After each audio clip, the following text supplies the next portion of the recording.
Chapter 1. A Gut Feeling. Zoe reached over and slapped the snooze button on her iPhone. She didn't want to wake up. She didn't want to go to class. She just wanted to lie here in the warmth of her blanket, close her eyes, and go back to sleep. "Did the alarm go off?" Oliver asked, stretching and yawning as he rolled towards her. They had stayed up too late having the same tired argument that always ended in the same tired place. But this time it was really bad, so bad that she'd lain awake for another hour after it ended. She simply couldn't afford not to get sleep, not at this point in the semester. "Yeah, you better get up or you'll be late," she said evenly, the glow from her phone illuminating the outline of Oliver's bewhiskered face as she swiped up and then dragged her finger over the screen, switching off the snooze. "Still mad?" Oliver asked. She rolled away from him. "No, Oliver, I'm not mad. I'm just tired. We stayed up too late." He pressed forward against her as he tried to kiss her neck. Zoe pulled away, throwing back the blanket only to be assaulted by the cold as she pushed herself up. How is it that a man can always find a way to ask the dumbest question at the worst time? Did he think she would go to sleep at the peak of their fight not speaking to him? And then somehow what little sleep she had would make her wake up happy and horny. Like what? Like last night never even happened. They'd been arguing a lot, but this time she'd finally told him she didn't believe he was working late. Why couldn't he just tell her what he was really up to? She found it hard to believe the garbage company had him running so much extra route that it would keep him out late into the evening, several hours later than normal. And just because she was going to nursing school and pulling shifts at the hospital didn't mean she couldn't tell he was up to something. For God's sake, they had cameras on the house. But when she'd pressed him on it, he made excuses. Excuses that just didn't make sense. Plus, he wasn't acting himself, and when she'd said as much, he got all dodgy and defensive. Behind her, she felt the bed shift, and Oliver cleared his throat. "It's only 5, you don't have to get up yet. Why don't you lie back down for a bit? Maybe try and get some more sleep before class." "No, I really need the time to study." Which was exactly what she should have been doing last night. "Okay, well, don't forget we have date night tonight. It's supposed to be cool enough for a fire." "Yeah," she said flatly, adjusting her bra before pulling her shirt over her head. "Maybe we can project a movie on the side of the woodshed like last time. Oh, and hey, don't forget the contractor for the patio will be here tomorrow, and he said we have to have the permit. I already checked. The courthouse in Bloomridge opens at 8. Do you mind?" "Yeah, Ollie," Zoe sighed. "I already figured you'd be working late. All that extra route they got you guys running, right?" Well, yeah. It's just that you're going to be in Bloomridge anyway and I'll grab it before I head to class." "Thanks, babe. I'll get home as soon as I can." She knew he was full of shit, but she didn't have it in her to call him out. And besides, he'd just deny it anyway. 2 hours later, Zoe slid into the driver's seat of her Xterra, dropped her coffee mug into the cup holder, and backed out of the driveway. Zoe's typical morning routine consisted of listening to Shakespeare plays on her 30-minute commute to school. Sure, Shakespeare was a far cry from her medical studies, but she enjoyed them so much, and weird as it sounded, it really helped her get into the right mindset for her advanced physiology class. Her favorite and current listen was Hamlet. On this particular morning, she was listening to one of her favorite scenes. It was the skull scene with Hamlet and the gravedigger. "Alas, poor Yorick, I knew him, Horatio. But after last night's fight with Oliver, she just couldn't get into it. Something is rotten in the state of Denmark," she said to no one as she switched off the audiobook. "Call Alexis," she said into the phone. On the third ring, a woman's voice answered. "Hey, girl, he. Jesus, Alexis, really? Do you have to sound that damn chipper?" "Fuck you, bitch, what's got your panties all bunched? Wait, Let me guess. It starts with an O and ends with asshole. We had a horrible fight last night. I swear he's cheating on me, Alexis. He isn't cheating on you. Jason was a cheater, and that's why I left the prick. No way Oliver would ever cheat on you. She wanted so badly to believe that, but something in her heart told her he was having an affair. He was coming home later all the time, and he wasn't talking. She knew in her heart it was another woman. He was probably screwing some whore on the trash route, but no. Sam would tell her if Oliver was screwing around on the route. But then who? One of the women in the dispatch office. Did you hear me? Alexis asked. Sorry, what? I said you need to talk to him. Really talk, without blaming and without yelling. You love him, right? Of course, but I think we're past talking it out.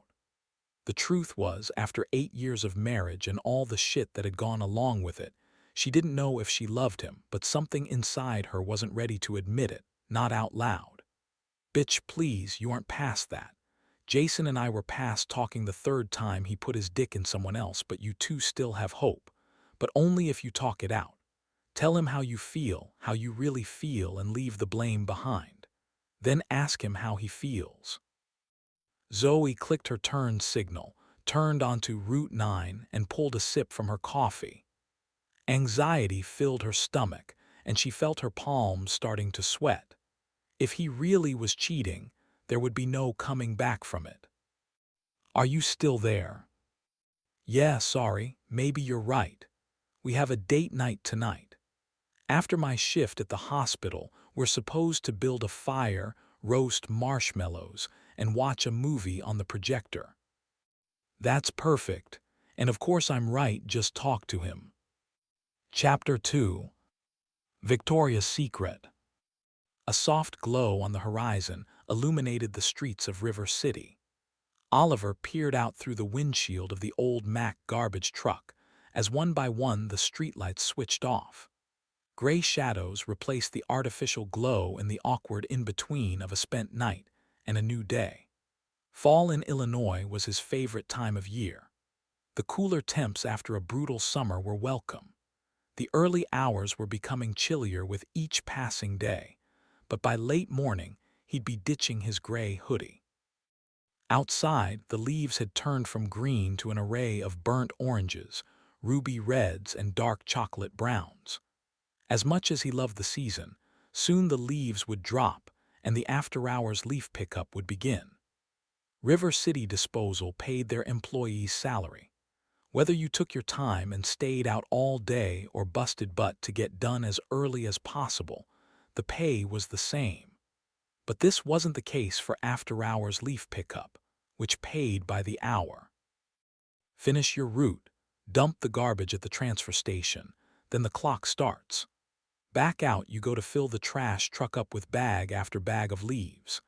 Leaf pickup didn't pay much though, and frankly Oliver didn't care. Leaf pickup was optional, and he had no plans of signing up anyway.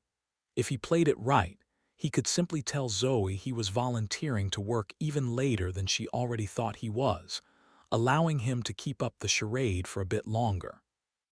He smiled to himself, knowing that he needed a better excuse not to come home, and that leaf pickup would be just the alibi he needed. Leaves couldn't fall soon enough. Gripping the worn wooden knob bolted to the steering wheel, Oliver gave the wheel a spin, swinging his rig into the alley. Braking hard, he slapped the gear shift into neutral and pulled the air brake in the same practiced motion he'd already done 100 times today. His hand instinctively slipped to the door handle. 2 cans, he thought, hesitating. After running the route practically by himself yesterday, his shoulder felt stiffer than usual, stubborn about moving at all. Even on the best of days, the old wound never allowed him to forget just how close to death he'd come, how close the bullet had come to taking everything away from him. He shook off the memory. It had only been 20 minutes since he'd taken ibuprofen, and it probably hadn't had time to work its magic just yet. Well, screw it, he thought, lifting the latch as he shouldered open the door and leapt from the seat to the road, skipping the step altogether. He ran to the back of the red and white truck and grabbed the second can off the curb, a blue Rubbermaid. His helper, Sam, had already popped the top on both cans as soon as she'd stepped off the truck. Oliver jerked the can onto his back as he spun toward the rear of the garbage truck, dumping its contents over his shoulder and into the hopper. 2 cans, Ollie. I didn't need you for this one, Sam scolded. Oliver dropped the now empty can off his shoulder and back onto the curb. I know, but I really want to tell you about yesterday. Fine, but you're going to put us off pace, and I already feel bad enough for bailing on you yesterday, she said, tossing the lids back onto the cans. First off, you didn't bail, you were sick. I get it. Second, it's our lightest day, and if we get done any quicker, we'll have to hide until at least 10 o'clock. You saw what happened to Dusty and Ray. Yeah, and I told that dumbass Dusty not to be going back into the shop at 8 in the morning. He didn't listen, and sure enough HQ added 3 more hours to his route. Now they have to make an extra trip to the transfer station because they can't get the whole route in one load, Sam said, shaking her head. Well, that's what they get. That's what they got, all right, but that isn't going to happen to us, so no need to set a record today.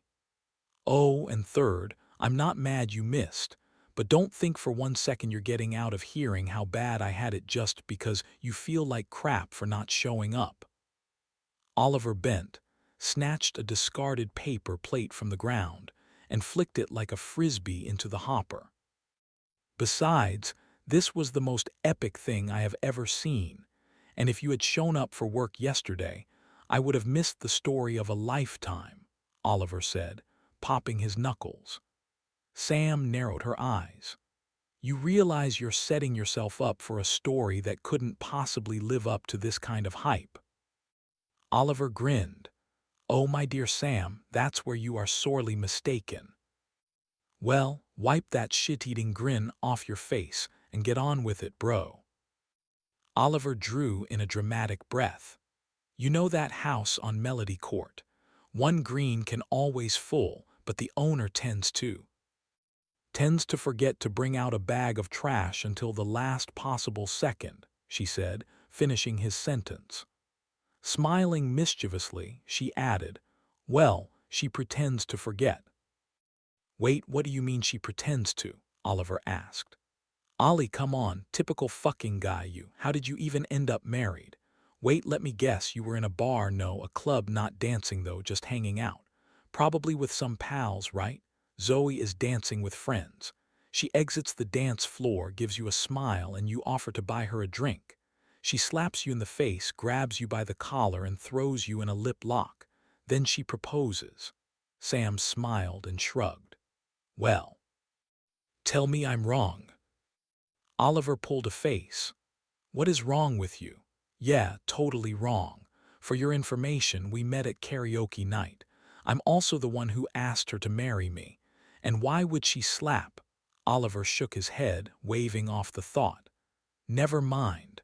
What's this got to do with the lady on Melody Court? Sam stepped around the side of the truck and pushed both hydraulic handles inward. The hopper blade swung open, and the packer panel descended. This is sad, really sad, she said, yelling now to be heard over the whine of the power takeoff and the rev of the garbage truck's engine. Okay, let me explain it so your man brain can understand. She likes to come running out in her robe. The robe that's way too short and tied way too loose.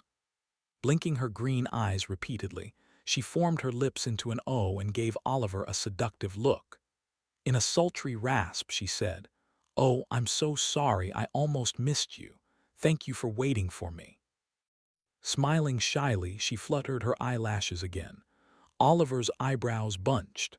Sighing, Sam dropped the fake smile and changed back into Sam. It's obvious this chick is flirting. Oliver frowned. I don't remember her ever saying any of those things to me.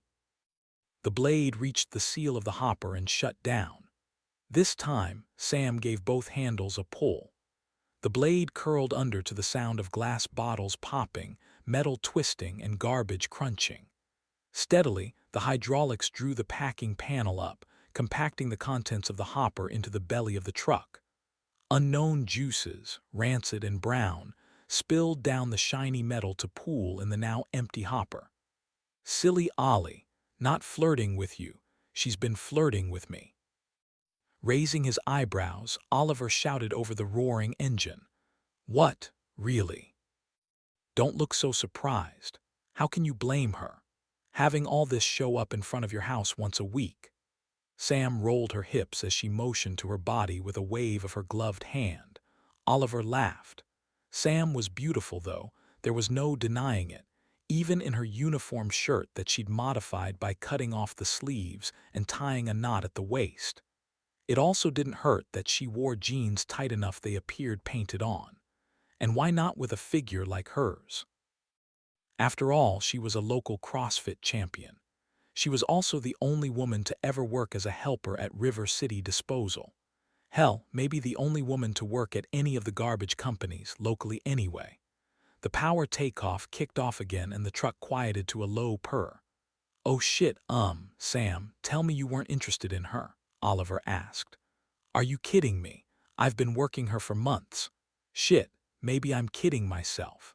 Maybe she's been working me in that scanty robe of hers. Either way, yeah, Ollie, I'm interested. Next week, she'll be giving me her digits, guaranteed. Sam slapped Oliver on the shoulder. Oliver snorted. Hold that thought. Turns out you aren't going to like this story nearly as much as I'd hoped you would. Sam put one hand on her hip and frowned. Oliver McAllister, what did you do? Wow, you sound just like my wife when she's pissed. Look, it isn't what I did, Sam. It's what my temp did. Install labor, she asked, pulling a face like she'd bit into a lemon. Yeah, and I don't give a rat's ass what HQ says. That was the last time I'm using one of those guys. The next time you don't show up for work, I'm going it alone. It was bad enough 2 drivers had been robbed by their temps, and while Oliver hadn't had that experience, he dealt with his fair share of unusual behavior from these guys. Install labor was a service provided to companies who needed low-skill manual labor in a pinch. Oliver and the other 40-plus drivers, who from time to time had to use the service, could expect to pull into a parking lot and be faced with a lineup of folks who often appeared to be homeless individuals down on their luck, or even drug addicts looking to make enough to cover their next fix. As the driver, you had the barbaric task of selecting a helper for the day based on appearance alone. The questions that ran through Oliver's head when trying to select a helper for the day went like this. Who looks least likely to rob me? Who looks most sober? Who appears to have showered in the last week? Then, with safety and hygiene covered, he moved on to the key question. Who looks most physically capable of making it through the route? With the hopper emptied, Oliver motioned to the truck. Okay, let me pull up to the next stop and we'll continue this, he said, running for the cab. Hey, what happened to not wanting to get done too early? Nothing, he shouted over his shoulder. But I don't want to rush this story. He laughed, climbing the 2 steps back into the cab. Fine, but you're only making the likeliness of this being epic even more remote, you know. It's going to be so worth it, he shouted back, slamming the cab door as he slapped a palm against the air brake knob and shoved the truck into gear. Glancing into his driver's side mirror, he ensured Sam was on the helper step and holding on to the handrail, then punched the gas pedal. At the next stop, Sam had already dismounted the step and was waiting for him with hands on hips and an unhappy expression on her face. She pulled off her gloves and ball cap, adjusting her auburn ponytail. Why do you do this, Ollie? Sam asked, looking up the long concrete drive of the single-story ranch. Oliver climbed up the helper step and onto the lip of the hopper. He reached above his head where 2 carry-out barrels rested on a wide ledge. Grabbing the handle of one, he pulled it down, letting the big black barrel fall onto his back. You don't have to come, Sam, but if you do, you get to hear my story sooner. Fine. But the old hag could pay for carry-out service just like everyone else who doesn't want to drag their trash out to the road. Look at this place. She can obviously afford it. She doesn't pay for carry-out service because she doesn't want us to carry out her garbage for her.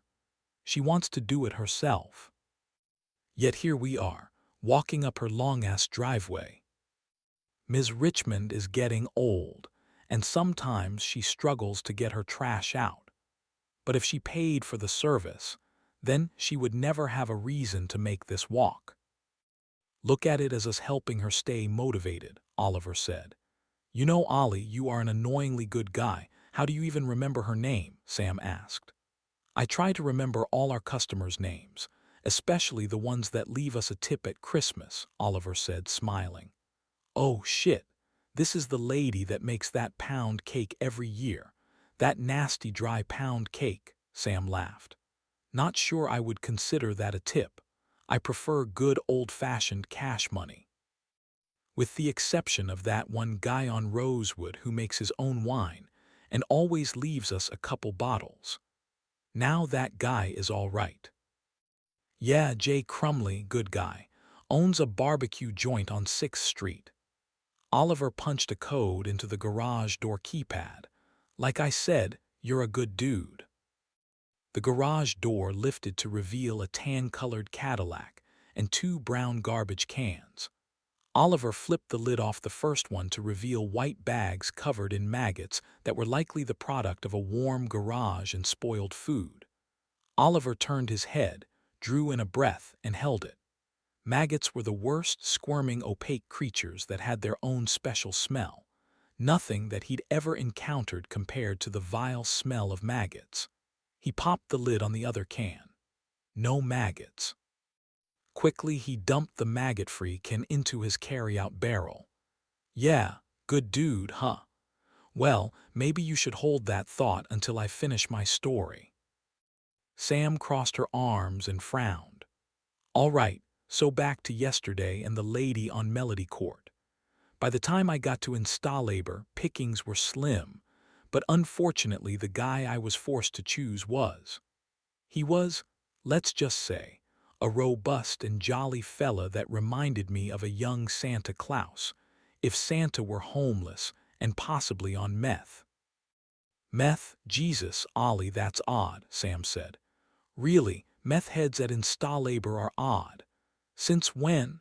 Oliver asked, climbing into the carry-out barrel and jumping up and down. The garbage compressed under his weight, allowing enough room for him to get the contents of the maggot-filled can into the barrel. No, but you said he was a big guy. Usually meth heads are skinny. Oliver knelt, lifting the barrel onto his knee and then rolling it onto his back. Oh, I don't know, maybe he was just getting started. Anyway, we're on Melody Court, and I pull up to Tiny Robe Lady's house. And before you ask, no, I actually don't know her name. Anyway, she only had one can, only ever has one can, so I don't plan on getting out. I'm watching in the mirror as Shorty jumps off the step, grabs the can, and disappears behind the truck. Wait, Sam said, placing the lids back on the cans and slapping the button to close the garage. His name was Shorty. Was he really short or really tall? Just want to picture this right. Oliver snorted. Neither. He was about my height, with a long brown mullet and a full-blown brown beard to match. Introduced himself as Shorty, and I didn't ask any questions. Got it. Please continue. So I'm looking in the mirror and I don't see Shorty. A minute goes by, then 2, and still, I don't see the guy. I'd shown him like 3 times how to run the hopper, but the hopper wasn't running. This leads me to think he must have found something in the trash that interested him. After another minute goes by, I'm like, what the hell? I hit the air brake and jump out, praying I don't find Shorty eating old pizza out of the trash like the last guy. Sam's face screwed up in disgust. "It can't be more than a day old," they both said in unison and laughed. "So I round the corner of the truck and find the kid sitting upside down in the hopper.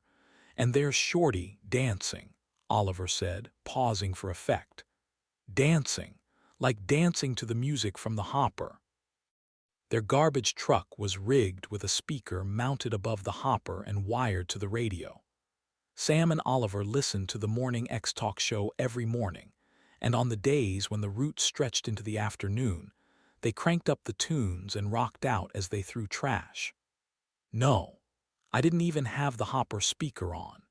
He was literally just dancing to whatever music was playing in his own head, but that's not the best part. It seemed Shorty had found something in the trash. "A pair of white panties trimmed with pink lace," Oliver said, as the two reached the back of the garbage truck. He tipped the carryout barrel over his shoulder, emptying its contents, then tossed it back above the hopper. The barrel landed with a small bounce before settling into place. "Ewa." He found the panties and started dancing. Oliver nodded. "Oh, that's not the half of it. Hang on, I'll pull up." "What? Bullshit, you'll pull up. Oliver McAllister, you will not leave me hanging after that. Not even for one more stop," Sam argued, crossing her arms. Oliver laughed, throwing his hands up defensively. All right. So I round the back of the truck, and there's Shorty dancing with the used panties on his head. The pink lace waistband sat perfectly across his hairy mustached lip, with the dark stained crotch covering the bridge of his nose, Oliver said, making a stank face. "Shorty has the elastic waistband stretched over his ears. And there he is, hopping from one foot to the other, jazz hands, jazz hands." Oliver mimicked the dance as he hopped from one foot to the other, his arms extended as he twisted his hands back and forth. "No fucking way," Sam laughed. "Yes fucking way. But it gets better." How could that get better?" "Because as he's dancing, and I'm laughing so hard I can't breathe, guess who appears from around the corner of the truck with her forgotten bag of trash?" "Oh no," Sam breathed, throwing a hand over her mouth. "Oh, yes." And she's mortified to find her discarded panties on the head of a homeless-looking Santa Claus meth head, who now stands frozen in mid-dance, balanced precariously on one foot, holding the other about a foot off the ground.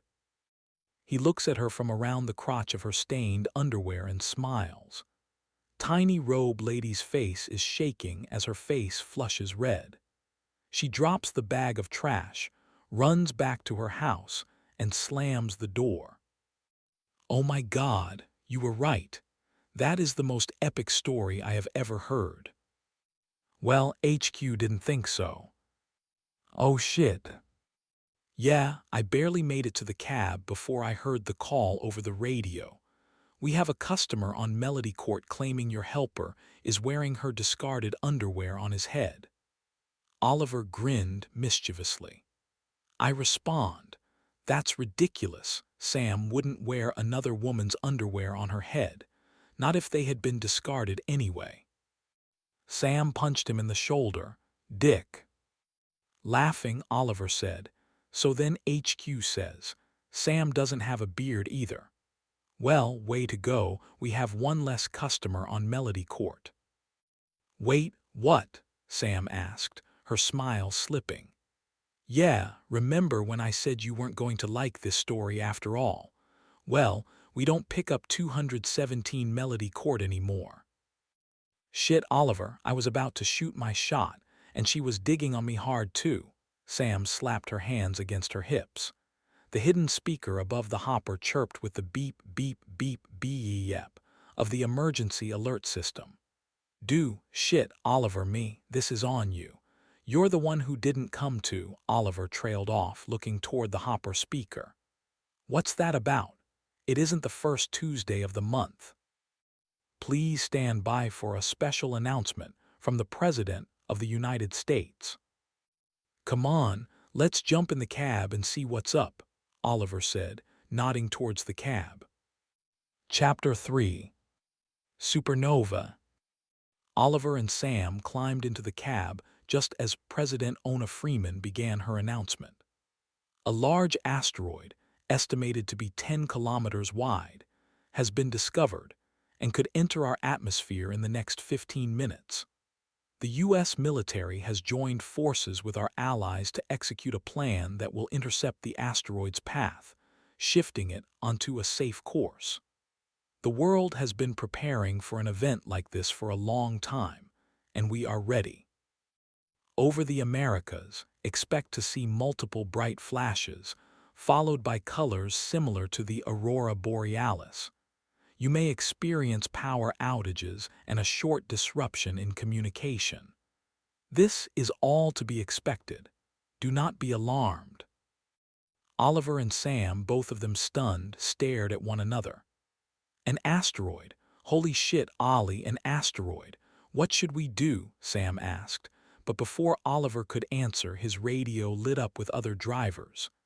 Base, Mobile 7 is coming in. I need to be with my family. Over. Base, Mobile 10 is coming in too. Over.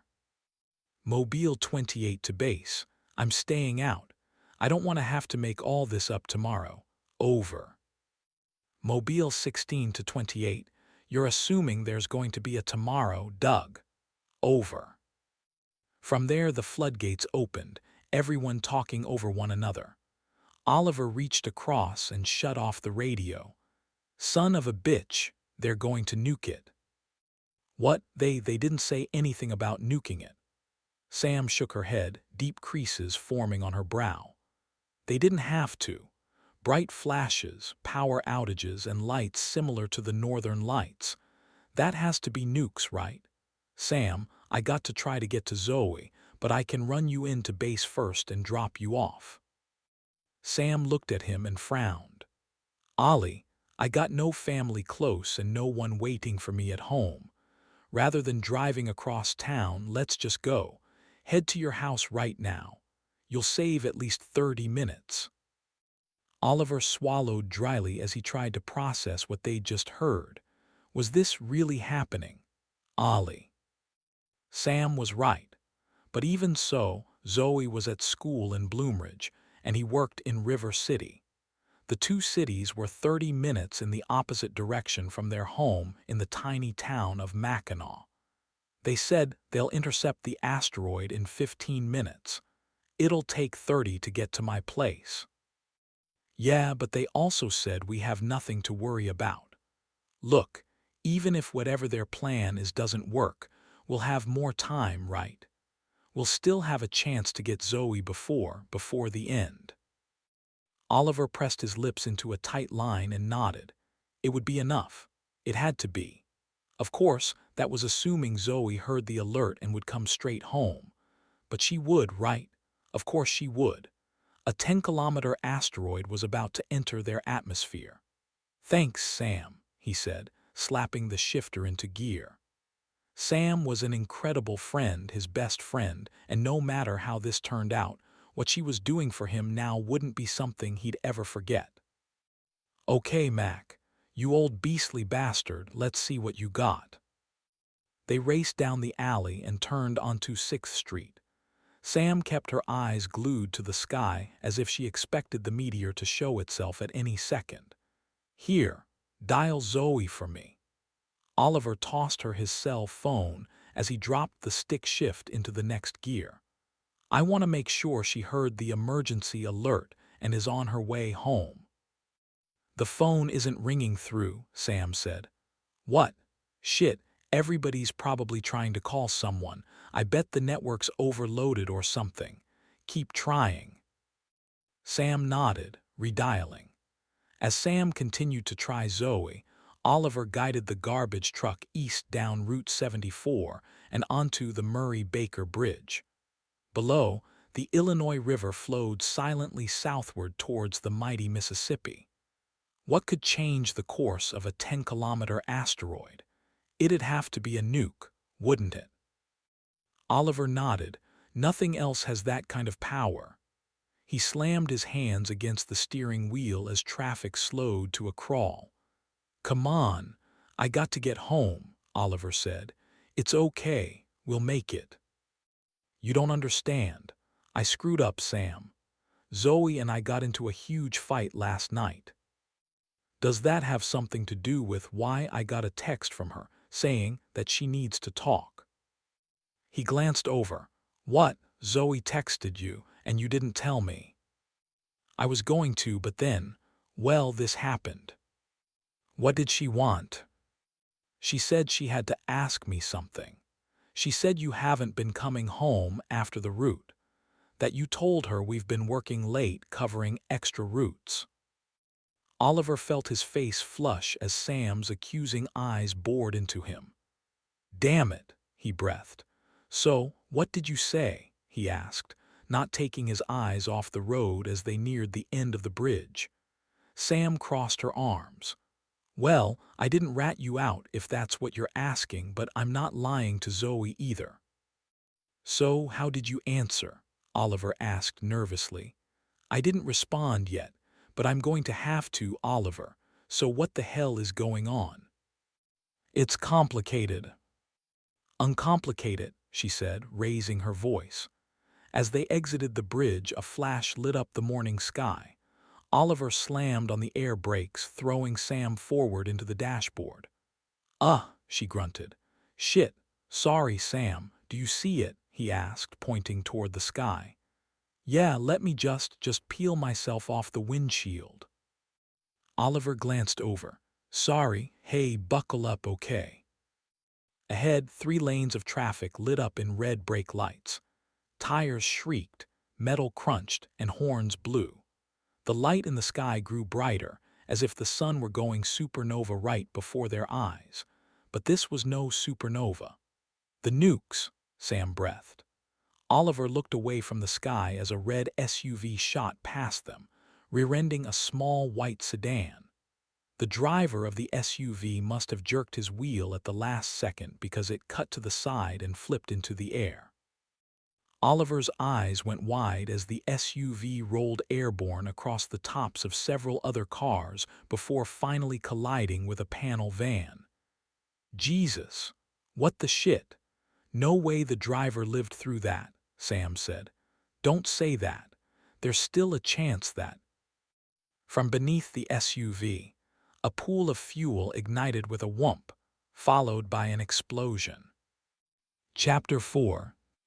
Call 911. Zoe ascended the last steps to the second floor of the Bloomridge Courthouse. They were doing some remodeling and had the main stairwell closed, along with the elevator. But after following the signs, she had finally made her way up a narrower set of stairs and onto the white marble floor. Now, she just needed to find the county clerk's office. What a crap morning. She had just about enough of the special kind of stupid she'd already had to deal with today. Some jerk had nearly sideswiped her as she pulled into the parking lot, and then another idiot had almost backed into her as she tried to find a place to park. Oliver was going to owe her big for this. After making her way across the atrium, she looked back, thinking she must have missed the clerk's office, when someone slammed into her, knocking her onto the marble floor. Zoe landed hard on her hip, banging her elbow as her phone and purse slid away from her. What the F? She shouted. I'm sorry. Jesus, a tall, heavy-set man said, pushing himself up from the floor. Zoe scrambled for her phone and purse, expecting the guy to at least offer to help her up, but when she turned, the prick had already climbed to his feet, completely ignoring her as he bolted away. Jerk, she shouted as the man rushed for the stairs. Across the atrium, a courthouse door burst open, and a flood of people began moving quickly toward the stairs too. What the hell is going on? It was only just after 8. Shouldn't court just now be starting, not recessing? A woman in a business suit and glasses with her hair in a bun walked briskly towards her. Zoe hurriedly shoved the spilled contents of her purse back inside and pushed herself up, rubbing her elbow. Ma'am, excuse me. What's happening? Zoe asked, half expecting to hear gunshots or screaming from the direction of the courtroom. The woman stopped and glanced over. Her face was grave, but Zoe could see she wasn't really looking at Zoe at all. The woman's eyes were distant, like she had just witnessed something awful. "You didn't hear. They announced it 10 minutes ago. Thank God someone ignored the no cell phone policy, or we would have spent our final minutes arguing fucking traffic violations." "Final what? Announced what?" Zoe asked, pleading for understanding. "A massive asteroid is about to hit the Earth. They're going to bomb it or something to try to change its path." "What? But wait, what?" The woman's eyebrows knitted together. I'm sorry. I have to go," she said, brushing past her. "An asteroid? That doesn't make any sense." What was she talking about? Across the huge atrium, a sign mounted above a large wooden door read County Clerk. Zoe made her way through the throng of people, all of them holding phones to their ears. Somehow she managed to stay on her feet as they shouldered their way past her, all with panicked voices and wide eyes. Finally, she pushed open the door to the county clerk's office. On the opposite side of the long counter, several employees stood with their backs to her, staring out several massive floor-to-ceiling windows. All their eyes were on the sky. "Excuse me," Zoe said. A mousy, balding man with a primly trimmed rim of hair just above his ears, a collared shirt and gray sweater vest called over his shoulder. "I'm sorry. Given the situation, we're closed." "Okay, but can you tell me what's happening?" Zoe asked, her own eyes drawn to the windows and the sky beyond. She didn't know what she was looking for, but all she saw was an early morning blue sky. "Tom, I think we should go to the basement to the take cover area," a gray-haired woman said. Yes, of course, Ginger," Tom said. "Everyone away from the windows." Then, as if in agreement with Ginger, an alarm sounded. Zoe startled, wincing at the too loud bell clanging above her head. It rang for what felt like forever, stopped, then rang again for at least another 10 seconds, stopped again, and repeated. "If it's short, leave the fort. If it's slow, go below. That's the sound to go below. Come on, everyone. Let's get to the basement," Tom shouted. As the staff moved from the windows towards the counter, the sky lit up with a blinding white light. Everyone spun back around. Zoe's eyes squinted against the ever-growing light, forcing her to turn away as she fumbled for the door handle and shoved. Behind her, the sky changed from bright white to crimson red. She pushed, stumbling out into the atrium of the courthouse ahead of the others. Zoe stole a glance back over her shoulder and saw that Tom was climbing over the counter while others crowded through a narrow opening between the counter, where a hinged wooden gate read "Personnel Only." Hurrying across the atrium, Zoe made for the stairs, but with the main stairs closed, the crowd was thick, everyone shoving and shouting. Her instincts told her to stay clear. She moved to the side and pressed herself against the wall between a protruding column and a water fountain. With the alarm sounding, all the office staff plus the occupants of 2 other courtrooms were piling out, filling the atrium. "How long before impact if the missiles didn't work?" a man shouted. "I don't know. Seconds." "We need to get to the basement." The crowd panicked, surging forward. Someone screamed as the group on the stairs fell like dominoes. "Dear God," Zoe breathed, throwing her hand over her mouth. In the middle of the atrium there was a railing that surrounded a large opening open to the first floor below. Directly in front of her, a man climbed over the rail and lowered himself, hanging from the rail by his fingertips. "No," Zoe shouted, pushing forward toward the man. She could see the panic in his eyes as he realized he'd made a horrible mistake. The drop was too far. "Help me, please," the man begged, trying to pull himself back up. As she struggled past people, Zoe could see that the man, heavy, with thin arms, wasn't in good enough physical shape to pull himself up. She slung her purse over her shoulder and grabbed the man by the wrists. Help me," she begged the surrounding crowd, but the ringing bell swallowed her words. Didn't they see him? Maybe some did, but they were in full-on panic. Like a stampede of frightened cattle, they continued to push their way towards the stairs, ignoring everything and everyone else. "I can't hold you if you let go. Don't let go. Help, please," she tried again. The bell stopped again. "Lady, please don't let go of me." The man's eyes were wild. The bell started again. I can't hold on. Help, please, I'm sorry," Zoe shouted as the man slipped. The bell stopped. In the silence between rings, the man struck the floor with a slap and the all-too-wrong pop of a snapping bone. Several in the crowd gasped. "Oh God, Jesus Christ, I broke my leg," the man screamed. Zoe stared over the rail as blood pooled beneath the man, a jagged bone protruding from his thigh. Outside, the crimson sky darkened and a low rumble grew louder. The bell rang again. The crowd surged with renewed force. On the stairs, people were climbing over the fallen while others slid down the rails. Some made it, while others fell or jumped to the floor below as they neared the bottom. The man with the compound fracture wailed and bled. Zoe knew she should be trying to figure out how to get to cover, but all she could think about was the man with the broken leg and how to get to him to try and stop the bleeding. Already a registered nurse, Zoe was in her last year of nurse practitioner school, and she knew the man was likely bleeding out. If she didn't get to him now, he was going to die. Down on the first floor, a man appeared from the exit, pushing his way through the fleeing crowd and into the atrium. He raised a handgun towards the ceiling and fired. The report was deafening. All at once the crowd dropped low, ducking their heads, everyone going silent except for a few people sobbing on the stairs, and the man with the broken leg still wailing for help. The bell stopped ringing for good this time as the lights flickered and went out. Red-tinted lights spilled through windows and skylights, casting the atrium in an eerie hue. "Everyone shut up," the man with the gun shouted.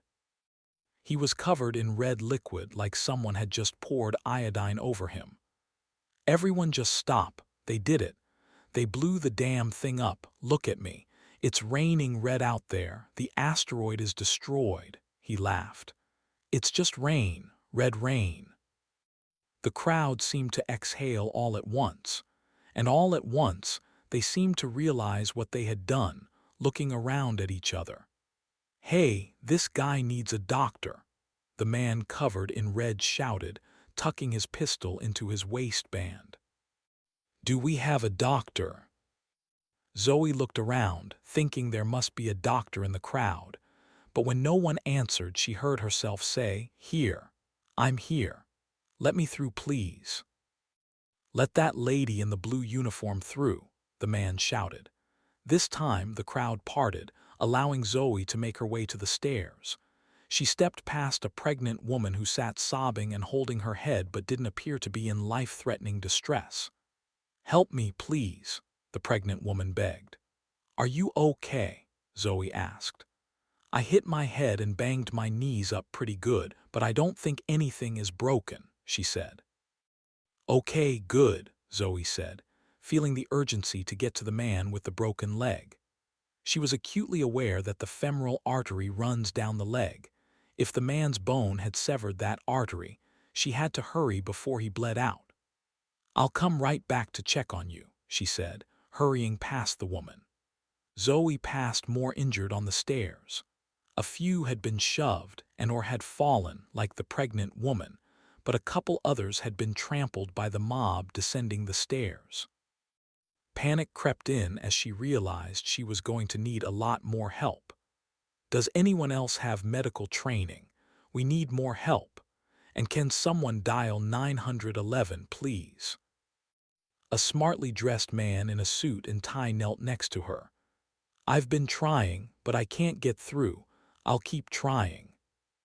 A few people from the crowd stepped forward to help others as Zoe knelt next to the man with the broken leg.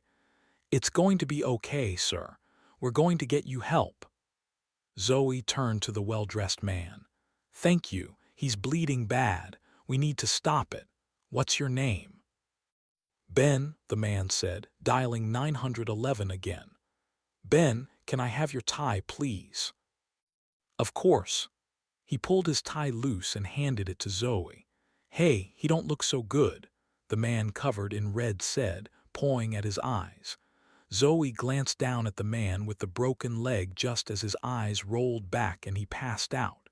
He's passed out from blood loss. Zoe looked back up at the wet man who was still pawing at his eyes. Hey, are you okay? Yeah, my eyes just sting a little. What are asteroids made of, iron or something? I probably got some metal dust in my eyes. It's pouring like hell out there. Got it in my mouth too. The stuff tastes kind of like rusty water. The dripping man blinked as a puddle of burnt orange liquid pooled beneath him. Zoe looped the tie around broken leg guy's upper thigh and cinched it as tight as she could pull. Bright red blood smeared the back of her hand, standing out against her ebony skin. Normally, she would never treat a person without gloves, what she wouldn't give for a pair right now. Put your hand here, Zoe said, motioning to the rain-soaked man. The man did as directed, and she was able to secure the tie with a double knot. The blood gushing from the man's bone-punctured flesh slowed to a trickle. Ben remained next to Broken Leg Guy as he kept trying to get through to 911, while she went back and checked on the pregnant woman. Placing a hand on the woman's stomach, she asked, "Did you hit your stomach?" "No, I twisted when I fell to protect my baby. That's why I think I took the worst of it on my knees and head," the young mother-to-be said, rubbing the side of her head. "No pain in your abdomen?" Zoe asked. "No, just my head and my knees." She looked up at Zoe, eyes filled with fear and worry. "Do you think the baby is okay?" Zoe smiled at her. "I think you did great, Mama. I see you have a good-sized goose egg, but your head isn't bleeding. Your knees are skinned pretty good, but you won't need stitches. Now, I need to check on the others, but as soon as we can get through to the hospital, I want you to get checked out by a doctor, okay? Just to be safe." The woman forced a smile and nodded, wiping her eyes with a tissue from her purse. Through the glass doors, it looked as though blood rained from the sky. Umbrellas swooshed open, clicking into place. The crowd was thinning now, many having already left, while more filed out into the rain, one after the other. Zoe tried Oliver, but like the power in the building, the phone service seemed to be out as well. Making her way back to Ben and the man with the broken leg, Zoe knelt once more, taking his pulse. It was weak, but it was there. "Ben, can you find something we can cover his leg with? If he wakes and sees the bone again, it could throw him into shock." "Of course," Ben said, taking off his suit jacket. Zoe laid the jacket over the protruding bone. The wet guy with the pistol began rubbing his head and pacing back and forth. "It hurts so much." "What? No, I don't know." "What's that?" Zoe asked, looking up. The man's complexion looked ashen. She realized it was probably all the blood from the broken leg making the man ill. Blood didn't bother her at all, but some people didn't do well with it. "You don't look so good, maybe you should sit down." The man froze and blinked, looking suddenly confused. "Sit down? Oh, you'd like that. That'd be rich, wouldn't it? Rich like this suit over here." The man turned and glared at Ben. "What are you, some kind of lawyer?" "Hey, what's your name?" Zoe asked, sensing something was off. The man had been so helpful when she had needed him to help secure the knot around the injured guy's thigh, and if he hadn't come in and calmed the crowd, who knew how many might have died? "Chuck. And I ain't no suit, I'll tell you that. You see these hands," he said, holding them out palms up.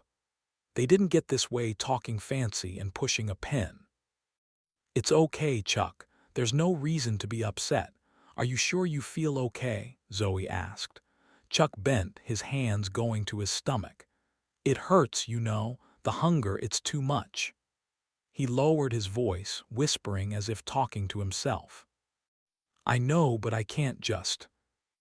Ben glanced up from rolling up the sleeves of his dress shirt. "Pal, you don't look so good." Suddenly, Chuck's eyes snapped back from wherever they had been, stretching cartoonishly wide as his lips twisted into a grotesque sneer. Ben froze, glancing at Zoe and then back to the man towering over him. "Chuck, listen, we're just trying to help." "Oh, you damn right." He yanked the pistol from his waistband and thrust the barrel down toward Ben's face. Ben gasped, his voice shaking as he found words. "Now just stay calm. Let's not do anything." Chuck pulled the trigger. Blood and brain matter sprayed Zoe as a now faceless Ben fell across her lap. Her eyes went wide as all sound was replaced with the deafening ring of the report. Zoe turned her spattered face toward Chuck as he pressed the warm barrel against her forehead. Chapter 5. Princess.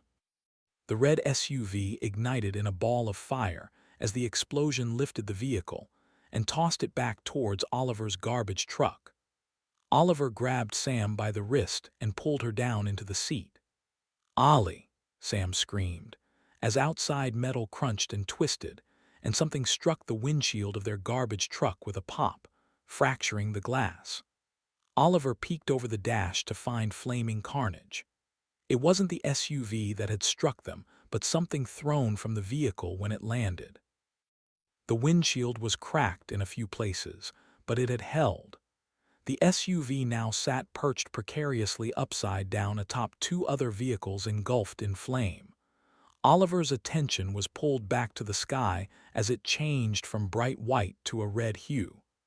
"Sam, are you seeing this?" The sky above darkened as it filled with dense red clouds that seemed to materialize out of nowhere.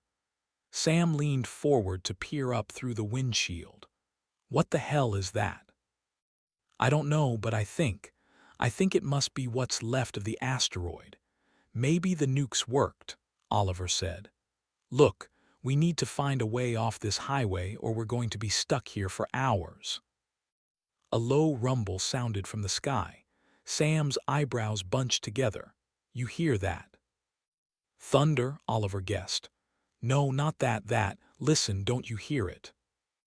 Oliver shook his head. "Hear what?" Sam held up her hand for quiet. "There, someone's screaming." Her eyes sprang wide. "It's a kid, look." Beneath the burning SUV, a tiny hand stuck out the window of a gray car. Sam jerked the door handle up and was out of the truck before Oliver could protest. Oliver looked to the sky as the red clouds roiled. "Jesus, Sam," he breathed, lifting the door handle and jumping down onto the pavement. With traffic at a standstill, people were climbing out of their cars, eyes fixed on the sky. Some were cheering, others applauded. A man shouted, "USA! USA!" Oliver made his way around two cars to get to the back of the gray sedan. The heat coming off the burning SUV was almost unbearable. The SUV had smashed the front windshield and crushed the driver. The hood was crushed too, and liquid fire was dripping onto the front of the car. It was only a matter of time before the sedan burst into flames. The rear window was only a quarter of the way down. "The door is stuck," Sam said, yanking on the handle. "Little girl, will the window roll down?" The girl, who couldn't have been older than 6, looked scared shitless. "Get back, Sam, we got no time." Oliver picked up a chunk of heavy steel debris from the road. Little girl, get back," Oliver shouted, motioning with his hand and then pointing at the window. Above them, the thunder grew louder and the first drop of rain fell, splatting fat against the pavement near Oliver's feet. He smashed the window in one swing. "It's okay. Come here." The girl climbed across the seat and reached out her hands. Oliver jerked her through the window and made for the cab of his truck. "Come on, Sam." Splat, splat, splat, a few more drops fell from the sky. Oliver pushed the girl into the cab and climbed in. "My princess," the little girl shouted. Sam stopped and turned back. "I got it." Sam, do. That car could go up any second. I got it, Ollie, back in a sec, Sam shouted over her shoulder. Damn it, Sam, Oliver thought, slamming the door. Outside, the sky let loose a torrent of rain, but it wasn't like any rain Oliver had ever seen before. The rain was so thick and dark and red. He couldn't even see Sam 2 car lengths up. Damn it. Listen, kiddo. Stay here and I'll be right back, okay? Oliver said, reaching for the door handle. The little girl threw herself onto his lap, wrapping her arms around his neck. Please don't go. Oliver patted the girl's back. Whoa, easy, it's okay. A shadow appeared from the rain, the door opened, and Sam climbed up into the cab. You look like someone dumped a bucket of red Gatorade over your head, Oliver said. Sam reached beneath her seat and produced a towel. Yeah, that's like some biblical shit out there. She dried her hands and face, tossing the towel onto the dash before reaching beneath her shirt and producing a small black doll with a gold dress and a silver tiara. I kept it dry for you. The little girl smiled, grabbed the doll and hugged it. Princess. Are you hurt? The girl shook her head. Where's mommy? Sam pressed her lips into a tight line and looked at Oliver. Shit, Oliver, what do we do? Oliver unclipped his route list off the visor and wrote down the plate number of the sedan. I got the license plate number. Once we get to Zoe, we'll call the authorities. Sam nodded. What do you make of this rain? That's got to be asteroid dust. Oliver felt his heart begin to race with panic. I'm not sure I can drive in this, Sam. Well, maybe it will slow soon and we can get moving. Hey, at least the Earth is still here, so that's good news. Sam grabbed the towel off the dash and wiped her face again. Yeah, Oliver answered absently as he started the truck up again and tried to maneuver around the traffic.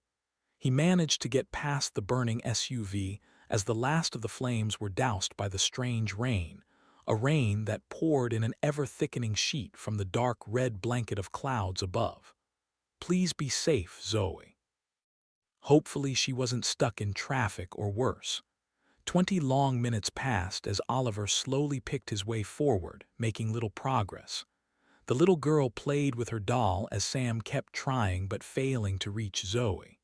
Frustrated, Oliver wiped a sleeve across the sweat beading on his forehead and slapped a palm down on the wheel. Look at it, Sam. It's getting worse. I can't see past the hood. In between attempts to reach Zoe, Sam messed with the radio. She glanced over at him, rubbing at her eyes. Man, I got to get some food. I feel like I haven't eaten anything in days. Oliver frowned, noticing Sam's apparent discomfort for the first time. Hey, what's wrong? Got that shit in my eyes and mouth. It tastes like I got a mouth full of pennies. Sam blinked as she ground her palms into her eye sockets. Oliver shifted the Mack truck into neutral and pulled the air brake. Lean over here and let me look. I don't know what you think you are going to see, Ollie. Hey, who knows what kind of chemicals could be in that shit? That's nuclear asteroid rain, Sam. You should have got back in the cab with me. Way to make a girl feel better, Dick. I was trying to get the kid her doll. Oliver sighed. I'm sorry, just let me look. Sam leaned over the little girl sitting between them as Oliver grabbed his trusty penlight from the cubby on the dash. Sometimes he needed the light when looking at HQ paperwork for new starts or discontinued stops early in the morning. He clicked the light on and shined it into Sam's eyes. She drew back, slamming her eyelids closed. Come on, Sam. I can't look if you don't let me. Sorry, Ollie, but damn if that light didn't sting. He motioned for her to try again, and Sam leaned over and opened her eyes as wide as she could. When the light hit, she flinched a little, but she forced herself to hold still. Oliver stared into Sam's eyes, noticing right away something looked wrong. The whites of her eyes were completely bloodshot. No, not just bloodshot, they were bleeding. What the? Oliver trailed off, his forehead wrinkling. What do you see? Sam asked, blinking. A blood-red tear spilled from each of her eyes. He reached down to his drink holder, lifting a half-empty bottle of water. I want you to rinse your eyes out, Sam. Why, what do you see? Concern filled her voice as she continued to blink and bleed. I think you got some of that crap in your eyes is all. If it's irritating them, we should flush them. Why are your eyes bleeding? Do you have an OE? The little girl asked. Sam pulled down the visor and stared into a mirror she'd attached to the back. What the fuck? The little girl said, covering her mouth. Easy, Sam. It's probably just the rain in your eyes. Tip your head back and let me rinse them. Behind them, horns blew angrily, indicating he could pull up. He ignored them, motioning with the water bottle. Sam snatched the bottle from Oliver's hand and poured the liquid into her eyes, forcing them to stay open as the water washed through. Check again. Oliver checked again. This time, his heart raced as he noticed small perforations in the whites of Sam's eyes. They were probably in her corneas and pupils too, but he couldn't tell. Slowly, as Oliver watched, Sam's eyes filled with blood and began to leak. Sam didn't wait for Oliver to say anything this time as she began pawing at her eyes. Shit. Oliver, am I going to go blind? What the foo? Stay calm, Sam. We'll get you to a doctor. It'll be okay. Okay, my fucking eyes are bleeding. Sam was as near to a full-on panic as Oliver had ever seen. Can you see now? Oliver asked. Yeah, I can see, but my eyes are bleeding, Ollie, and they sting too. She pressed her fingers into them and rubbed. Stop rubbing them, you might just make them worse. Earlier, you said the rain tasted like pennies. Sam took a mouthful of water, rinsed, and spit crimson onto the floorboard, her face twisted into pure terror. Oliver frowned. What is it? My mouth, it still tastes like metal, Oliver. Metal and blood. Chapter 6. Gooey gumdrops. Chuck's eyes flashed wildly as those remaining in the atrium screamed, everyone throwing themselves down onto the cold tile floor. Arg! Shut up! Everyone shut up! Chuck shouted, pressing his empty hand against his stomach. Zoe sat frozen with Ben's blood pooling over her nurse's uniform and soaking her right leg. She blinked up at the crazed man, the barrel of his gun pushing against her head, pushing and trembling. The ringing in her ears faded as, outside, rain fell and water spilled from a downspout, slapping against concrete in a gush. Zoe could hear it all. The held breaths, splashing gutters, and a crazed Chuck arguing with himself. But her wide eyes stayed fixed on the man's trigger finger, stained red like his face as he slowly squeezed. She was going to die. She was going to die just like Ben. Zoe sucked in her final breath, her eyes spilling like the gutters outside as a silent sob squeaked from her throat. Beside her lay broken-leg Guy, unconscious until that very moment. His eyes popped open as he let out a wretched moan, filling the atrium with the sound of agony. Chuck's bloody eyes flashed to the man with the broken leg, and he swung the gun down and away from Zoe's face, firing once, twice, and then again. The screams of those in the atrium were blotted out by another round of ringing in Zoe's ears. The man looked down at her and raised the gun again, but this time he didn't put it to her head, he put it to his own. Oh, come on, I don't know, do you smell it? Jesus, can you smell that? If she hadn't been looking right at his face, she wouldn't have been able to make out the words, and even now they weren't making sense. Zoe wanted to tell him to stop, to just please stop, but she was afraid to so much as blink. All she could do was watch helplessly as blood leaked from the man's eyes, trailing down his cheeks and into his salt and pepper mustache. Chuck kept mumbling, looking at the crowd now as he started tapping the gun against his head. Starving, starved. Suddenly he stopped, lowering the gun as he began sniffing at the air like a dog on a scent. Glancing down, he locked his pleading eyes with Zoe's. Crimson tears leaked from them. "You smell it, please, you can smell it, right? It isn't just me. It shouldn't be, but it's good, right?" "Oh, no," the man whimpered, squatting down next to her. He placed his face close to hers now. "It's on your face, all the little gray bits. God, they shouldn't be, I should." He reached forward with his empty hand. Zoe flinched back, recoiling from the bloody-eyed man, but she couldn't get away. Ben was still there, lying across her lap, anchoring her to this nightmare. As Chuck's fingers touched her face, Zoe turned her head away, her breath hitching with terror. Chuck picked something off her cheek and looked at it as if he were staring into a crystal ball. He brought the gray matter to his nose and drew in a deep breath.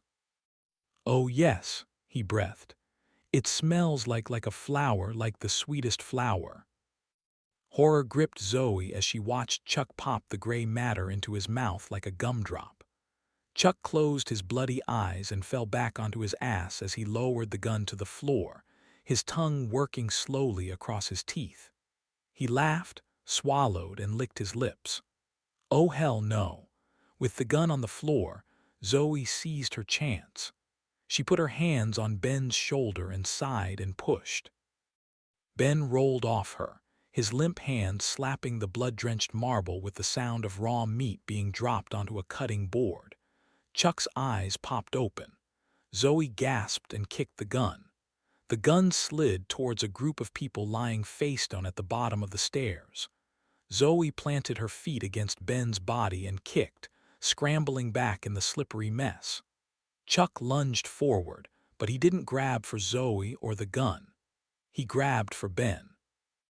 By the time Zoe had climbed to her feet, Chuck had his index finger buried all the way to the bottom knuckle in Ben's head wound.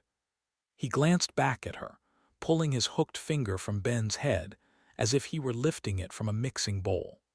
But it wasn't cookie dough coating his finger. Hurriedly, he shoved it into his mouth.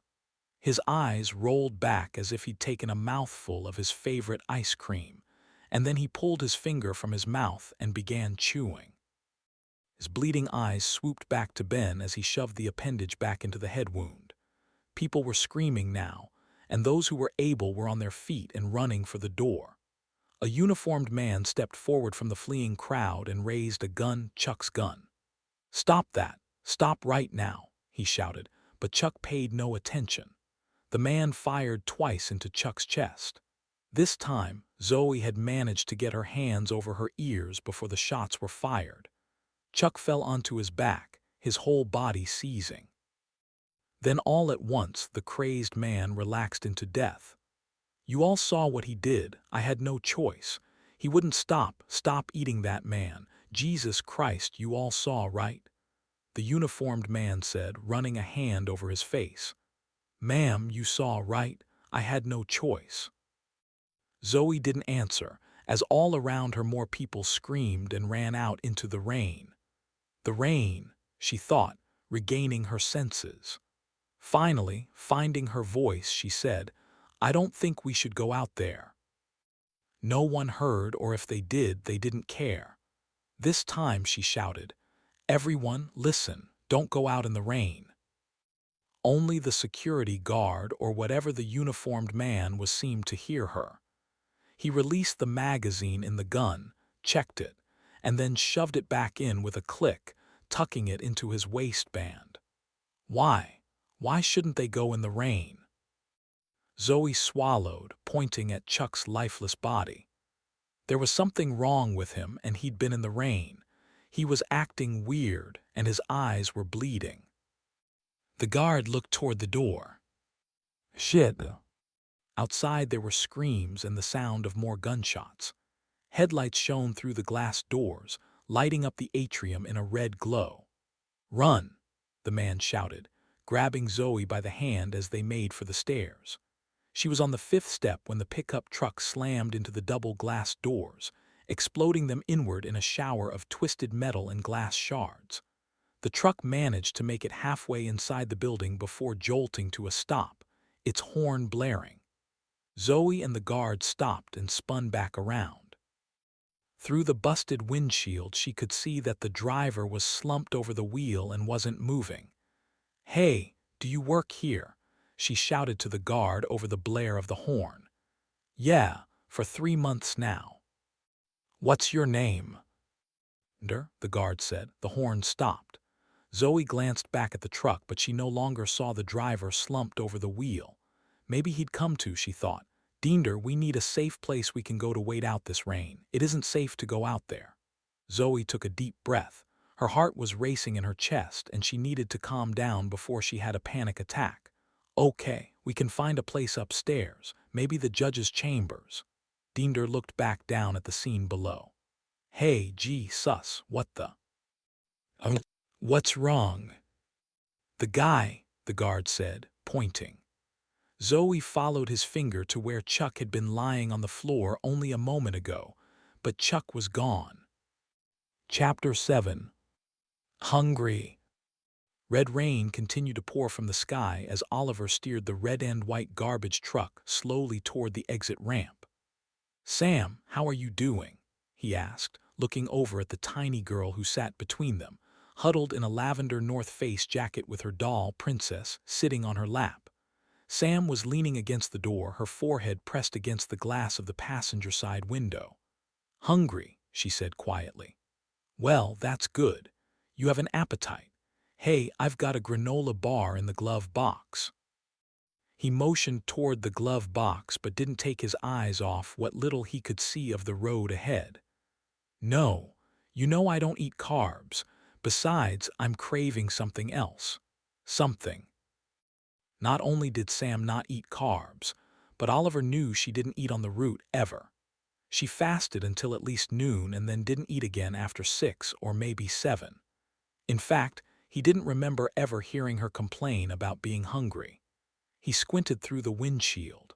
The clouds above were like red velvet, so thick they blotted out most of the sun's light. It was dark. Not pitch dark, but more like dusk during a storm if the storm were bleeding, he thought. As he eased the truck onto the off-ramp, shapes came into view, forcing Oliver to slow to a stop. "Shit, it's blocked, Sam. Traffic must be backed up all the way down onto Route 29. "Try and pass them on the shoulder," Sam said, lifting her head from the glass. "I don't know. I think we may have no choice but to wait, but I think the rain is slowing a little." "Ollie, I can't wait. We need to go, I need." "I know, and I'm trying to get you to the hospital, Sam." "No, first I need to eat. I have to eat," she said, drawing in a deep breath through her nose. "I can smell it, Ollie. Can't you smell it?" Oliver frowned. "Sam, I don't smell anything. Food can wait. We need to get you checked." On the dash, Oliver's phone buzzed. "Zoe." He snatched the phone and pressed his thumb to unlock it. There was a text message from Zoe. "Did you go in the rain?" Oliver quickly typed back, "No, but Sam did. Are you okay? Did you go in the rain?" Zoe's reply came through immediately. "Is she with you? Is she with you now?" Oliver started to type a response when a horn blasted. The garbage truck jolted forward. Oliver threw his arm out in front of the little girl, his cell phone flying from his hand and onto the passenger side floorboard. "Damn it! Someone rear-ended us." Somewhere behind them, Oliver heard the distinct sound of a gunshot. What the hell? Outside, silhouettes of people ran past his truck. "Tell me you smell that, Oliver. How could you not smell that?" Sam asked, shaking her head. It was like she was oblivious to what had just happened. She leaned down, placing her nose in one of the little girl's afro puffs, and drew in a deep breath. Oh, that's where it's coming from, isn't it?" She moved her nose toward the girl's ear. Another shot sounded outside, and someone screamed. Oliver's eyes widened as he stared into the side mirror, trying to see what the hell was happening out there. Through the rain, he saw the flash of more gunfire. Jesus, it was right behind the truck. "Hey, stop that, it tickles," the little girl said, moving away from Sam toward Oliver. Oliver glanced over and frowned. Sam, what are you doing? Hey, can you grab my phone? It's down there by your feet somewhere. That was Zoe texting me. Sam looked down at the floorboard, but she didn't reach for the phone. Why is she scooting toward you? Why do that? Why won't you just let me? Don't you want me to feel better? Oh, it hurts so much, Oliver. She breathed out and winced, her eyes still fixed on the floor. Sam, I don't know what's wrong with you, but I need my phone and we need to get you help, Oliver urged, pulling the little girl closer as he pointed to the floorboard. Sam screamed, You can't smell it. Or you want it all for yourself. Well, I smelled it first, Oliver, and I'm the one starving. She stomped her right foot down onto Oliver's phone. I smelled it first. Oliver's full attention was now on Sam and her contorted face. Sam, what the fuck? Sam's bloody eyes flashed to Oliver and then to the girl, widening insanely as she lunged forward. The little girl screamed, pushing herself into Oliver's side as she pulled her doll to her chest. Sam's lips drew back, tongue showing as she prepared to bite. Reflexively, Oliver thrust out his hand as if to shove, his palm colliding with Sam's forehead. Jesus! Sam. Sam's head bent back as her mouth snapped shut hard enough to crack teeth. Oliver pulled on the little girl's arm, dragging her onto his lap, as the force of Sam's momentum pushed Oliver back into the door. Sam was fully on the seat now, stomach down with her own feet pressed against the passenger door, knees bent to give her leverage. Her sneakers squeaked against the metal door as they found purchase. Sam pushed. Mine, mine, mine, she growled, teeth gnashing as she grabbed one of the girl's legs and pulled. The little girl screamed and kicked. Oliver's arm began to fold in. Sam could leg press 500 pounds. With one arm holding the little girl, there was no way he could hold her back. Stop, Sam. What the hell is wrong with you? Outside, the red rain spilled from the sky, as if it were an open wound. Chapter 8. The Judge's Chambers.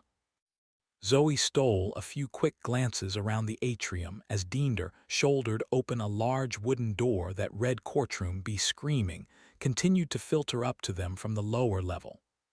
Come on, there's a judge's chambers in the back. The security officer motioned as he cautiously stepped into the darkened courtroom. As Zoe started through the door, she heard feet shuffling behind her intermixed with the clacking of high heels on tile. Pausing, she glanced back to find a tall blonde with a mascara-streaked face, short skirt, and large breasts that strained the buttons of her white blouse. She was running behind a familiar man, slight in build and balding. Tom.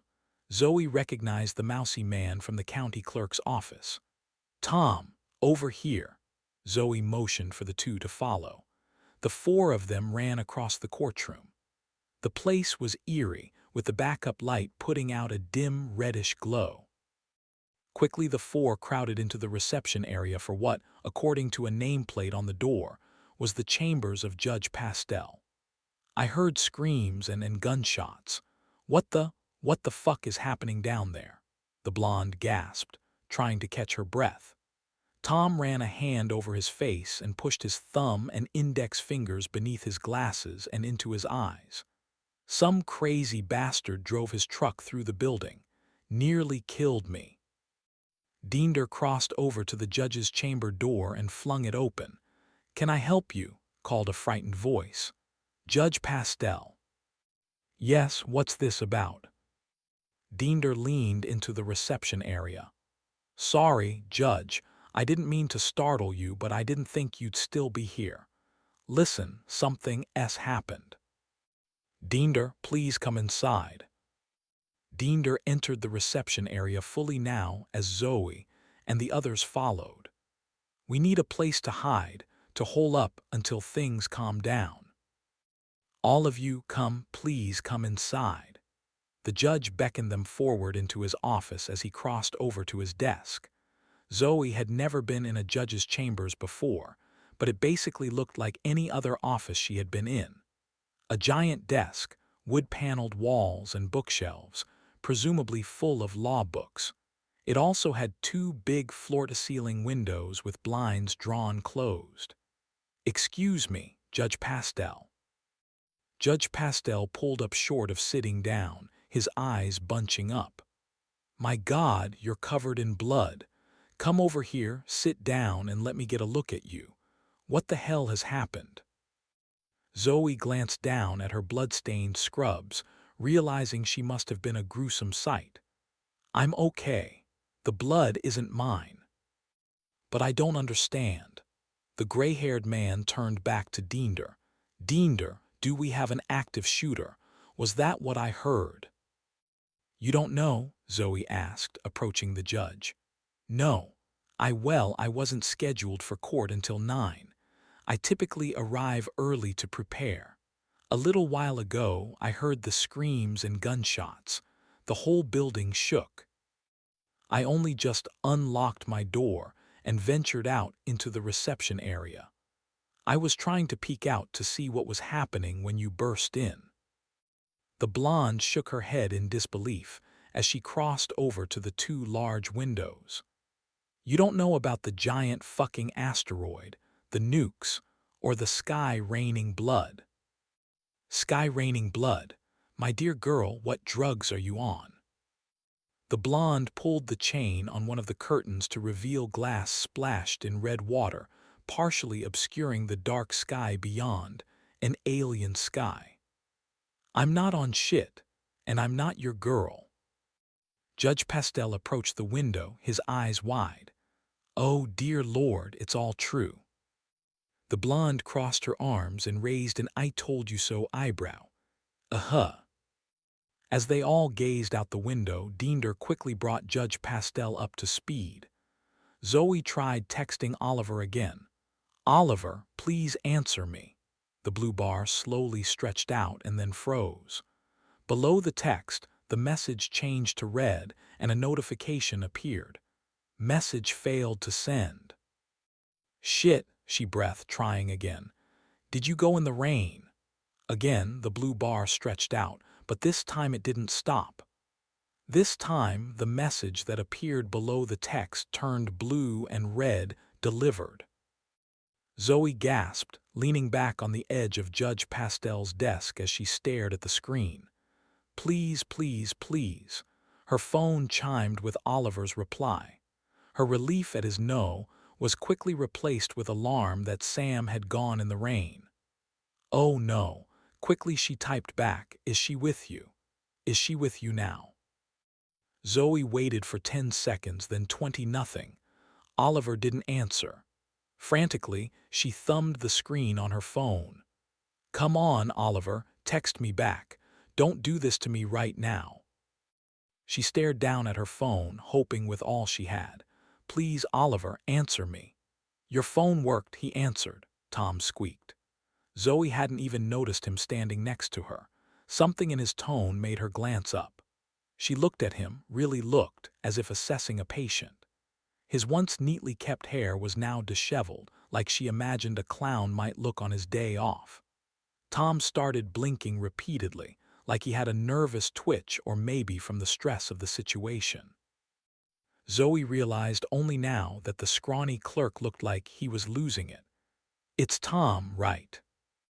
Tom nodded, frowning down at his own phone. "Mine won't work at all. Is yours actually working?" "Hey, did you say your phone is working?" the blonde asked.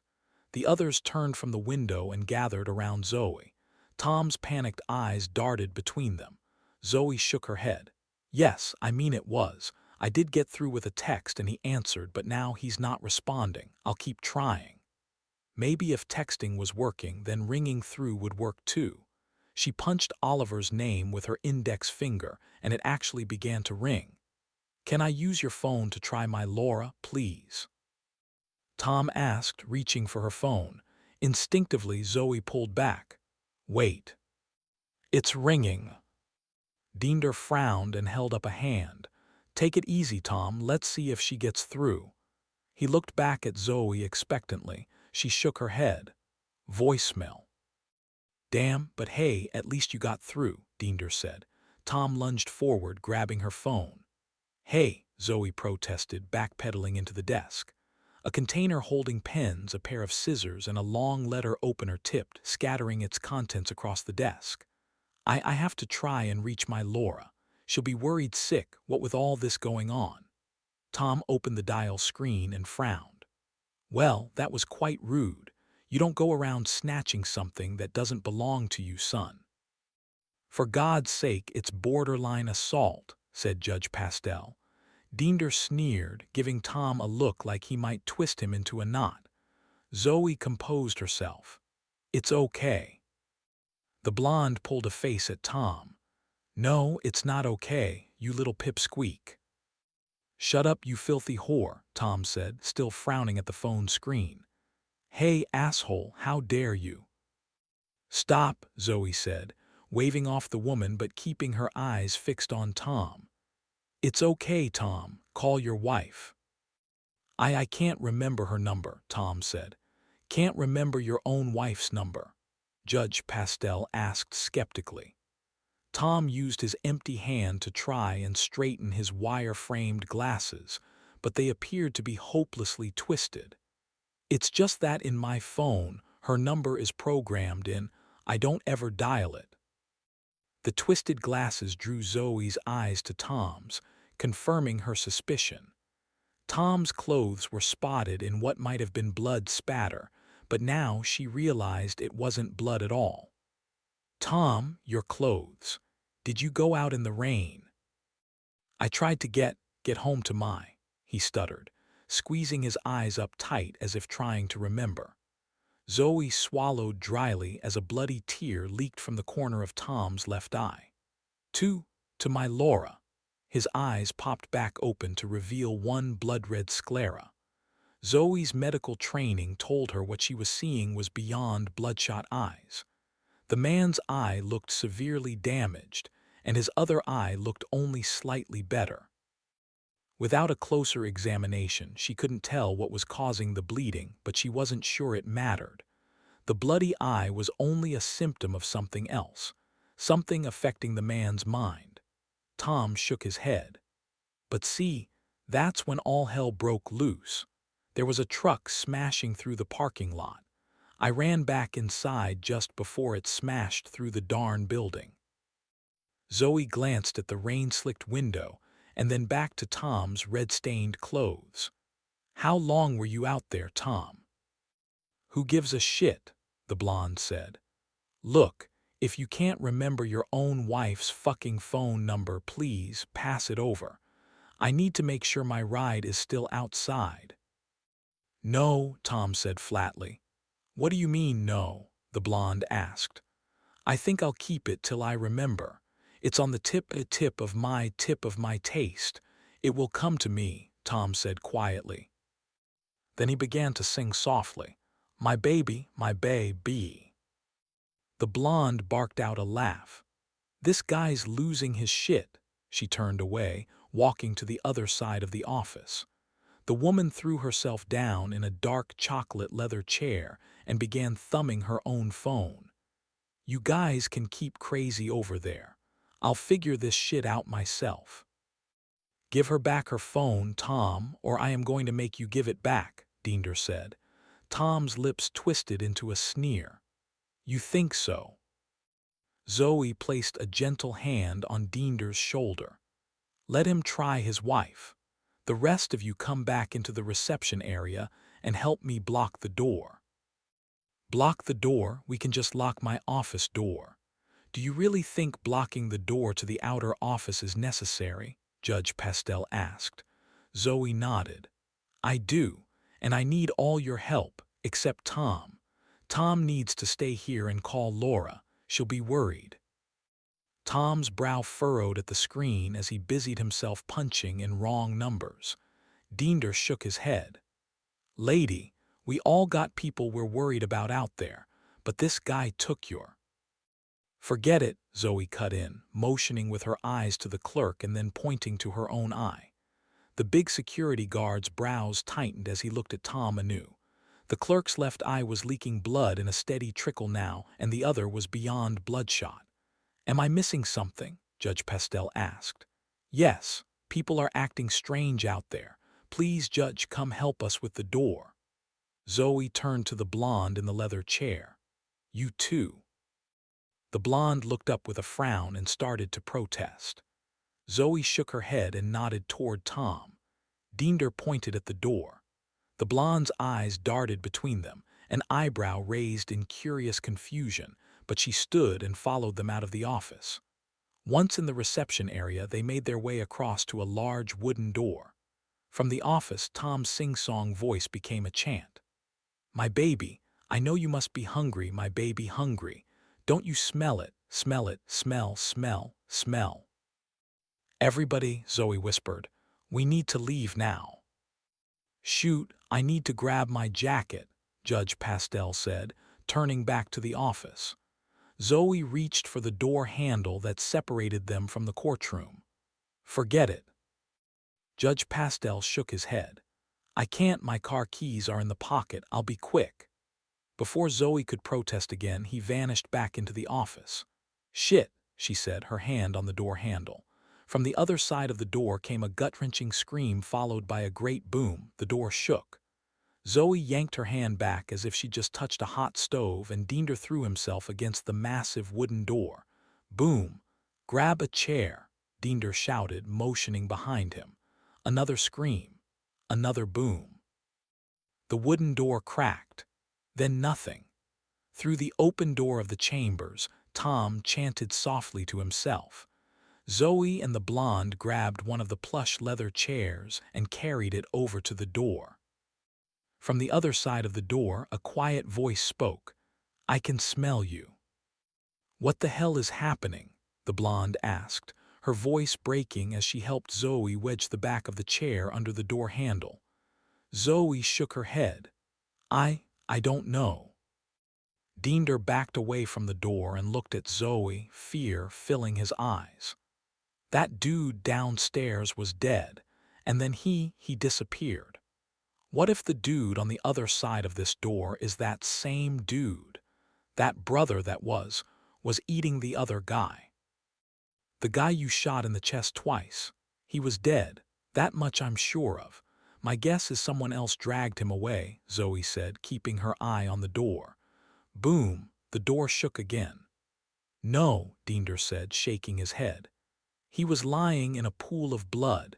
If he was dragged off, it would have left a red streak across that white marble. He wasn't dragged." Zoe gave that a half-second of thought before the door shook again. Boom. "Let me the fuck in." "This chair isn't going to hold the door for long," Dinder warned. Another voice came from beyond the door. This one was deeper. "I'm starving to death." "Boom, I need to get out of here," the blonde said. Zoe grabbed the now sobbing woman by the shoulders. "What's your name?" "Angel," the woman said between sobs.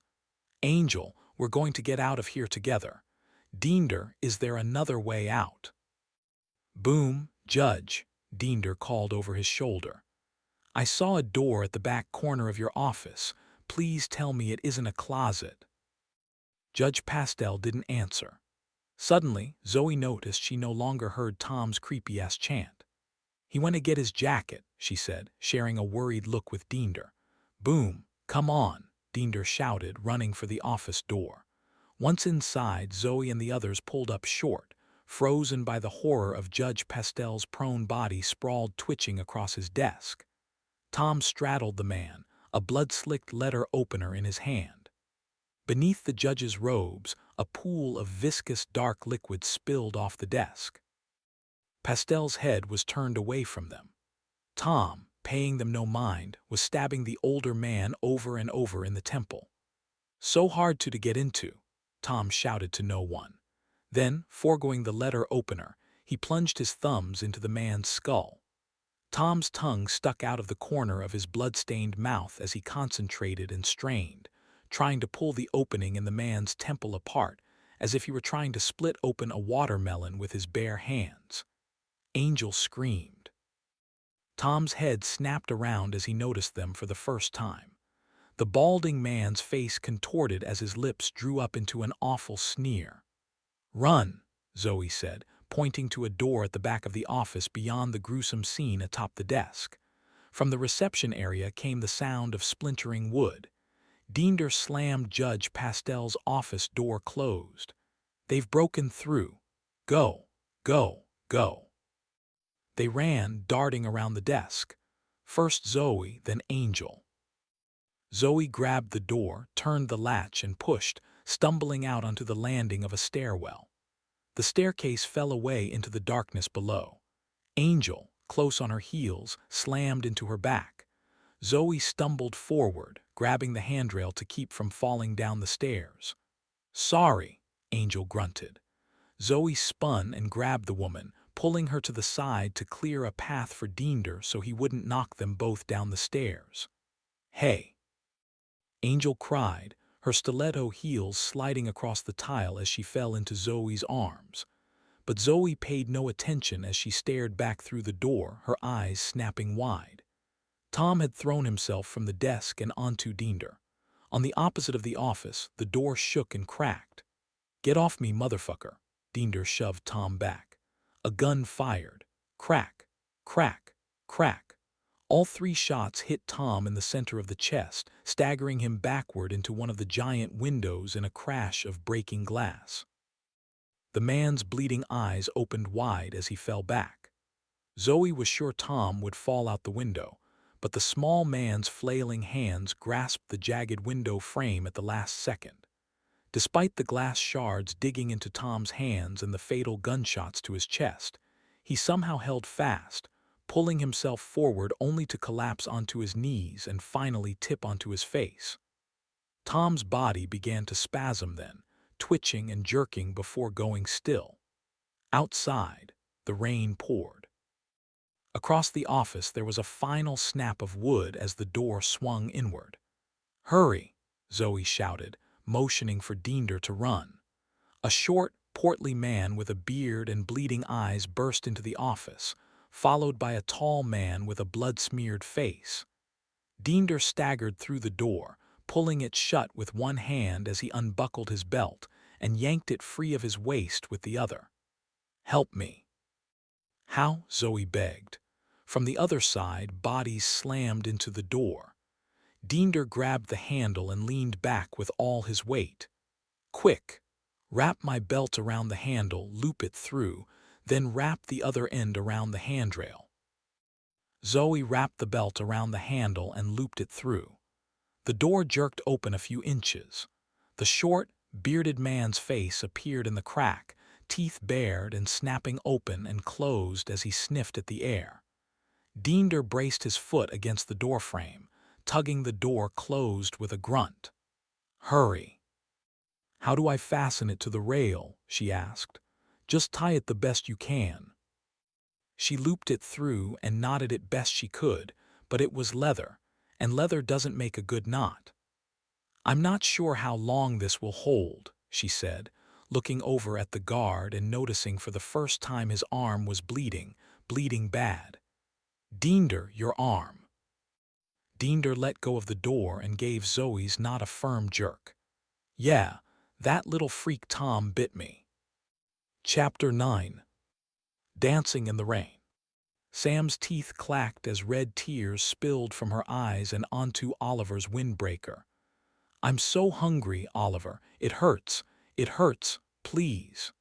The woman begged and then screamed, "Ah, give it." "Sam, damn. Mitt, don't," Oliver pleaded. The little girl kicked her foot free and climbed over the steering wheel and onto the oversized dashboard, wedging herself against the windshield of the garbage truck. But Sam paid no attention to the girl now as her face pressed in closer to Oliver's.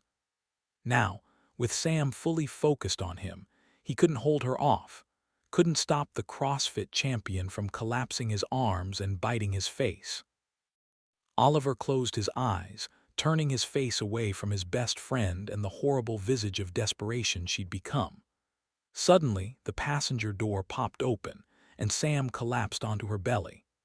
Oliver peeked one eye open, his head snapping around to see what had happened, half expecting to see someone there in the doorway. But there was no one. Quickly he realized Sam's foot must have lifted the truck's door latch. She'd lost her footing, and with it her leverage. Sam drew back and scrambled onto her hands and knees. New hope surged as Oliver saw his fleeting chance slipping away. The little girl screamed.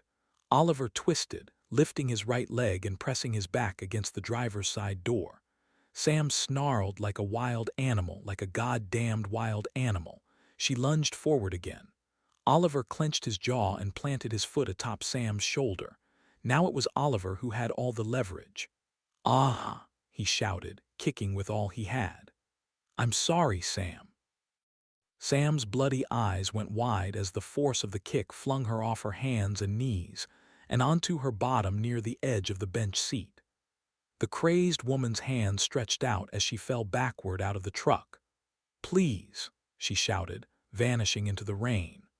Oliver's heart sank. He knew a head-first fall from the height of the truck could be serious, if not fatal. But Oliver didn't wait to see. He shoved the truck into gear and stomped on the gas pedal. The truck lurched forward, the sudden force slamming the passenger door shut just before it would have crunched into the vehicle in front of him. The little girl grunted, falling back off the dashboard and into the oversized steering wheel. Grabbing a glove off the seat, Oliver used it to quickly depress the lock on the rain-slicked passenger door. "Climb down," he said, breathing hard. The little girl was crying, but she seemed to be uninjured. "Are you okay?" he asked desperately. "Did you hit your head?" The girl shook her head, wiping tears from her eyes. She gripped her doll like it was a lifeline. "I want my mom," she said, her lips trembling as her eyes glistened with fresh tears. Oliver's heart broke as he fought back tears of his own. I know. Listen," he said, hesitating. His own thoughts scrambled as he tried to rationalize what just happened. He realized in the 20 or 30 minutes since he'd picked up the little girl, he hadn't even asked her name. "What's your name?" "Journey," the girl said between sobs, "but not like when you're going on a trip, but like this." One by one, the girl spelled out the letters. Journee. Oliver blinked. "Journey," he whispered back. Here they were, two strangers, and that name, that word Journey. He wanted to believe that meant something, but he'd stopped believing in signs and greater cosmic reasons when he frowned, trying to shake the thought away, but he couldn't. Journey was the name he and Zoe were leaning toward before he closed his eyes and swallowed. It felt like he was trying to swallow a cat before they'd lost the baby. Even the spelling was the same. Sure, they'd spotted it on a list of trending girls' names, but still, what were the odds he would meet her here and now in this moment of uncertainty? And where was this journey about to take them? He didn't know, but a feeling inside him he couldn't explain was urging him. You have to keep this little girl safe. Oliver opened his eyes and looked at the little girl. "Well, Journey, I'm Oliver, and I'm going to keep you safe until we find your family, okay?" Tears spilled down Journey's small round cheeks, but she managed a slight nod. "Okay, now I need you to do me a favor and stay good and far away from that door. Don't touch anything wet, okay?" Journey nodded, scooting closer to Oliver. "Good, now let's figure out." There was a thump on the passenger side window as a fist smashed into the glass. Oliver jumped and the girl shrieked. Outside the window, Sam jerked on the locked latch and punched the window again. "Muyue," she moaned. Her head was twisted funny and a viscous stream of blood covered one side of her face, visible even through the streaks of red rain. "Oh, Jesus." Sam Oliver yanked back on the shifter and stomped on the gas pedal. The truck reversed as the backup lights and beeper burst into action. Beep, beep, beep. A moment later, the hopper smashed into a vehicle behind them and Sam fell from the step. "Hold on, Journey." Oliver shifted into first gear. The heavy rain was slowing enough that he could see the shape of the other vehicles filling the off-ramp. Steering onto the shoulder, Oliver shifted into second and then third, speeding past the jammed-up motorists. He grimaced as he sideswiped a blue SUV. Horns sounded, but he kept going, navigating the truck down the curving ramp. A large brown king cab pickup truck eased out onto the shoulder in an effort to block him from passing. Not the time to be a dick, pal, Oliver thought. He put his arm across Journey's chest, as if he and he alone could stop gravitational force from throwing the girl into the dashboard. Fortunately, the pickup offered little resistance when the half-full garbage truck hit the front passenger side quarter panel. The truck spun away, back into the waiting traffic. "That's what you get," Oliver shouted, glancing into the side mirror. Staying on the shoulder, Oliver turned right onto Route 29. To his right, there was a Kohl's department store, and just past that there was an explosion of movie set proportions as a gas station went up in a fantastic ball of fire. Oliver realized in that moment that something was clearly wrong with the world around him, and he remembered the text from Zoe. "Did you go in the rain?" Of all the things she could have texted, that's what she'd asked him. Not "Are you okay?" Not "Are you home?" But "Did you go in the rain?" His thoughts flashed to the tiny bleeding holes in Sam's eyes.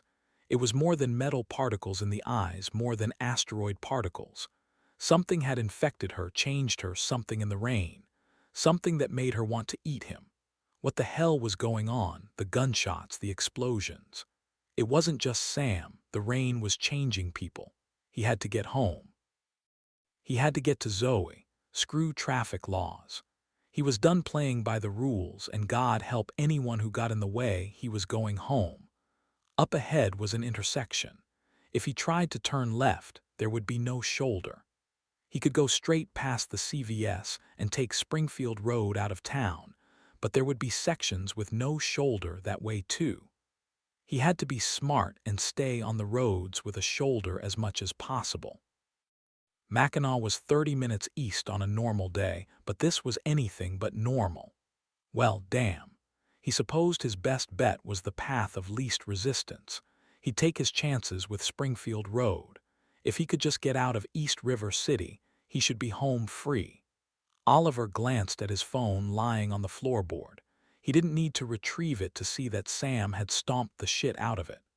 Zoe was probably freaking out, but something she'd said had given him comfort. She had asked him if he'd gone into the rain, which could only mean she knew not to. Thank God she knew not to. "I'm coming, Zoe." Oliver swung the truck around the front of the line of cars and into the intersection. "What the shit?" he said, noticing there was a crowd of a dozen or so people standing in the rain. No, not standing, dancing. "Oh, you dumb sons of bitches," Oliver said, shaking his head in disbelief. Look at them, he thought. Happy to be alive and not knowing they're killing themselves. His thoughts flashed back to Sam, a lump forming in his throat. "You sure say lots of bad words, Oliver," Journey said disapprovingly. "Oh, sorry, Journey," Oliver said, feeling strangely embarrassed. Journey sniffed, wiped her nose on her coat sleeve, and giggled. The giggle felt right somehow. Sam would have laughed at this, at him being scolded by a little kid for his potty mouth. Oliver cleared his throat, pushing down the lump and forcing a smile. "Everything is going to be okay, kid," he said, more to himself than to the girl. "Old Mac will get us where we need to go." "Who's Mac?" "Oh, didn't I introduce you? Mac is my truck, says so right on the front grille." Oliver patted the dashboard. "Mac, this is Journey, say hello." He revved the truck's engine a couple times. Clutching Princess close, Journey giggled again. "Hi, Mac, this is Princess," she said, holding her doll out as if to show the truck. "Maybe you two can be friends." "Well, all right. Now that we're all acquainted, you hold on, okay?" Journey clutched Princess tight to her chest and nodded. He stared past the group of dancers and towards a row of cars stretching bumper to bumper across the intersection from the other direction. Sorry for this, he thought as the people shuffled out of the way. He aimed the truck between the front end of a gray Toyota Corolla and the trunk of a black Cadillac. Both vehicles desperately honked their horns as Oliver eased the front bumper into the two vehicles, his headlights filling their cabs. The two cars were pushed aside like a set of squeaky French doors. Once through the intersection, Oliver turned off Route 29 and onto Springfield Road. 10 miles per hour. At this rate, it would take him 2.5 hours to get home. He pushed his way through another intersection and dropped his rig into low gear. Slowly, he maneuvered the heavy beast up the steep hill adjacent to a small park. As Oliver crested the hill, he saw a woman running down the street in nothing but a bra and underwear. A man chased after her with a garden shovel raised high above his head and cocked for a swing. Good Lord! His instincts tugged at him to help the woman, but what could he do? If the rain was poisonous, she was dead anyway. Still, he had to do something. Close your eyes, Journey, and don't open them till I say okay. Journey nodded and shut her eyes up tight. Oliver pressed down on the gas pedal and aimed the corner of his rig toward the man with the shovel, clipping him as he passed. The shovel flew from the man's hands, clanging into the grill of the truck as the man spun down onto the pavement, sliding away from Oliver's sight. The woman continued to run. Slowly, they crept forward as the rain tapered off to a steady shower of doom. Gunshots fired from somewhere in the neighborhood, first on his left and then from somewhere even closer on his right. Oliver tried to see beyond the street and the front yards, but it was still no use. The few cars on Springfield Road were moving now, and high above, the rust-colored sky seemed to brighten just a little. It was only mid-morning, but the sky glowed as if poured full of molten iron. Oliver hoped this was a good sign. Perhaps he was seeing the last of this alien rain as the clouds were wrung like a wash rag to splatter blood red over the world. "Can I open my eyes?" Journey asked. "Shit, I mean yes. Look at the sky, Journey. I think it's brightening." Some small relief filled him. He wanted to drive faster to get home to Zoe. They crossed through their last intersection, and a few miles later they drove into the small town of Groveland. But despite the hope of sunshine to come, the rain continued to stubbornly fall. As he passed through the tiny town, he noticed carnage. A car crashed through the front of a home, a gas station ransacked and burning, another home billowing smoke. Through his driver's side window, Oliver saw 3 people crouched on the sidewalk. They were bent over a fourth. Oliver squinted, trying to understand what he was seeing. What though they were? No, that can't be right. But there they were kneeling in the rain, doing the unthinkable. They were eating a woman's face. Oliver sped up, shifting through the gears. He looked down at the little girl and dragged a hand down his whiskery face. What the hell was happening out there? On his dashboard, a light flashed, catching his attention. Oliver frowned, not sure he'd really seen it, but then it flashed again. The third time, the service engine light didn't flash. It stayed on, bright and red and damning. Chapter 10. The restroom. Zoe bounded down the tile stairs leading away from the judge's chambers and onto the first floor. Straight ahead, a metal door exited into the mid-morning rain. To their left was a dark corridor, presumably leading back into the courthouse atrium. "Smell you, we smell you. Smell, Yahoo!" A disturbed voice trailed after them. High above, the belt-strapped door banged over and over. Somewhere beyond the hallway, a woman screamed. It wasn't a scream for help or a scream of someone running in fear. This was the scream of someone being murdered. Zoe pulled up short. "Don't stop," Diender said with a grimace, his right hand pressed tight over an oozing wound just above his elbow. "We have to go this way. We can't go back up, and we can't go outside." The backup generator kicked on earlier, so if the power isn't out, who the hell turned out the lights? Angel asked uneasily. "Look, I think I'll take my chances with the rain." Zoe stepped in front of the taller woman, blocking her path. "No, he's right. You can't go into that rain, don't you see? It's the rain, Angel. The rain is causing them to go crazy. From the darkness, something banged. They all jumped as another scream gargled and faded. Well, I'm not going down there, Angel said, her eyes wide and full of panic. Dinder pointed down the hall. Listen, there's a bathroom on the left. Maybe we can hide in there until the rain stops. The tall man looked at Zoe hopefully. Upstairs, I gotta look through the window. I think the rain is slowing. Zoe had noticed it too when Tom broke the window. It did look like the rain was slowing, but Zoe would be damned if she stepped 1 foot out that door until she was sure she could make it to her car without getting a drop on her. She nodded. Yeah, it's slowing. The bathroom is a good plan, and we can get that bite wound washed up. Angel crossed her arms. Okay, fine. But for the record, I don't like being trapped in a room with only one way in and one way out. Behind them, laughter spilled down the stairs, accompanied by shuffling feet. Shit, it didn't hold. Hurry this way, Dinder said, running for the bathroom. Pushing their way inside the men's room, they scrambled past 6 puke-green stalls and into the 7th and final one. There they stood, trying to control their breathing as their eyes darted back forth, listening for the door to pop open. Diender lifted the pistol and looked at it as if surprised he still held the weapon. Get behind me, he whispered.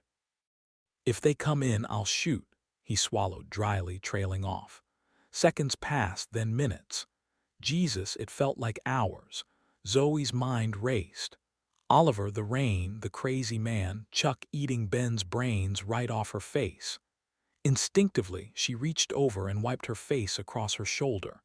Then her thoughts flashed to Judge Pastel, Tom, and the letter opener. What the hell was in the rain that made people want to kill each other and eat each other? Well, Diender asked, frowning. Zoe blinked. Oh, sorry, what? I said they must have passed by now. It's been 15 minutes, Diender said, nodding towards the door. You think it's safe to go out? I think we should wait another 15 minutes, Angel said, texting something on her phone. She'd been trying the whole time, but her texts weren't sending. Okay, Zoe whispered. We can stay and wait, but let's get you over to the sink. Your arm is still bleeding. They agreed and eased open the stall door, making their way to one of the sinks where they stood frozen, listening. There's no lock on that door. Someone could burst in here any second, Angel said. If you'll look at my arm, I'll stay focused on the door, Diender said, placing the gun next to the sink. I'll have plenty of time to shoot. I just need to make sure I aim for the head. Angel, as quietly as possible, get me a bunch of paper towels. Zoe gestured towards the paper towel dispenser. Angel nodded and began depressing the lever on the dispenser ever so slowly. Zoe turned on the cold faucet and washed her hands. Bend down here and let me wash it out. But just know, it's going to hurt like hell and the soap might burn too. Just do it, Diender said, fixing his jaw, hoping to take his mind off the pain to come. Zoe said, tell me what you meant by aim for the head. Diender looked at her hard and pressed his lips into a tight line. I mean, there's only one way to kill a zombie, aim for the head. A zombie? She asked in disbelief as she dispensed a palm full of soap. This guy couldn't be serious. Don't be ridiculous, Diender. There's a logical explanation for this. Now take your hand away and let me see. Diender pulled his hand back and cringed. Ridiculous. People are changing, craving brains, and that guy I shot in the chest multiple times got up and walked away. What the hell would you call it? I don't know, but I have some theories. And you don't know that Chuck got up and walked. You didn't see him move after you shot him, she argued, assessing the damage to his arm. The bite was bad, but at least Tom hadn't bit out the whole chunk. He'd sunk his teeth in good, though, deep into the tissue of Diender's lower triceps muscle. At a minimum, The man needed a hospital and stitches. It was also likely he'd suffered tendon damage, which could require surgery. She wet her hand and rubbed soap over the wound. Like, what theory? Diender grunted. Hey, sorry, but we have to clean it. Diender nodded, squeezing his eyes shut. I know, do what you have to do. I can handle it, so, what theories? Zoe winced, wishing she could numb the wound area. Well, I think there is something in the rain. No shit, honey. You said that already, Angel said, her eyes locked on the door. Yeah, I did. Well, my best theory is some kind of bacteria or maybe a parasite, something small. Since it has to be in that strange rain, who knows? Something we've never seen, but something that moves fast. A parasite that makes you want to eat brains. Lady, what the hell for? Diender asked. Diender's arm was a mix of soap, lather, and blood. Bend down, let me rinse it. Diender bent, sticking his elbow into the sink. You might be amazed at what parasites can make the host do, and I'm not even talking about alien ones. Like what? Angel asked. 5 came to mind. Zoe remembered them from a semester on parasites in nursing school, but she didn't want to talk about any of them or the horror of what they could do. Doesn't matter, it's just a theory. She folded the paper towels into a bandage. Diender nodded. I have a theory of my own, and I like mine better than yours. You see, they had to have fired nukes at that asteroid. And doesn't nuke mean radioactive? Yeah, I guess so, Zoe said, patting the wound dry before wrapping the folded band of paper towels around Diender's arm. Of course, sure it does, Angel said, nodding along. Right, well, maybe there is some kind of radioactive shit in the rain. Jesus, that hurts. I know, sorry, but the next part is going to be worse. I need to tie something around this tight, or it's just going to keep bleeding, Zoe said. Diender removed his uniform overshirt and handed Angel a small folding knife from his front pocket. You mind cutting this into strips for me? Sure. You said you like your theory better than mine, Zoe asked. Yeah, if you're right, I probably caught that parasite shit when that little prick bit me, and that would jibe with my zombie theory. She hadn't even thought about that. Not the zombie part, but the spreading of a parasite through a bite. Zoe's heart sank. If she were right, and God, she hoped she was, Diender could be infected. I don't think it would work that way, she lied. Besides, you feel okay, right? It's been what, 30 minutes since he bit you? I feel fine considering I killed at least one person today, and my arm burns like hell. Angel handed the strip of gray shirt to Zoe. She wrapped it around Diender's arm twice, made a knot, and cinched it down tight. Diender winced. I know this sucks, but one more should do it. What I'm applying is a pressure dressing. It should help to keep pressure on the wound and staunch the bleeding. Diender nodded. Then, as if an afterthought, he said, Man, I'm starving. I mean, I feel like I could eat a full-sized horse right now. Starving, Zoe's breath caught. At a time like this, hunger shouldn't even be a thought. Somehow, her heart, already in the pit of her stomach, found a way to burrow in deeper and deeper as Chuck's words echoed in her mind. Starving, starved, hung, then Tom's strange singing. I know you must be hungry, my baby, hungry. I can almost smell it, smell it. Smell, smell, smell. Zoe's body shivered at the memories, knowing those words would haunt her nightmares for years to come if she lived that long. But with the dreadful memory came a realization. Whatever was happening, starvation was a symptom. And not just starvation, but smell too. Diender, do you smell anything? Zoe asked carefully. Angel froze, glancing up from the gray fabric strip. Smell. Diender blinked and took in a deep breath. Smells like a bathroom, he shrugged. Zoe sighed, exchanging a relieved look with Angel. The woman's own relief told her she was tracking along. Maybe the guy really was just hungry. But now that you mention it, Dinder said, a smile stretching across his face. He closed his eyes tight, squeezing them, mashing them down as he scrunched his nose up and drew in deep breath. Yeah, he exhaled, stretching out the words. There is a kind of, I don't know, a sweetness to the air. Do you smell it? He licked his lips. It's kind of like when you put your nose really close to a cherry cheesecake and suck in a deep breath. You know when it smells so good you can almost taste it. Tears stung at Zoe's eyes as she tried not to let them fall. She glanced at the gun lying next to the sink. Diender opened his eyes. Well, do you?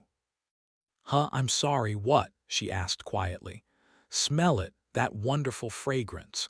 You think it's something they use to clean the bathroom? Diender leaned forward and sniffed. No, wait, it isn't the bathroom at all. I think it must be your perfume. He smiled again. Hey, what are you wearing? Maybe I can get some for my girl. Zoe stared into Diender's eyes with the focus of an ophthalmologist. But she didn't need to be an eye doctor to see what she feared more than anything. Diender's corneas had turned light pink. Oh no, she leaned in closer. It almost looked like there were small perforations in the whites of his eyes. That would explain the bleeding. Why are you looking at me like that? Diender asked. Chanel number 5, she answered quickly. Chanel number 5. Well, I got to get some of that for my girl, Tayana. Did I tell you we just got married? Got a little one on the way too. We just found out last week it's going to be a boy, he said, beaming. We're gonna name him Howard after my father. Diender frowned before his eyebrows lifted thoughtfully, his gaze shifting to Angel. He pulled in another long breath. I'll be damned. You two are wearing the same thing, the man laughed in disbelief. Now what are the odds you would both be wearing the sweetest perfume I have ever smelled on the same day? Zoe slid her hand across the counter, turning the gun as she lifted it carefully. Diender's eyes caught the movement, languidly following Zoe's hand over to the gun. Now why would you do that? Haven't I done a good job protecting you girls? You have, Diender, and now I want to protect you for a while. Cause you think I'm changing into a zombie.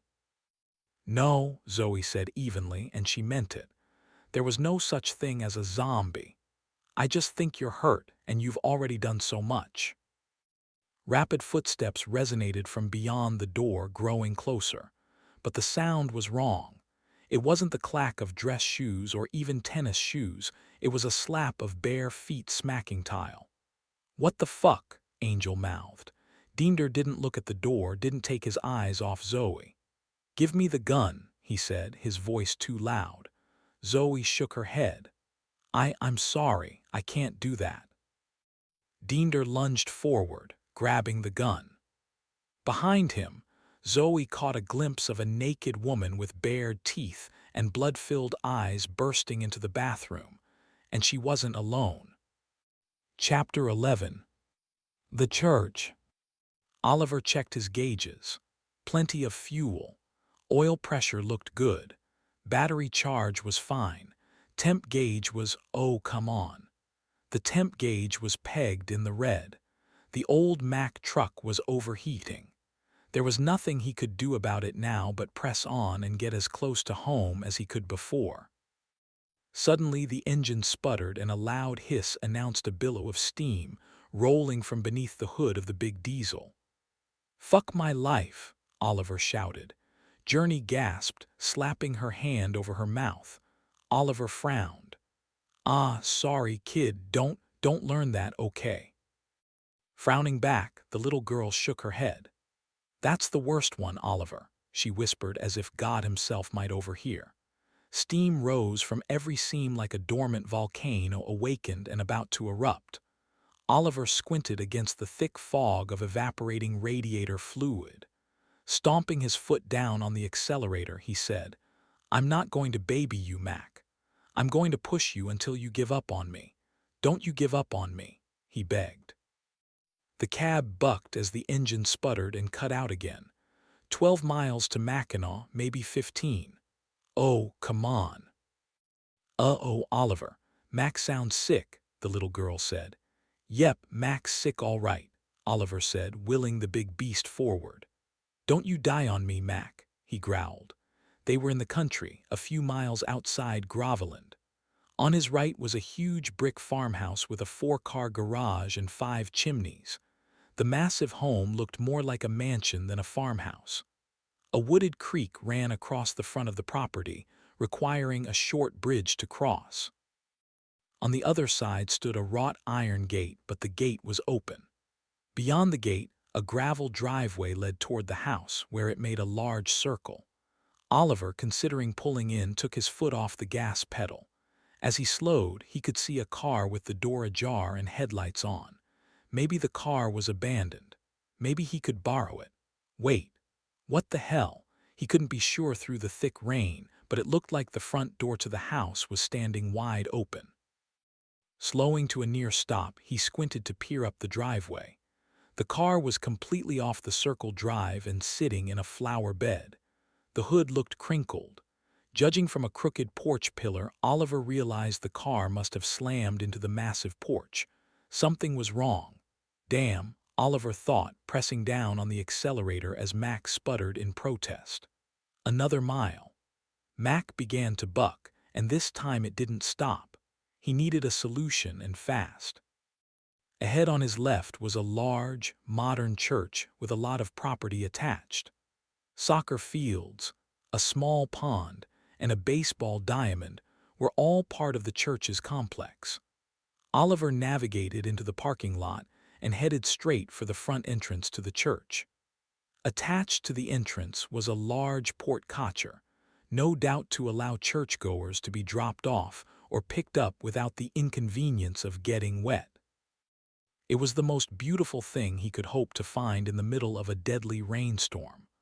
Unfortunately, his truck was way too big to fit underneath, but not his cab. The cab would fit. It had to fit. He coasted forward, the big red-and-white truck choking out its final gasps. Oliver stared up through the red drops as they splattered fat and thick against the window. He smiled with relief as the cab slipped underneath the oversized carport. He let Mac creep as far as it could go before the bed hit the roof with a jolting crunch. Journey gasped. "It's okay. I meant to do that," he reassured her. The tiny girl gave him a dubious look. Mac trembled and wheezed a final time and then stalled. Everything went silent except for the hiss of radiator fluid and the pit-pat of falling rain. Staring at the glass doors of the church, Oliver made a decision. He was going to have to go in that church, break in if he had to.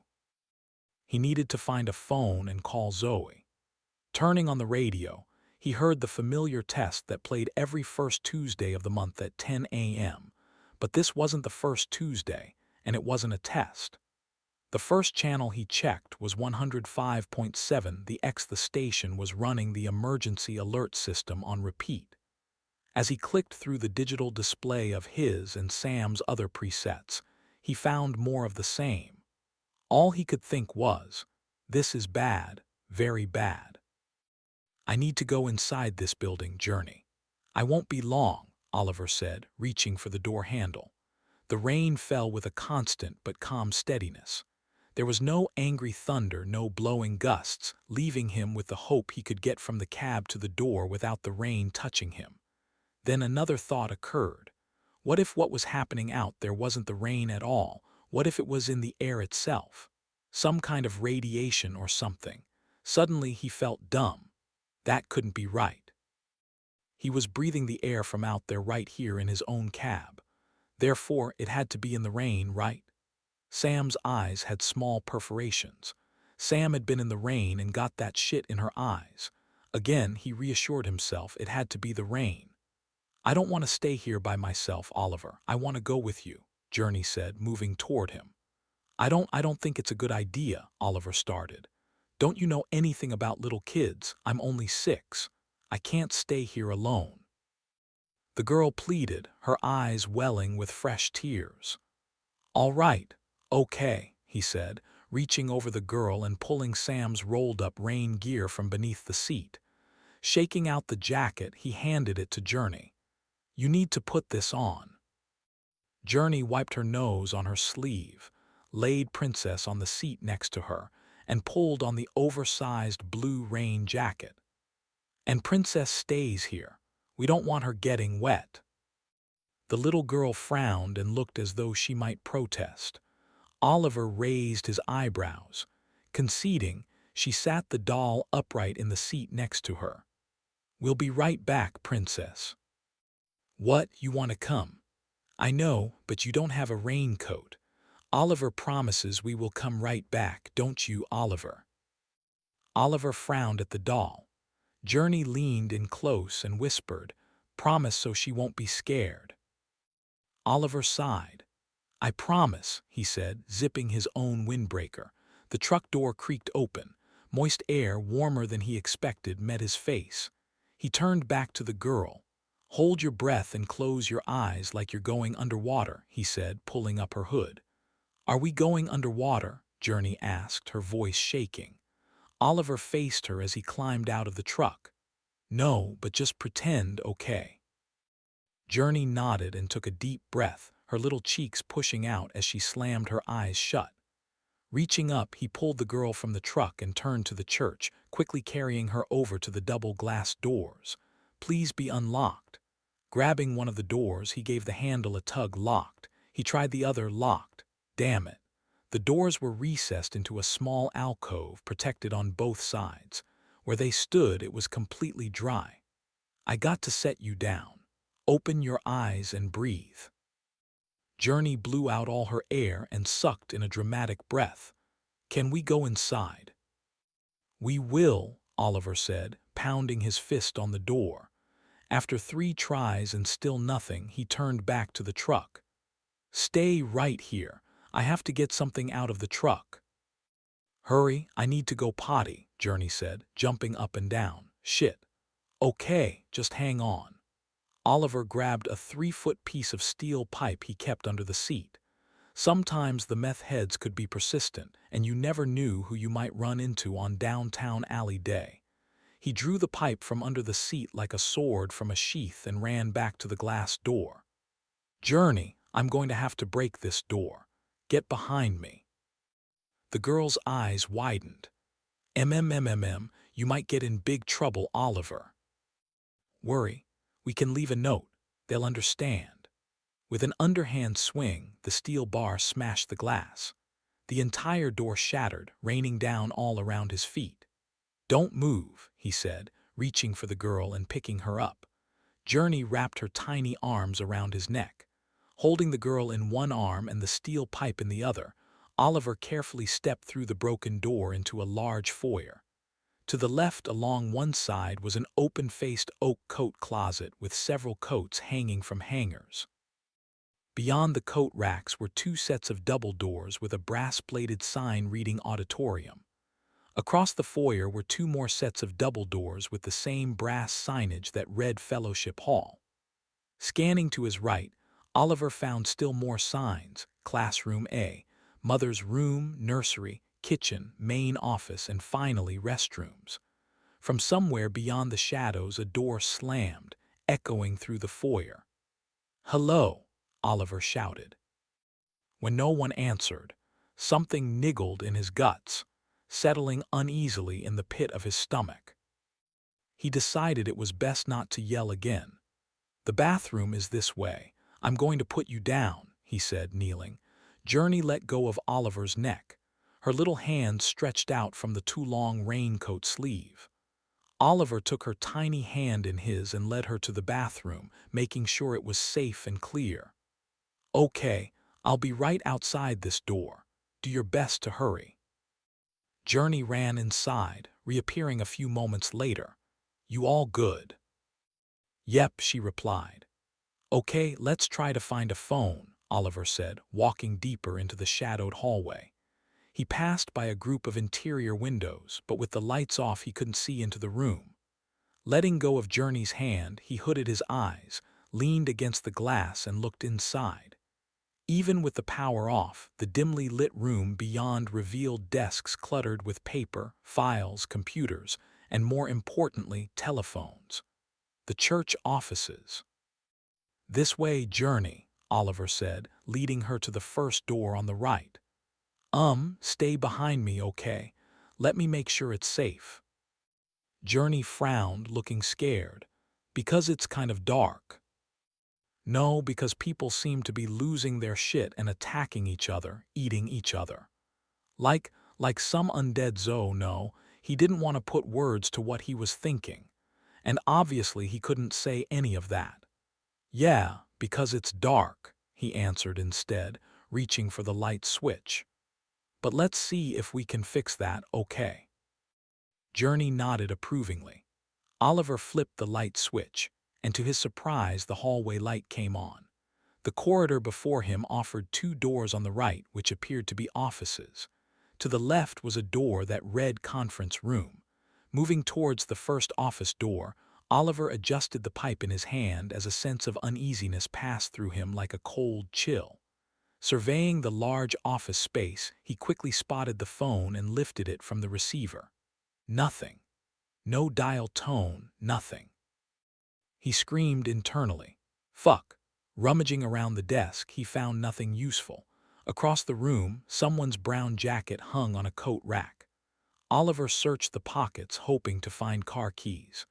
What he found instead was a set of several keys, all of which appeared to be for the building itself except for one.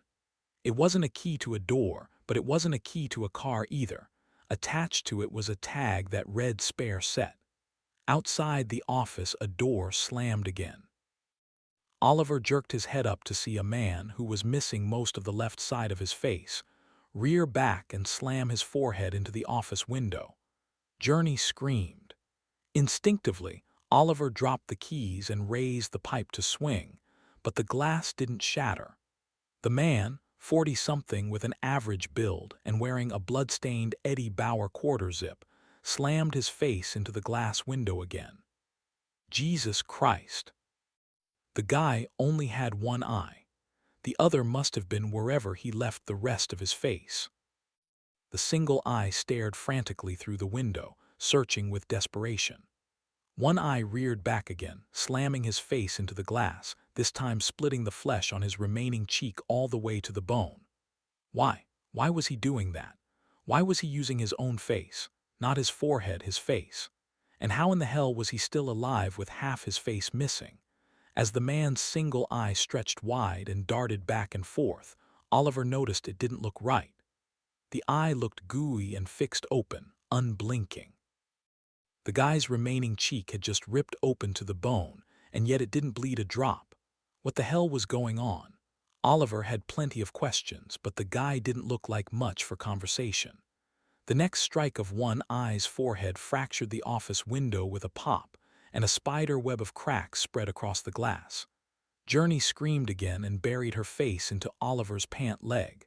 Gently, he pushed her back. "Stay behind me, Journey, and get ready to run. And don't look." Window exploded inward. Oliver hurried forward, cocking the pipe. He could hear the man now, but not words. The guy wasn't saying anything.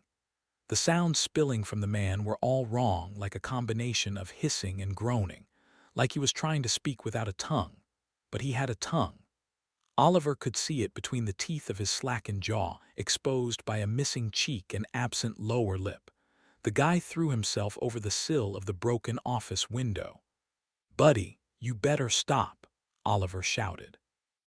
The jagged glass protruding from all around the windowsill did nothing to slow the guy. Nor did he seem to care that he was cutting the shit out of himself. One eye flopped onto the floor and began to scramble to his feet. Am I really doing this? Am I really about to hit a guy in the head with a pipe? He had already thrown his best friend from the garbage truck and hit a random guy running down the street. But smashing in a man's skull with a steel pipe, that was on a whole different level. Through the broken window he heard footsteps and more groaning. If they ran out of the office, this guy was coming after them, and if they got caught in between, "Close your eyes, Journey," Oliver shouted, setting his jaw. As One Eye attempted to push himself to his feet, Oliver swung the pipe, connecting with the left side of the man's skull. It was a solid hit. Through the pipe, Oliver felt the man's bones crunch. Adrenaline fueled him through the moment, but it didn't stay the wave of nausea sending bile up his throat, threatening to upturn what little his stomach held. One Eye, never having achieved a fully upright stance, fell down onto his side. The side of his head looked deformed from the blow. Oliver blinked. The pipe hung slack in his hand. He just killed a man. For God's sake, he just killed a man in a church. Not that he was religious, but still in church. Exhaling, he started to turn back to Journey when the man he just killed twitched and began to move. The one eye, still there, still holding to its ruined face, stared up at him. The man groaned, his teeth clicking as he snapped his jaw open and shut. What the fuck? No way he could be alive, let alone conscious. Oliver swung again and again, fracturing and destroying the man's skull, and with it his brain. One Eye lay prone on the floor, a huge puddle of blood pooling beneath his smashed skull. He didn't twitch or move again. Outside the office, the moaning grew closer. Grabbing Journey's hand, Oliver made for the door. "Did you keep your eyes shut?" Journey nodded. Oliver looked down. The poor kid still had them shut. "Look, you can open them, but be ready to shut them again." "Are they monsters?" she whispered. "They're sick, that's all," he answered, leading her down the short hall that led to the main corridor by the bathroom. But he knew for a fact that was not all. It was insane for him to think it or say it, but maybe this little girl saw it truer than anyone, truer than he had. Kids don't need to rationalize. They call it as they see it. And as he thought of Journey's words, he realized that was the closest thing to a monster he'd ever seen. Back the direction they had come, beyond the reach of hallway light, three shapes stood groaning, hissing, and sniffing at the air like a pack of curious lions on a scent. He couldn't tell in the darkened hallway, but he thought the silhouette of one must have been a child. Monsters or no, he didn't want to kill a kid. Come on. All at once, the three stopped sniffing and ran towards them. Oliver led Journey the other way. They rounded a corner and ran through a door labeled kitchen. The large kitchen had a walk-in freezer. Oliver looked inside to find it was full of frozen goods, but they could still fit inside. On second thought, if those things saw them in there, they might not leave and they could freeze to death. Oliver had no interest in becoming trapped in a walk-in freezer. He found a fully stocked walk-in pantry, but it didn't look like a safe place to hide either. The door they'd come through opened to a chorus of hisses and moans. On the opposite side of the room was another door. This way. This door opened out into what seemed to be the fellowship hall, a massive space full of dozens of round tables. The dining hall could probably seat 200. No wonder they needed such a big kitchen. Oliver grabbed a chair from one of the tables and wedged it under the door handle to the kitchen. When they'd first entered the church, he had seen the sign for the fellowship hall. All they needed to do was cross the room and exit back into the foyer, cross it, and they could get out the way they'd come in. Oliver hesitated. But then what? Mac was overheated. As hard as he'd pushed the big rig, it would be a miracle if the engine block hadn't cracked. Oliver stopped short, something occurring to him. If there were people here, then there had to be other cars here. Behind him, something or someone crashed into the door. A long, muffled moan rattled thickly from the other side. It sounded like a pained cry from a broken throat shoved full of gravel. The moan was followed by a boom, boom, boom, rattling the door in its frame. Oliver grabbed Journey's hand, but he didn't cross to the front of the fellowship hall. Instead, he ran to the back, towards the exit. If there were cars parked in the back, and Oliver was sure there had to be, he would need to figure out how to get himself and Journey through the rain without getting wet. Boom, boom, boom. Guess he'd cross that bridge when he got to it. The The chair he'd wedged under the handle shifted and squeaked in protest. It wasn't going to hold long. Circling around one of the large round tables, Oliver felt his foot slip in something. Then he saw her, a gray-haired woman lying prone on the floor. Journey, eyes closed. He shouted. The old woman lay on her ample belly, her mangled face turned to the side. An oversized handbag lay next to her, its contents dumped and intermixed with her insides. Jesus Christ! He lifted Journey, carrying her past the dead woman, all the while wishing he'd taken his own advice and not looked. He would never unsee the image of the elderly woman's intestines coiled in a gelatinous goo and spilled onto the floor. Her skull sat broken open and emptied of its contents, but those weren't spilled out like her intestines. They were gone. Oliver feared he knew where they had gone, and the thought sickened him. Someone had eaten them. If not for the tuft of gray hair still attached in a tangle of the matted mess, he wouldn't have been sure she was old. Across the hall, the door handle snapped off. The wedged chair fell forward. Shoving open the exit at the back of the dining hall, Oliver peered out into the rear parking lot. There were 3 cars.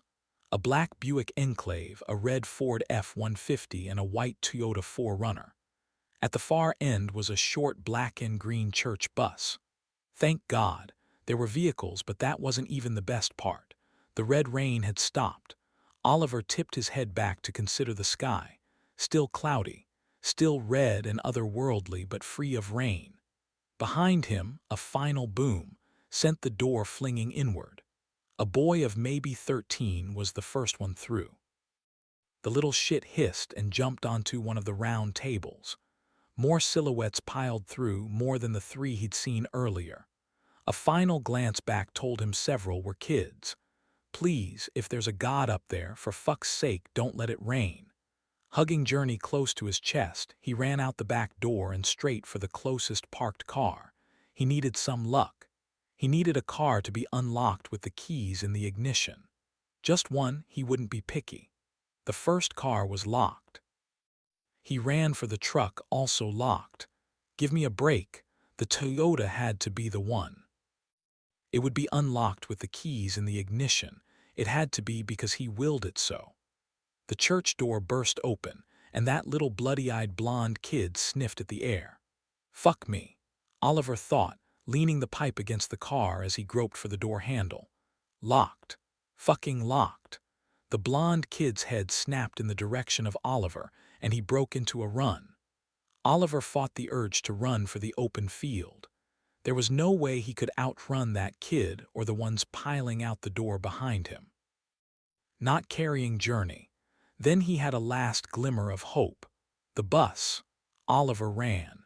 He rounded the front end of the bus just ahead of the blonde kid, who was a good distance ahead of the others. Even if the bus was open, he couldn't board before the kid caught up to him. Journey, eyes closed. I still have them shut from last time, Oliver, the girl answered, her voice on the brink of tears. Okay, good. Keep 'em closed, kiddo, he said, setting her down on the asphalt behind him. Oliver quickly turned to find the blonde boy was right on his heels, his mouth open for a bite. Cocking the pipe short, Oliver gave a half swing just in time to catch the little shit across the bridge of the nose. The blonde fell back onto his ass, his nose a ruin of what it had been, but he didn't seem to notice, and the fountain of blood Oliver expected to see didn't come. Weird. Letting out a shrill, guttural moan, the kid sprang to his feet, but the fall and recovery had been just what Oliver needed to get a proper swing readied, a home run swing. The boy's head cracked, the sound reverberating across the parking lot. Oliver quickly turned away.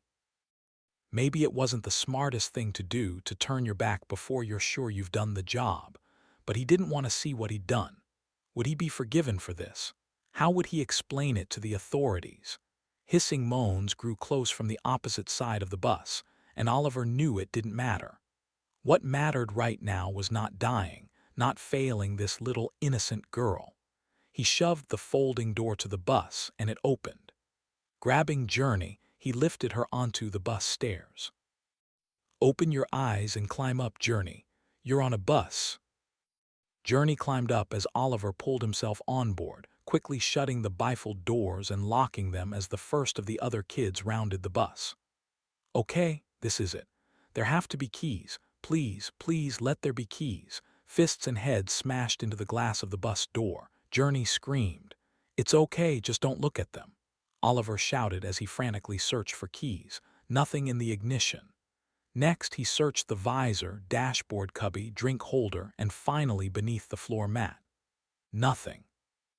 3 adults and 5 kids stood outside the bus, their jaws snapping and heads twitching as fists, feet, and sometimes whole bodies repeatedly threw themselves against the bifold door of the bus. What the hell was wrong with these people? They didn't talk and they didn't bleed, not anymore. All they seemed to want was to eat the living. Then what did that make them? That word came to him again. A word so unfathomable he couldn't believe he was considering it. But what else could this be? What else could they be if not zombies? A large man, clean-shaven with long gray hair pulled back in a ponytail, charged at the bus. He looked fairly normal aside from bloody eyes and a huge chunk of meat missing from his inner thigh. He snarled and ran forward, throwing a fist into the window pane of the bus door. The glass cracked. A renewed energy seemed to fill the mob. A frenzy of excitement, like they knew they were close to getting what they wanted. Chapter 12. 5-inch stiletto. The gun ripped free of Zoe's hand as she fell back, smacking the back of her head into a towel dispenser. She slid down the wall onto her butt as Dinder spun away and lifted the gun. Zoe barely had time to get her hands over her ears before Dinder fired 2 rounds into the face of the charging naked woman. She dropped, the remains of her ruined head slapping wetly against the tile floor. 2 more men were through the door now. A large, pot-bellied man with a graying beard and Tom. Jesus Christ. She'd seen the clerk get shot in the chest 3 times. How could he still be alive, let alone running? Beside her, Angel was pulling at Zoe's collar, yelling something but she couldn't hear, couldn't rationalize what the fuck was happening. "Give me a taste," the pot-bellied man shouted. Dinder fired again and again. The fat man took a bullet just below the eye, his knees buckled, and he dropped. Bright blood spilled from the man's head wound.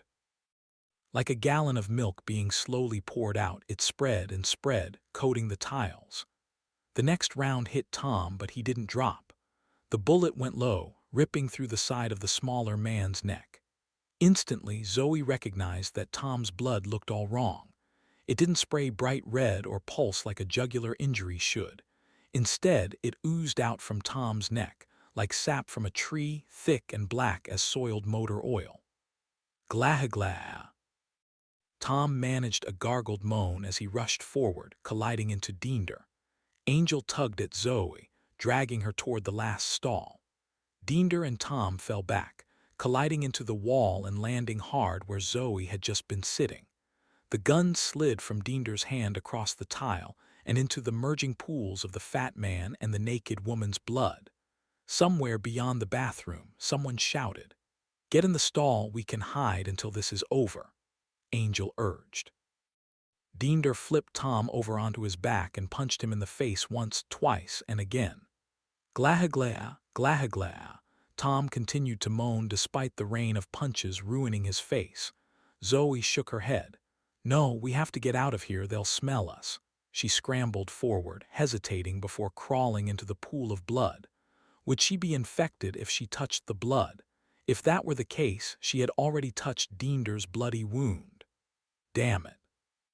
She stretched over the pool and pinched the gun between her thumb and forefinger. Climbing to her feet, she ran to the sink and turned on the faucet, depressed a palm full of soap and rinsed the gun. "Zoe!" Angel shouted. Zoe spun to find Dinder standing behind her. She looked to her right. Tom lay on the floor unmoving. He had to be dead, really dead.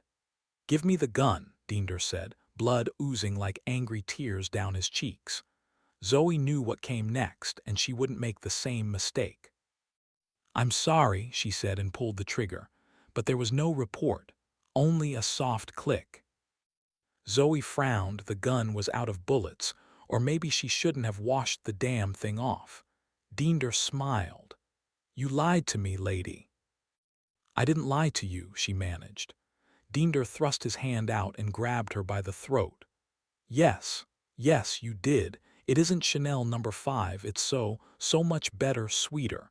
You tried to hide it, but you can't, no, no, no," he said, closing his eyes as he squeezed her neck. "I will get it out." Zoe's eyes bulged, her throat constricting.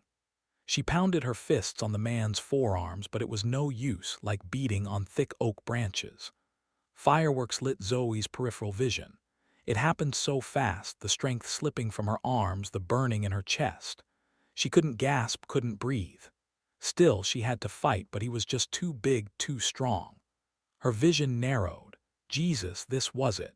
She was going to die. Diender froze, his hungry eyes shifting to confusion. He let go of her throat, turning slowly.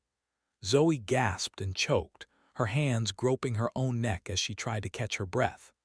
As she blinked frantically, her vision returned enough to see a knife handle protruding from the base of Diender's neck, just off-center. Behind him, Angel stood frozen in the horror of what she'd done, her long fake lashes hooding eyes wide as saucers. Diender reached back over his shoulder, groping for the knife. With new breath came a surge of adrenaline. Zoe pushed Diender sideways. The big man's feet tangled and slipped on the blood-slicked tile. He fell hard, unable to turn his head in time to see the floor coming, unable to get his hands out. The sound of the big man's skull cracking against the floor echoed off the stalls. As Diender's body twitched spastically, falling into death, movement from the corner of Zoe's still-clearing vision caught her attention. Tom was flailing. Only the smaller dead man wasn't twitching like Diender. This wasn't some aftereffect of death. Tom was trying to get up. Thankfully, the slippery tile wouldn't let him find his footing. "We got to go," Zoe said, grabbing Angel's hand.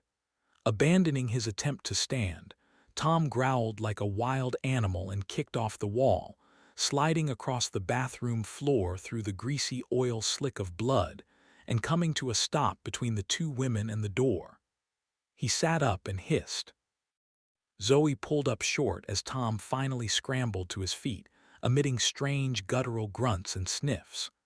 The smaller man wasted not a second lunging toward them, his red eyes unnaturally wide and unblinking. The women backpedaled, scrambling into a stall. "Lock it," Zoe shouted, climbing onto the toilet. Tom hit the stall, slamming into the door with his full weight. Angel screamed, a panicked sob escaping her throat. "No, oh, please." "Climb," Zoe shouted, pulling herself from the toilet up onto the middle partition. She had to climb over, get out, and make a break for the door. Hands shot under the stall door, reaching, groping. "No, please," Angel cried again, pressing herself between the toilet and the partition. "Angel, damn it, climb." Teeth clacking, throat croaking and hissing, Tom dragged himself under the stall door. Belly down, he reached, grabbing the toilet and pulled. Angel stepped up onto the toilet seat as Zoe swung her own leg over the partition. She'd no idea how the woman was going to climb in those stilettos and that miniskirt. Angel couldn't simply kick off the heels, they were strapped around her ankles. "Please, take my hand." "I can't climb over, I can't do it." Angel's pleading face begged as she looked down at Tom's head. The undead man's left cheek was pressed to the tile floor as he reached up, grasping the rim of the toilet. One unblinking eye glowered up, fixed on the treat to come. "You can, Angel. Take my hand." "Oh, please, don't make me," she moaned, looking down at Tom's thrashing body. "Angel, what are you doing?" Angel looked back apologetically. I can't, I have to go." Zoe shook her head.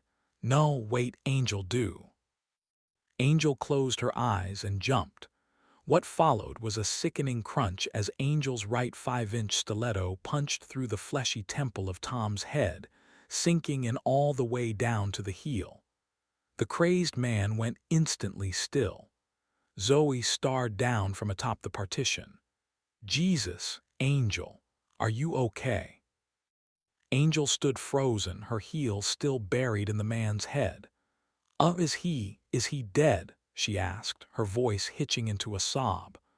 "I think so," Zoe said, climbing back down onto the toilet. "I mean, is he really dead?" Zoe nodded. "Whatever this sickness is, I think you have to destroy the brain." Angel sniffed and wiped her eyes on her blouse, just like in those zombie movies. Zoe's medical mind ignored that. This was an illness, some kind of disease with a logical explanation, not Night of the Living Dead. "Come on, it's time to get the fuck out of here." Steadying herself, Angel sucked in a deep breath and lifted her leg, drawing the stiletto heel from Tom's skull like a dagger from a wound. Zoe stepped off the toilet and unlatched the stall. After giving a final glance to Tom's lifeless face, she noticed Angel's leg was bleeding. She gasped. "Angel." "Yeah. You're bleeding. Did Tom bite you?" Angel's eyes flashed to her lower leg. "No, it's just a scratch." There was no way to know if a scratch would infect Angel the same as a bite had infected Dinder. For all she knew, this disease, or whatever it was, could be airborne. Only time will tell, she thought. Anyway, it didn't matter because right now. Angel's eyes were clear, not like Dinder's, not yet anyway. Shit, Dinder. Zoe eased open the bathroom stall and peeked out, scanning the area for the security officer. Despite the skull-cracking header Dinder had taken into the tile floor, he no longer lay in the bloody mess. The naked woman and the fat guy were both still there and appeared to be dead. Zoe eased the stall closed. "What?" Angel asked. "Dinder isn't there," she answered. "Shit, I should have shoved the knife into his freaking brain." Angel's face twisted, and she looked like she might scream or puke. "I can't stay in here with that," she said, motioning down at Tom's corpse. "I'm like 5 seconds away from losing my shit."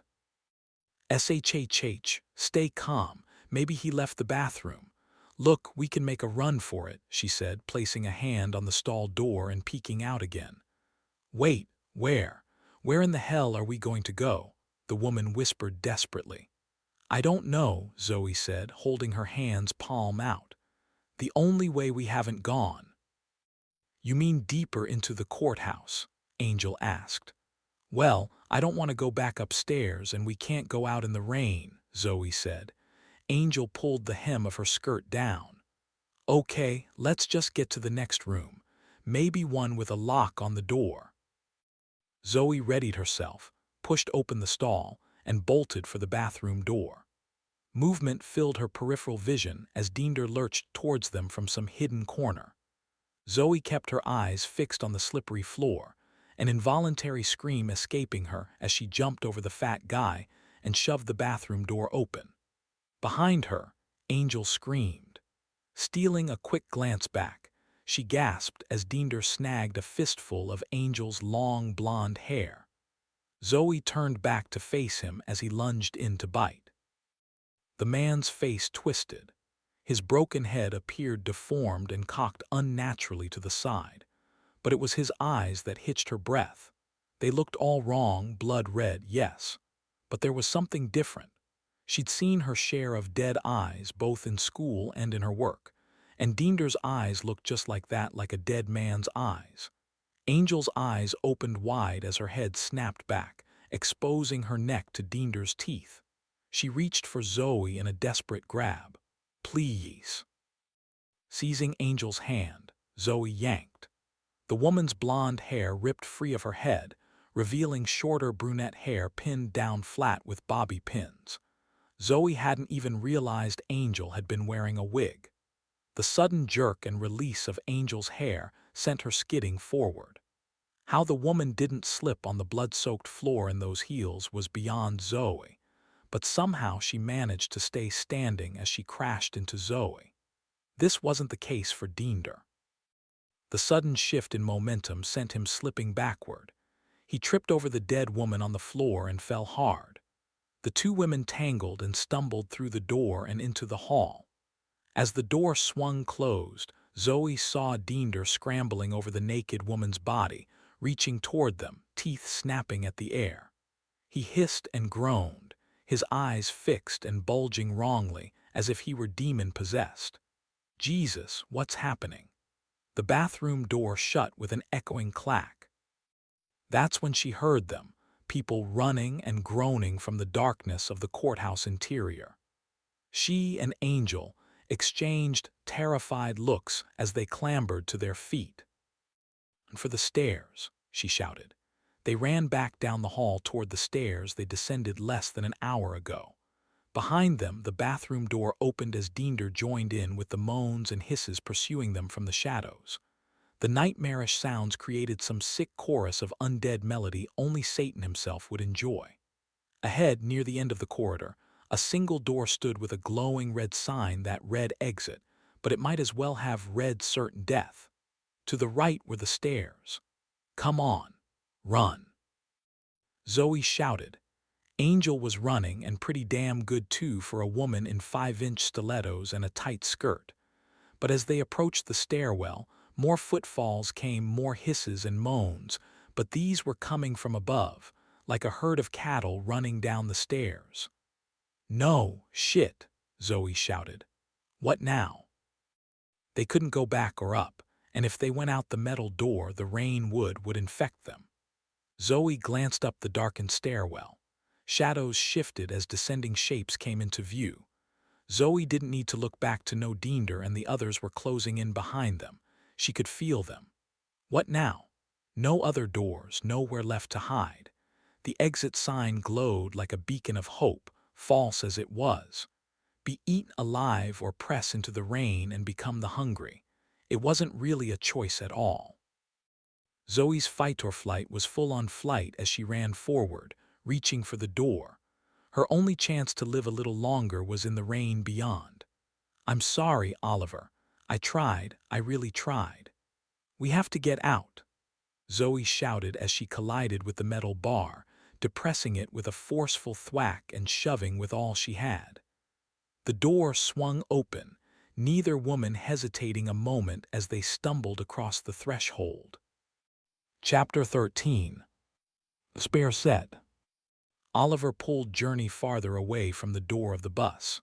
Outside, hissing children were scaling the vehicle. One of the kids, 15 or 16, crawled onto the hood. As the kid reared back to kick, Oliver noticed an object sticking out of her chest. What in the unholy fuck? Oliver thought, realizing the object was the handle of a butcher knife. It was right where her heart would be. She couldn't be alive.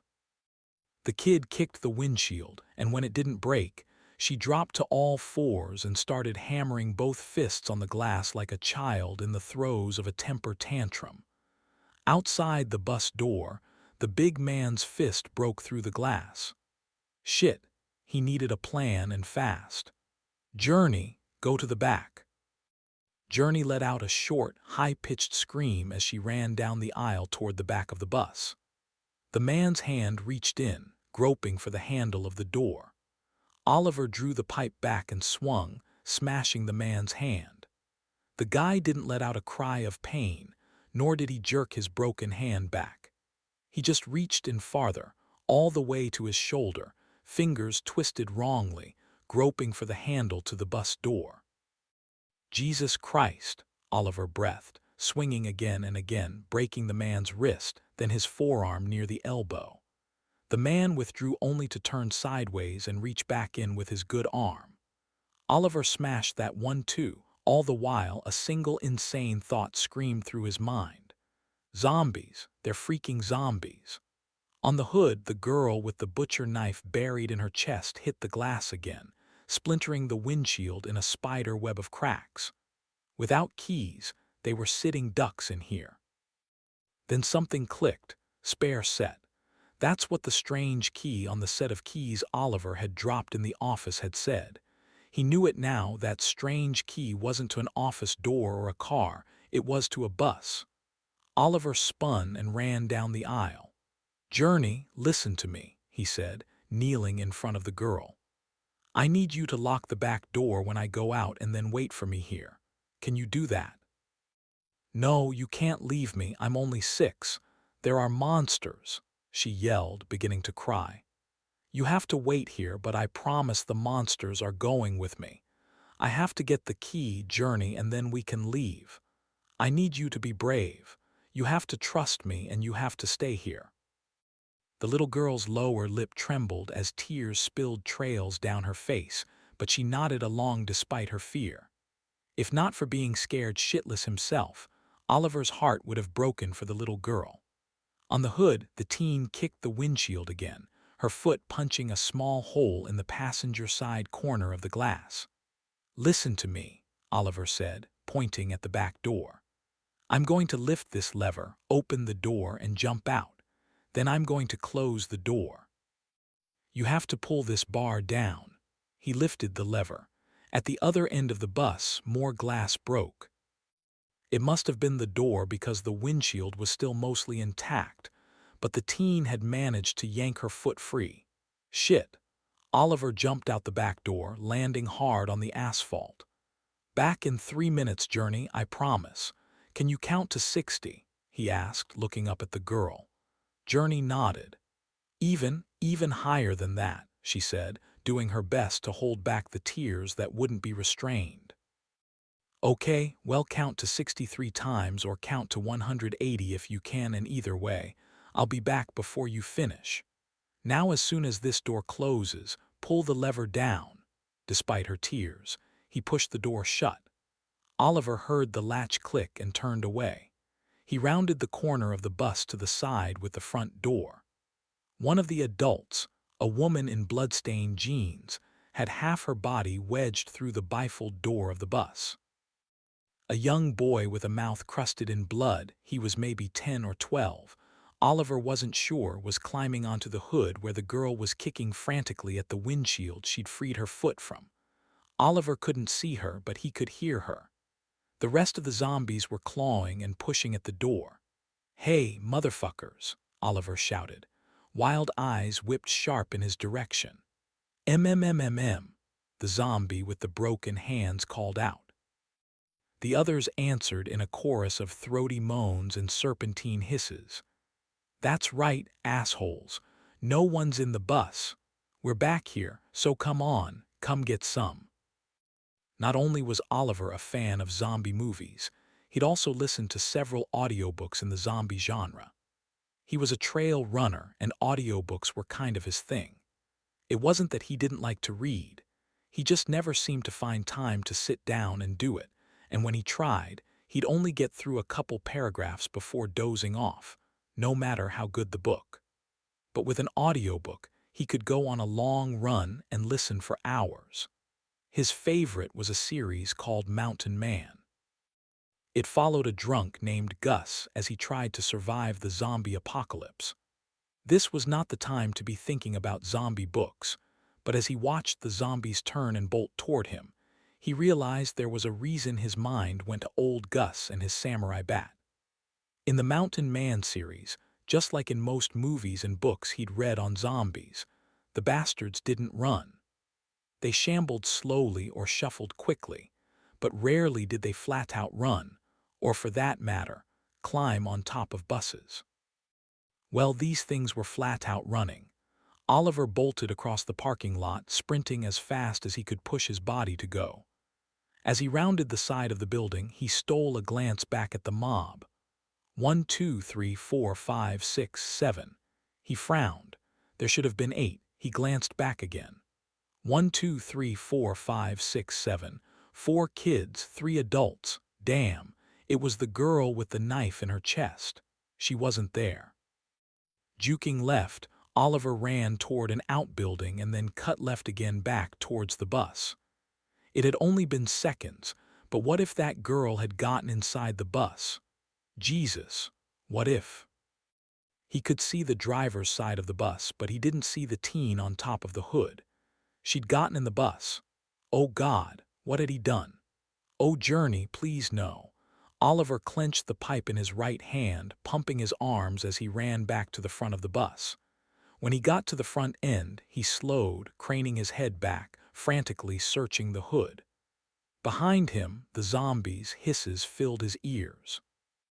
The windshield was crushed inward, and it had a small hole in the lower corner from the teen's foot, but it was otherwise intact. The teen hadn't busted through. So where?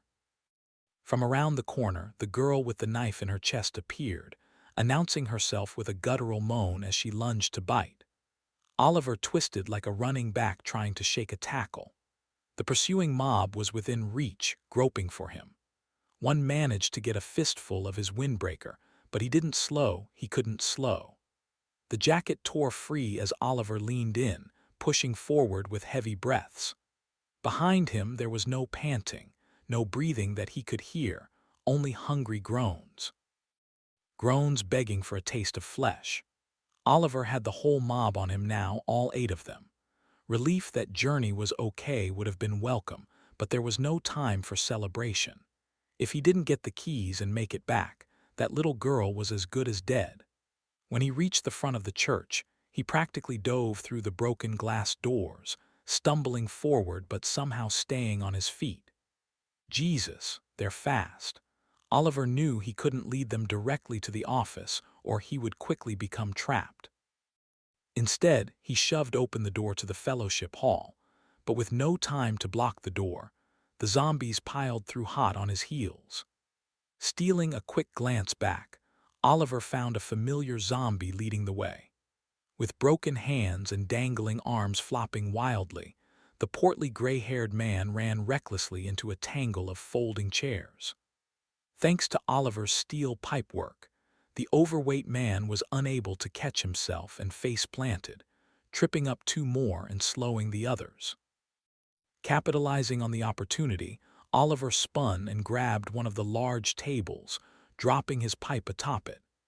He ran forward, shoving the table into the zombie as it tried to stand. The table struck the thing under the nose, crushing it and driving the cartilage into the guy's brain with a sick crunch. The zombie fell back and went still. A middle-aged woman in a ruffled blouse and beige slacks, besmeared with blood and soiled with urine and God only knew what else, leapt onto the table, shrieked, and jumped for him. Oliver swung the pipe, cracking the woman in the head before she hit the ground. The other 6 pressed forward, shoving the tables out of the way. Oliver crossed the hall back to the now familiar kitchen door. Once inside, he didn't mess with trying to find a way to close and secure it, no time.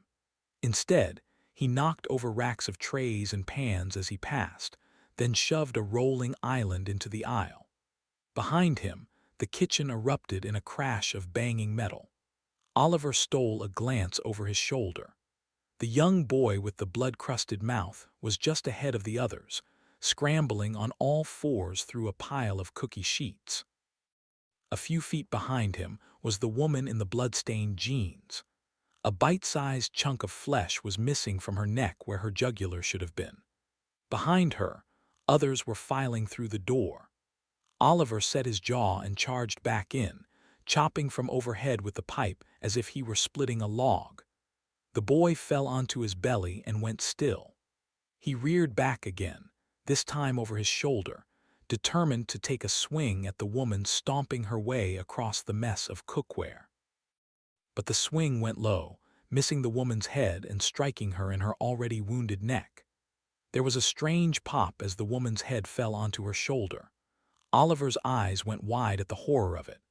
The woman couldn't lift her head up, yet it did nothing to slow her forward movement. On she came, reaching out with desperation as her sideways mouth snapped at the air. Thankfully, she stepped on a cookie sheet, her foot sliding out from under her as if she were dropping into the splits. Tipping sideways, she fell onto the dead boy, her mouth working like a fish out of water as she scrambled forward. "F me," he shouted, his voice echoing through the church kitchen. No time to swing again. The other 4 zombies, all kids, were there now, clanging through the pots and pans and falling onto the woman in a tangle of moaning undead adolescents and snapping jaws. Running through the doorway, Oliver escaped into the hallway. Sprinting down the hall, he turned back into the office area and into the first office on his right. He scanned the floor, finding the keys and scooping them up. Shoes squeaked and scuffed outside the office as the zombies closed in. Climbing out the broken office window and back into the hallway, Oliver turned left and ran. He climbed back through the broken glass door of the main entrance and sprinted back around the building, across the parking lot, back to the bus. 3 zombies gave chase, all of them kids. Maybe Broken Neck Lady was down for the count and had taken another one with her. "Journey, Journey, open the door," Oliver shouted, banging on the emergency exit of the bus. He hadn't thought about how he'd get back onto the bus. Fortunately, Journey's little face appeared through the glass, her eyes wide with fear.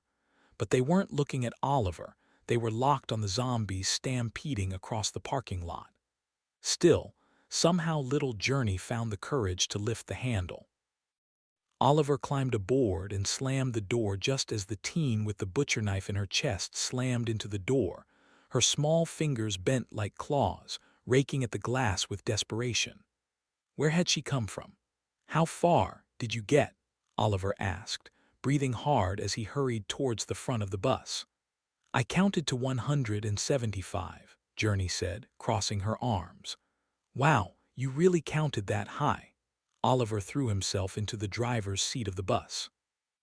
Glancing into the side view mirror, he spotted Butcher Knife Girl and another kid, somehow still wearing glasses, running towards the front of the bus. "I can count a lot higher than that, Oliver. I can even do multiplication." "Well, kind of," Journey said, fessing up. "I know 2 times 2 is 4, but so is 2 plus 2. But 3 times 3 isn't 6. You might think so, but it is." Oliver found the key marked spare. "Please let me be right." He slid the key into the ignition and twisted. The bus roared to life. "Journey, get in a seat and hold on."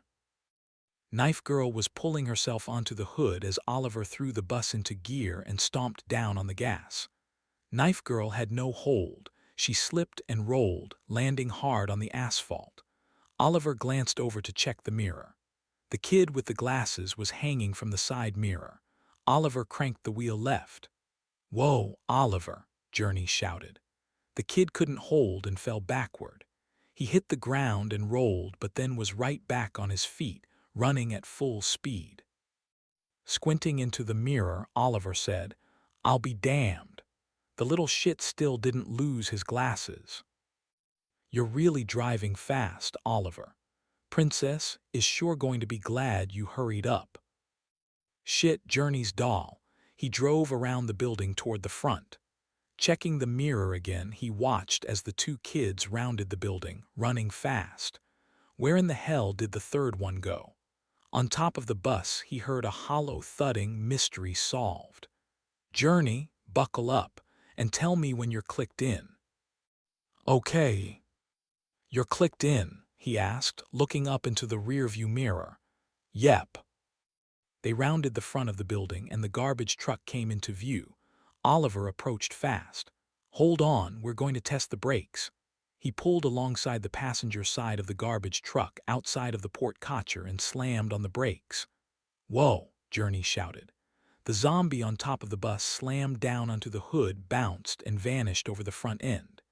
"Stay here, I'll get Princess," Oliver said, pulling the door lever. The doors folded open as bits of glass fell onto the steps. Oliver jumped up from the seat, grabbed his pipe, and descended the steps only to come face to face with the zombie that had fallen from the hood. Part of its face hung in a loose flap, attached only at the jaw. One of its bloodshot eyes dangled from its socket by a string of nerves. Jesus Christ! Exposed gums and teeth gnashed down over and over like a pair of chattering wind-up teeth. The thing didn't even seem to notice its own detached face. With no room to swing, Oliver kicked the thing in the face. The zombie fell back.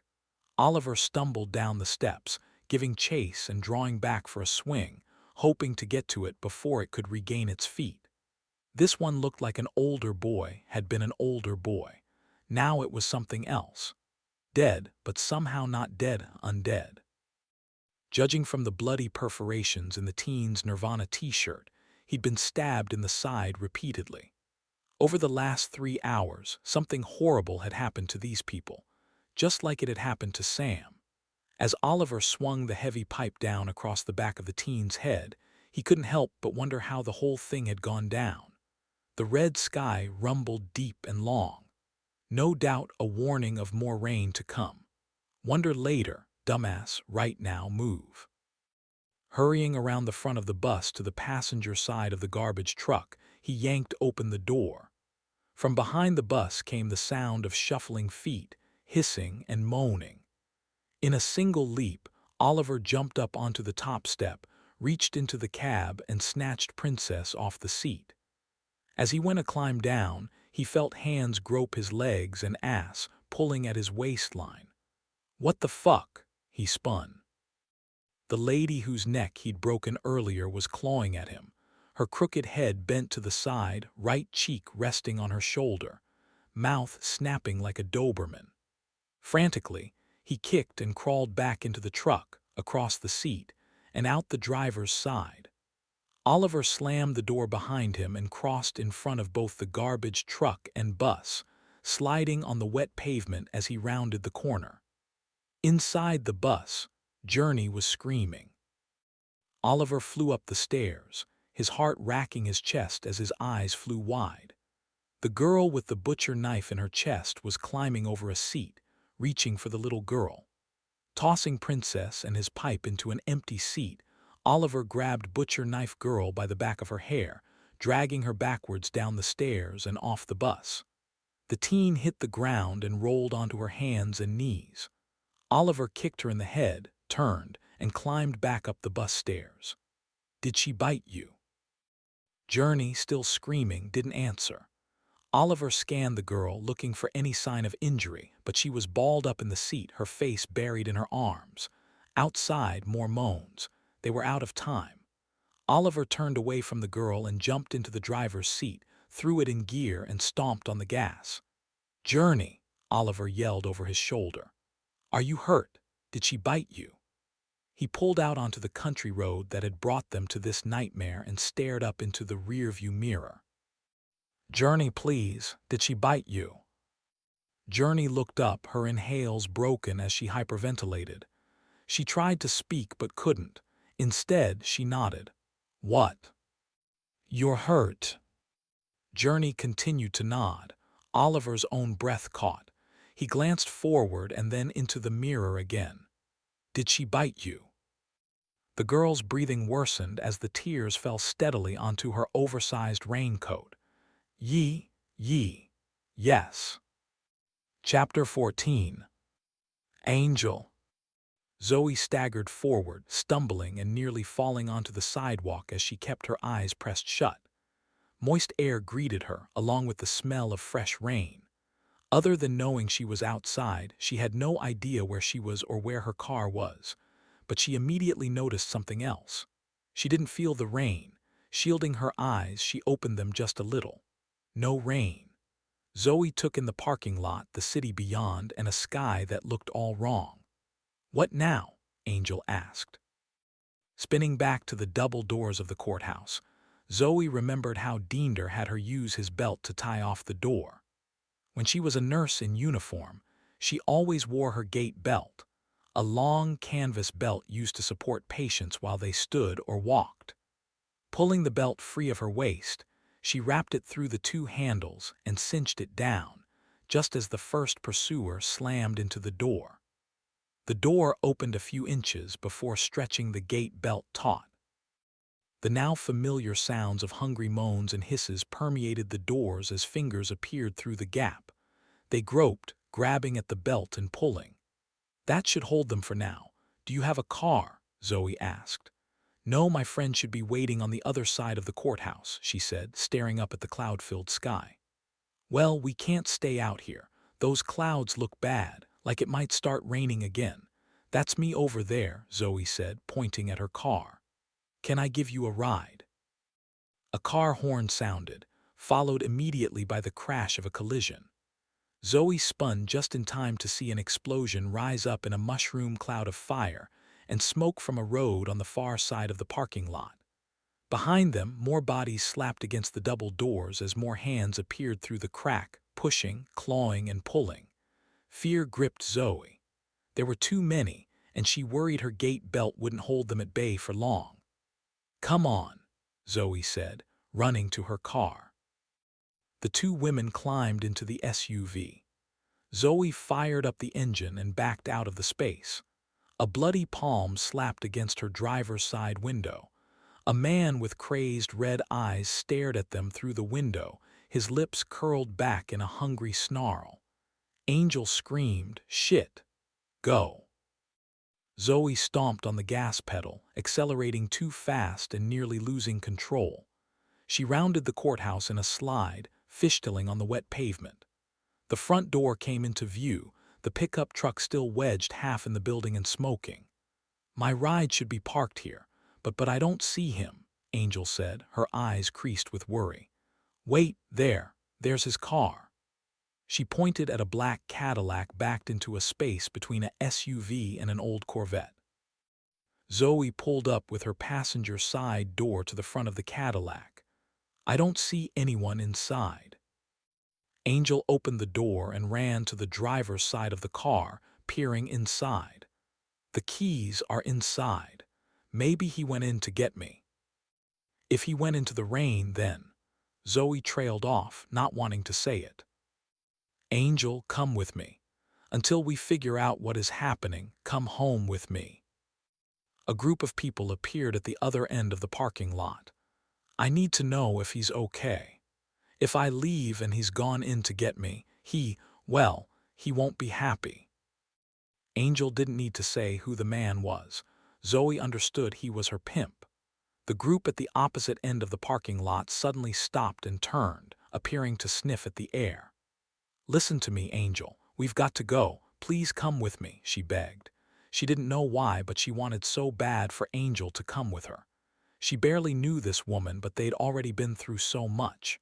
And she didn't like the idea of her being alone. Please, Angel, get in. The infected people at the other end of the lot broke into a run, charging straight at them. I can't, you go. The keys are in the car. I'll get in and wait. If he doesn't come back, I have a car. I'll be okay. Angel said, her makeup-smeared face a visage of fear as she forced a smile and pulled open the driver's side door. The feeling of desperation consumed her. Angel, please, Zoe tried again. Thank you, Zoe, but please go, really, I'll be okay. Thank you for everything. She climbed in the Cadillac and slammed the door. As the group of crazed, sick people bore down on them, Zoe reached across the passenger seat and pulled the door shut. Preparing to throw the car in reverse, she glanced over at Angel once more, forcing a smile and giving a quick wave.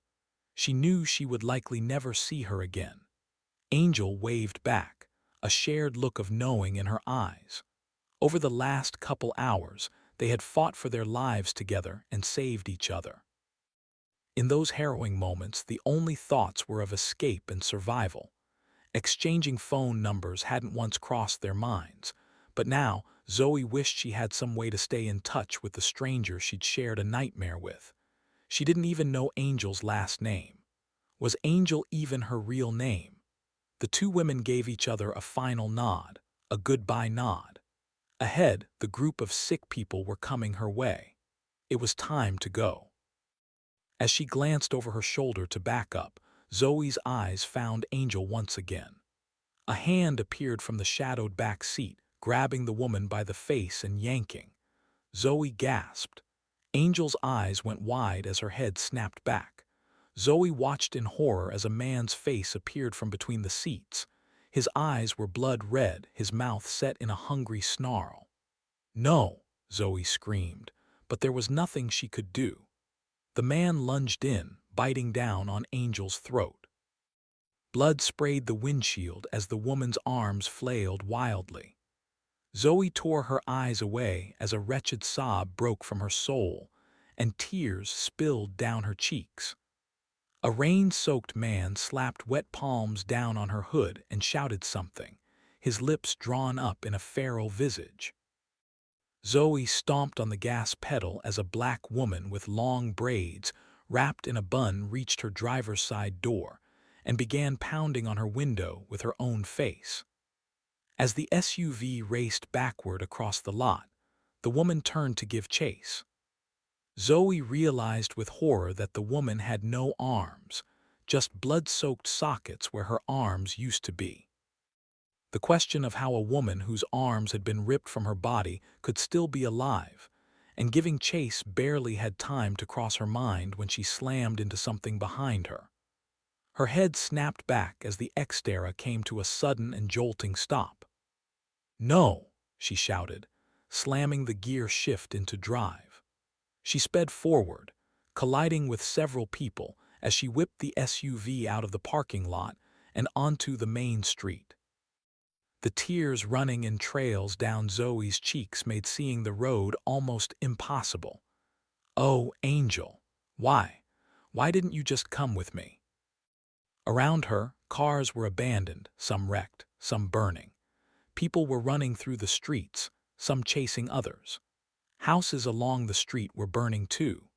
Zoe was in the center of Bloomridge. Ahead, the street was totally blocked with a pileup of wrecked vehicles. As she slowed, steering the SUV up onto the curb to make her way around via the sidewalk, she wondered how in the hell was she going to get out of the city and get home. All this wasn't enough. The sky above was choked with deep red clouds unlike anything Zoe could have imagined. They roiled like an ocean in a storm. Thunder boomed, and once again a rust-colored rain began to fall. Zoe wiped her eyes on the sleeve of her nurse's uniform. "Shit," she breathed, depressing a button on the dash to engage the four-wheel drive. If she were to get stuck or have car trouble, she'd be a prisoner in her car until the rain stopped, assuming she wasn't already infected from the moist air. She glanced up into the rearview mirror. Her heart skipped a beat as she realized her eyes were bloodshot. Jesus Christ, she was infected. She maneuvered onto the shoulder and slammed on the brakes, staring at her reflection in the mirror as fresh tears welled and spilled down her cheeks.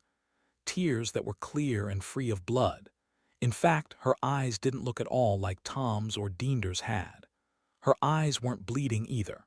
They were red, but she'd been crying, and she looked like she'd been crying. Zoe sucked in a shaky breath and pulled back out onto the road. "Calm down," she told herself. "You've got to get home, and you can't do it if you're freaking out." Maneuvering around a few more abandoned vehicles, Zoe turned onto Route 9. She still had to cross over Interstate 55, but she could follow this route all the way to Mackinac. As she neared the last intersection before the overpass, a siren blared and lights flashed in her rearview mirror. A police car raced up behind her so fast, she was sure it was going to rear-end her before she could get over. "What the hell?" she shouted, jerking her wheel to get out of the way. The police cruiser nearly clipped the side of her car, ripping her mirror off as it passed. Zoe screamed. Ahead, a semi was crossing the intersection. "Oh no," she breathed, seeing what was about to happen. The semi-driver seemed to see it too and tried to accelerate. The cruiser didn't even brake as it collided with the cab of the semi. Zoe watched, wide-eyed and mouth agape. The explosion was fatal as both the semi-cab and police cruiser exploded in flames. At least 2 lives had just ended right before her eyes, and as awful as that was, Zoe's mind went straight to her more immediate problem. The burning vehicles were blocking her way onto the overpass. Chapter 15. Girl Power. Before pulling onto Broadway Road, Oliver threw the brake. They were a few miles away from the church now, far enough that he didn't need to worry about the runners catching up with them anytime soon. "Let me see," He tried to keep his voice calm, but inside he was screaming. His heart was in his stomach, and he felt like he might puke. All this, the car crash, Sam, the zombies at the church. They had been so close to getting out of there in one piece, but in the end he'd failed epically. He'd let Journey get attacked, and worst of all, he'd let her get bit. Fuck. Oliver looked down at the little girl. She sat in the middle of the bus's bench seat, hugging Princess and rocking back and forth, her eyes pressed shut. I want my mom, she sobbed.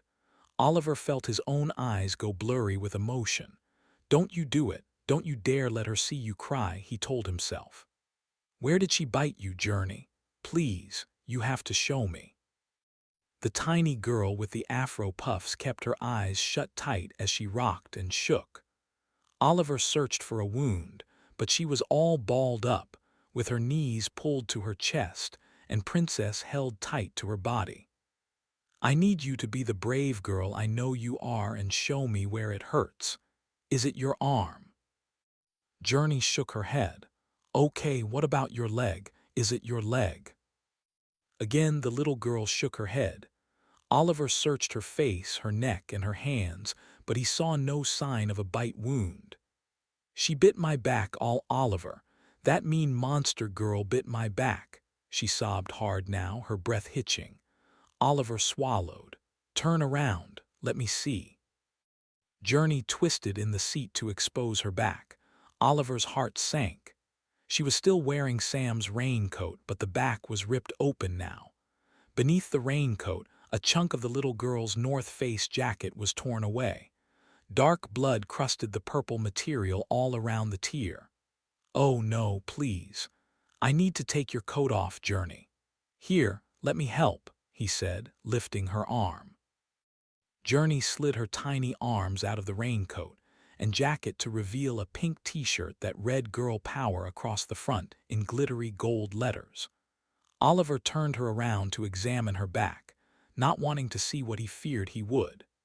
The back of Journey's shirt had a small red stain the size of an open mouth. Oliver lifted the shirt to expose broken skin just below her right shoulder blade. It hurts, Oliver. I know, he said, trying to swallow his own emotion. The girl's skin was bruised. Where the top of the teeth had bit in, her skin was broken and bleeding. But the teeth had only barely broken the skin, and thankfully the wound didn't look deep, but it didn't matter. If there was something in the rain, and he knew there was, then it would likely be transmittable through a bite. After all, everyone knows when you get bit by a zombie, you turn into a zombie. What was he saying? That was stupid. Zombies didn't exist until now. But that didn't mean it worked like it did in the movies, right? Oliver's heart skipped a beat and then kicked into overdrive as a sudden realization dawned on him. Her shirt. There wasn't a hole in her shirt. Oliver lifted the purple North Face jacket to find that, although it was missing a chunk of material, the inside layer wasn't bitten all the way through, and there was no hole in her shirt. Examining the jacket again, Oliver realized the blood on the outside of the lavender material must have come from the zombie's already bloody mouth. There was no way the zombie's blood or spit or whatever could have gotten into Journey's wound. Is it bad, Oliver? The girl managed as tears rolled down her cheeks. Oliver let out a breath. No, it isn't bad at all. In fact, you're going to be just fine, kiddo. Can I pull my shirt down now? Journey asked. Yes, of course you can. He laughed with relief as a huge smile stretched across his face. Hey, it isn't funny, it feels bad, she said, lifting her coat from the seat. I know, but when we get home, I am going to have my wife Zoe fix you up. She's practically a doctor. Then we'll have a big bowl of ice cream. How's that sound? Ice cream? She asked, looking up at him. Yep, but right now I need to take this jacket, okay? But I need my jacket, Oliver, Journey protested. This one is messed up, and it's got that other girl's blood on it. The monster girl, Journey whispered, her eyes starting to well once more. Oliver nodded. Now I need you to be a big girl and sit tight, Before you know it, you'll be eating ice cream. Hey, do you like dogs? The girl wiped her nose on her wrist. If it's a nice dog, why do you have a nice dog? I do. His name is Louis, and he's a very nice dog, Oliver said as he backed out into the aisle. His thoughts went to Zoe and the pressing need to get home now. Returning to the driver's seat, Oliver punched in the air brake knob, and the bus let out a hiss. As he turned onto Broadway Street, the road ahead appeared clear. It was practically a straight shot now with only a dozen miles to go, and he'd be home. Above, the tortured sky let out a thunderous rumble, and once again began to bleed a rust-colored rain. Chapter 16. The Neighbor. Zoe couldn't get around the flaming mess ahead of her on the overpass. This wasn't the only way home.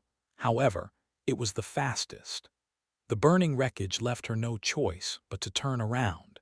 She would have to make her way to the road leading under Interstate 55. She cut through an adjoining neighborhood to the sound of constant gunfire.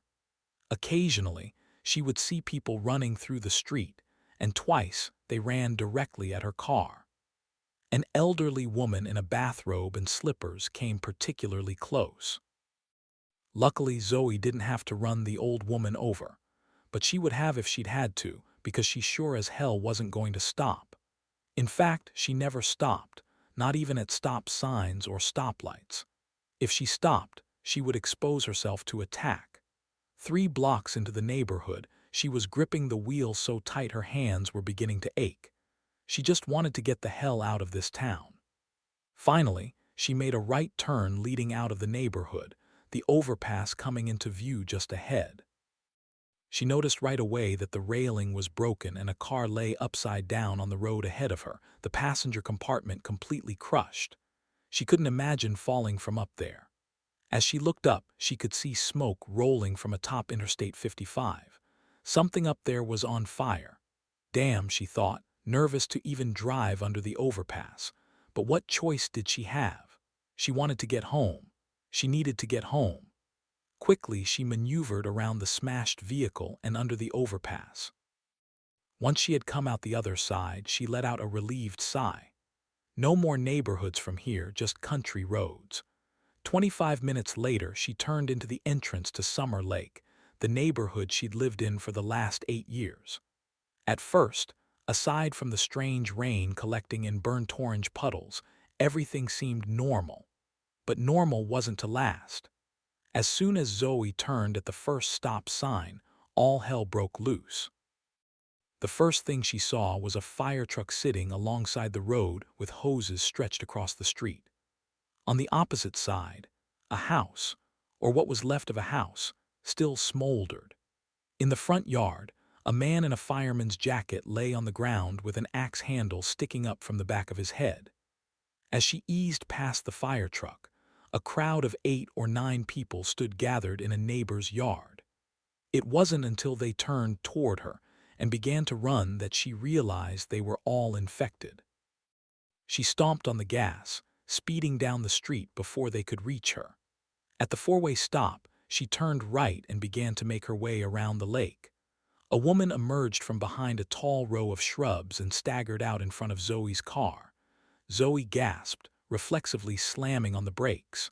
The thought of running the woman over flashed through her mind, but then the woman yelled, "Help me!" The woman shouted, staggering and then practically falling into Zoe's driver's side door. Frantically, the woman yanked on the door handle. "Unlock it, please, please help." The woman's hair was soaking wet. It looked red. She supposed it could have been the rain or blood. Either way, Zoe didn't recognize the terrified woman, and even if she wasn't symptomatic now, it was only a matter of time. "They're coming, please," she begged. I'm sorry," she said, pressing down on the accelerator. The Xterra tore away. The woman gave chase, screaming for help as she ran barefoot down the rain-soaked street. "I'm going to burn in hell," Zoe thought, watching the woman in her rearview mirror. As the frightened woman gave chase, 2 figures appeared behind her. She gasped as they overtook the woman, pulling her down onto the pavement. As Zoe drove away, the red rain swallowed the horror of what she could only imagine was happening to the woman who had just wanted help. She could have saved her, could have opened the door, but then what? Watch the woman become sick, wait for her to attack like Dinder had. No. She couldn't have saved that woman. She would only have delayed the inevitable and put herself at risk doing it. She rounded a curve and then turned onto her dead-end street, Brandywine Road. Heavily wooded, Brandywine Road was a naturally dark street made darker by an otherworldly sky of red. The street itself descended a steep hill towards the lake. Zoe didn't live on the lake, but her neighbor did. Hers was the second log cabin on the left. Farther down the cul-de-sac, several other houses lined the roundabout near the water's edge. Each lot was large. A few homeowners, Zoe included, owned 2 lots. Most of the lots were heavily wooded. It was one of the features that had drawn her and Oliver to this area. Despite being in a subdivision, the location gave Zoe a feeling of seclusion, especially when seeing her neighbors required peering through the foliage of the trees. Well, until winter anyway. Then the leaves would fall and you would get to see what your neighbors had been up to. Oh, look at that, the Donners put up a new woodshed.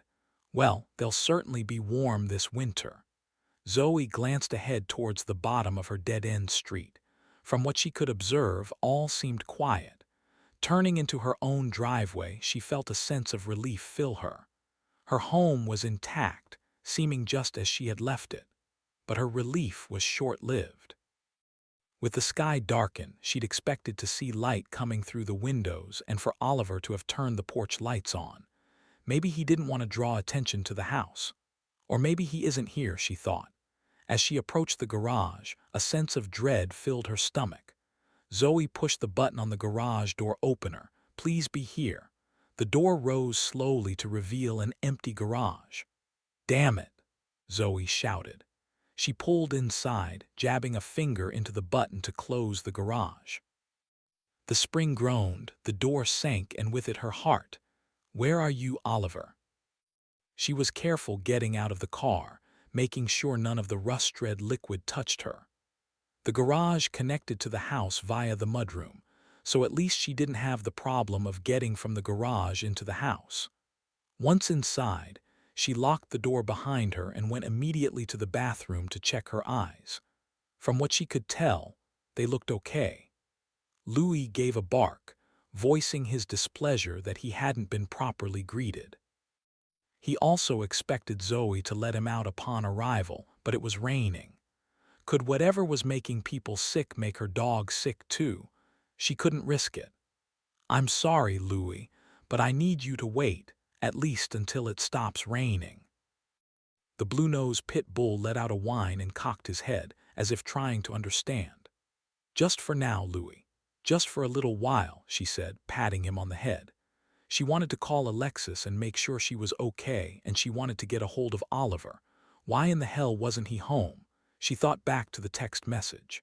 Sam had gone into the rain, but Oliver hadn't and seemed to know not to. But what was taking him so long? Sam in the rain meant she was infected. It meant she would likely attack Oliver. Don't think like that. It was only a 30-minute drive from River City on a normal day. But this was anything but a normal day. Maybe he was stuck in traffic. She'd lost her phone to Tom, and they didn't have a house phone, so she had no way to call. All she could do now was wait and pray.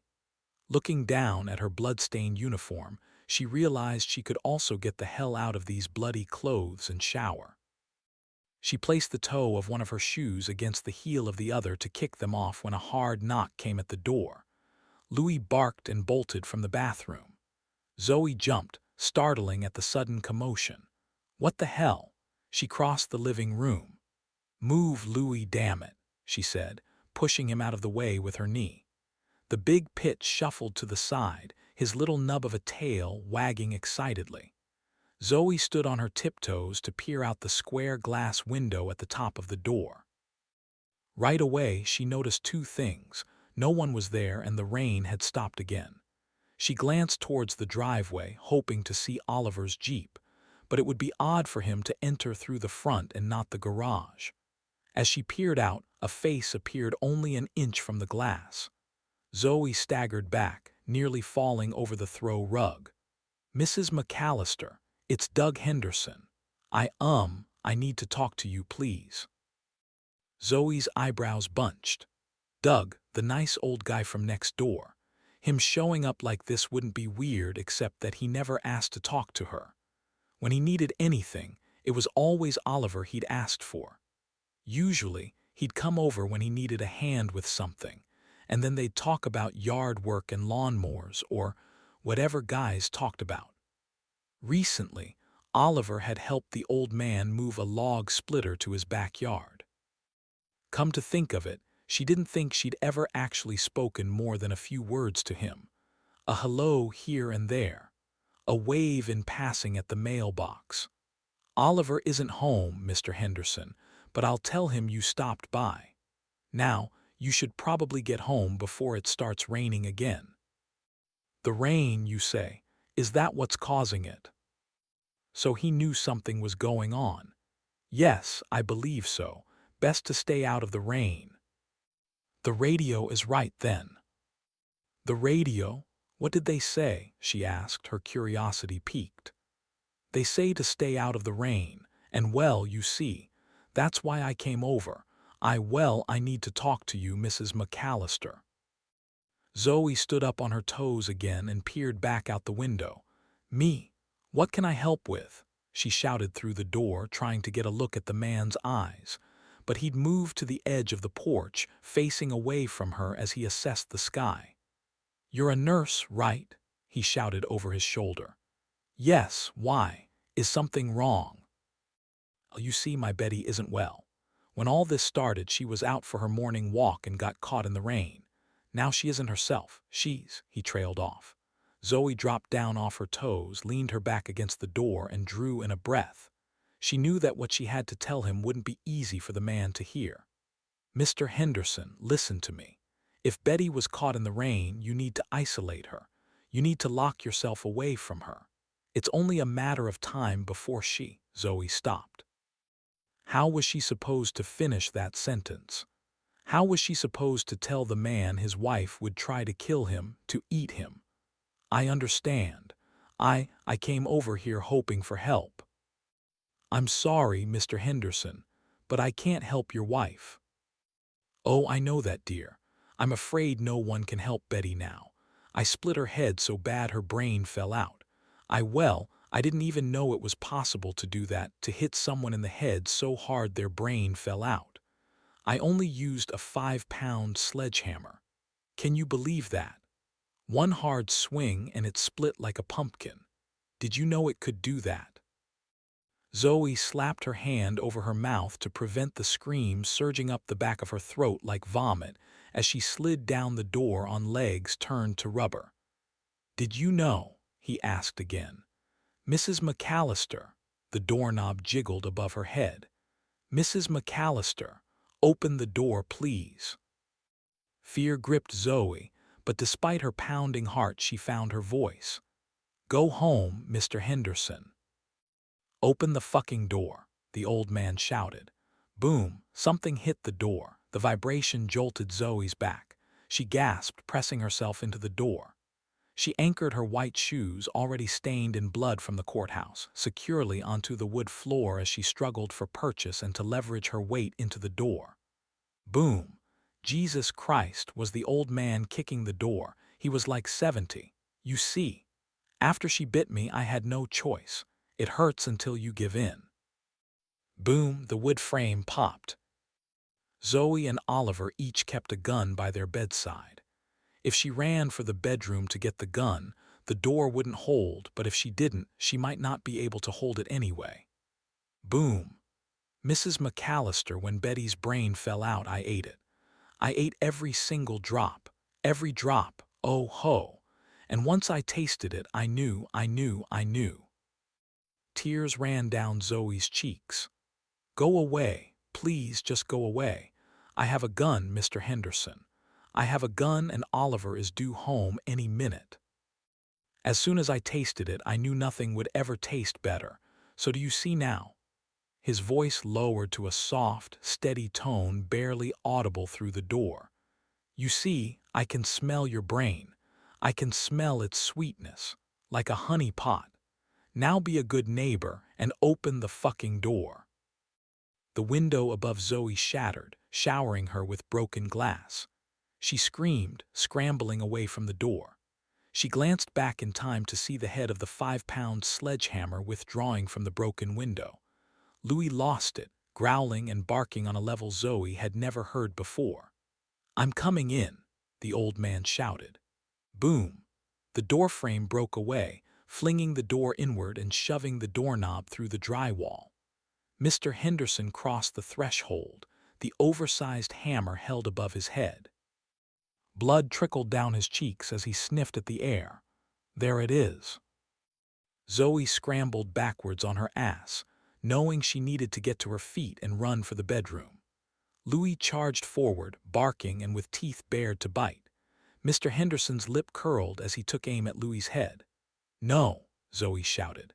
Hands slapped down hard on Mr. Henderson's shoulders from behind and yanked him off his feet, jerking him out the door and onto the porch. "Oliver!" Zoe cried, a mix of emotions washing over her like an ocean's wave. Oliver was alive. But now he was wrestling with a contagious man. "Stay, Louis!" Oliver shouted as he snatched the hammer away from Mr. Henderson. "I smell you too, Oliver, I smell you too," the old man snarled. "Oliver, don't let him bite you," she shouted. "I know," he said, his back to the door as he squared up with the old man. Mr. Henderson clenched his fist and sneered. "I'm coming in." Oliver swung the hammer, striking the man in the side of the head. Mr. Henderson's arms flailed as he fell backward off the porch and down the stairs, striking the back of his head on the sidewalk. Zoe was up and at the door, mouth agape, as Mr. Henderson bled out from his fractured skull. Oliver tossed the hammer. It bounced, clacking across the wooden deck. He turned to face her. "Are you okay?" Zoe threw herself into his arms. "Oliver," she cried, unable to find words as she sobbed. The emotion was too much. Even though she hadn't allowed herself to really think it, the possibility of Oliver not coming home had been there in the back of her mind this whole time, and it was only now she realized just how frightened she'd been. "It's okay, babe. I'm here now and thank God you're okay," he said. She pushed herself back enough to look him in the eyes. "You stayed out of the rain." "Barely, but yeah, I did," he said, smiling. "Oh, thank God." She began crying again. "Oliver, can I come out now?" A little girl's voice called. Zoe glanced over to the driveway to find a little girl standing in the doorway of, was that a church bus? Her pale pink shirt contrasted with her dark skin, and she was holding a small doll. Chapter 17. Well, what would you call them? Oliver carried Journey onto the porch and set her down. "You kidnapped a little girl?" Zoe said, eyeing Oliver in what appeared to be a combination of confusion and disbelief. "No, I didn't kidnap her." Oliver frowned. Technically, wasn't that exactly what he and Sam had done, but it was as though they'd had much of a choice. "Journey, this is Zoe. Zoe, meet Journey." Journey stood shyly, one arm wrapped around Oliver's leg and the other around her doll. "You're the lady who's practically a doctor." "And your Journey," Zoe said in disbelief. Oliver read her thoughts. The same thoughts he'd had when he learned the little girl had the same name they would have given their own baby had it been a girl. But the miscarriage had stolen that away from them. Oliver met Zoe's eyes, pressed his lips into a tight line, and nodded. "Let's get inside and I'll explain everything." Journey let out a short scream. Oliver flinched, his fists rising. "What's wrong?" "Oliver, that's a big dog," Journey said.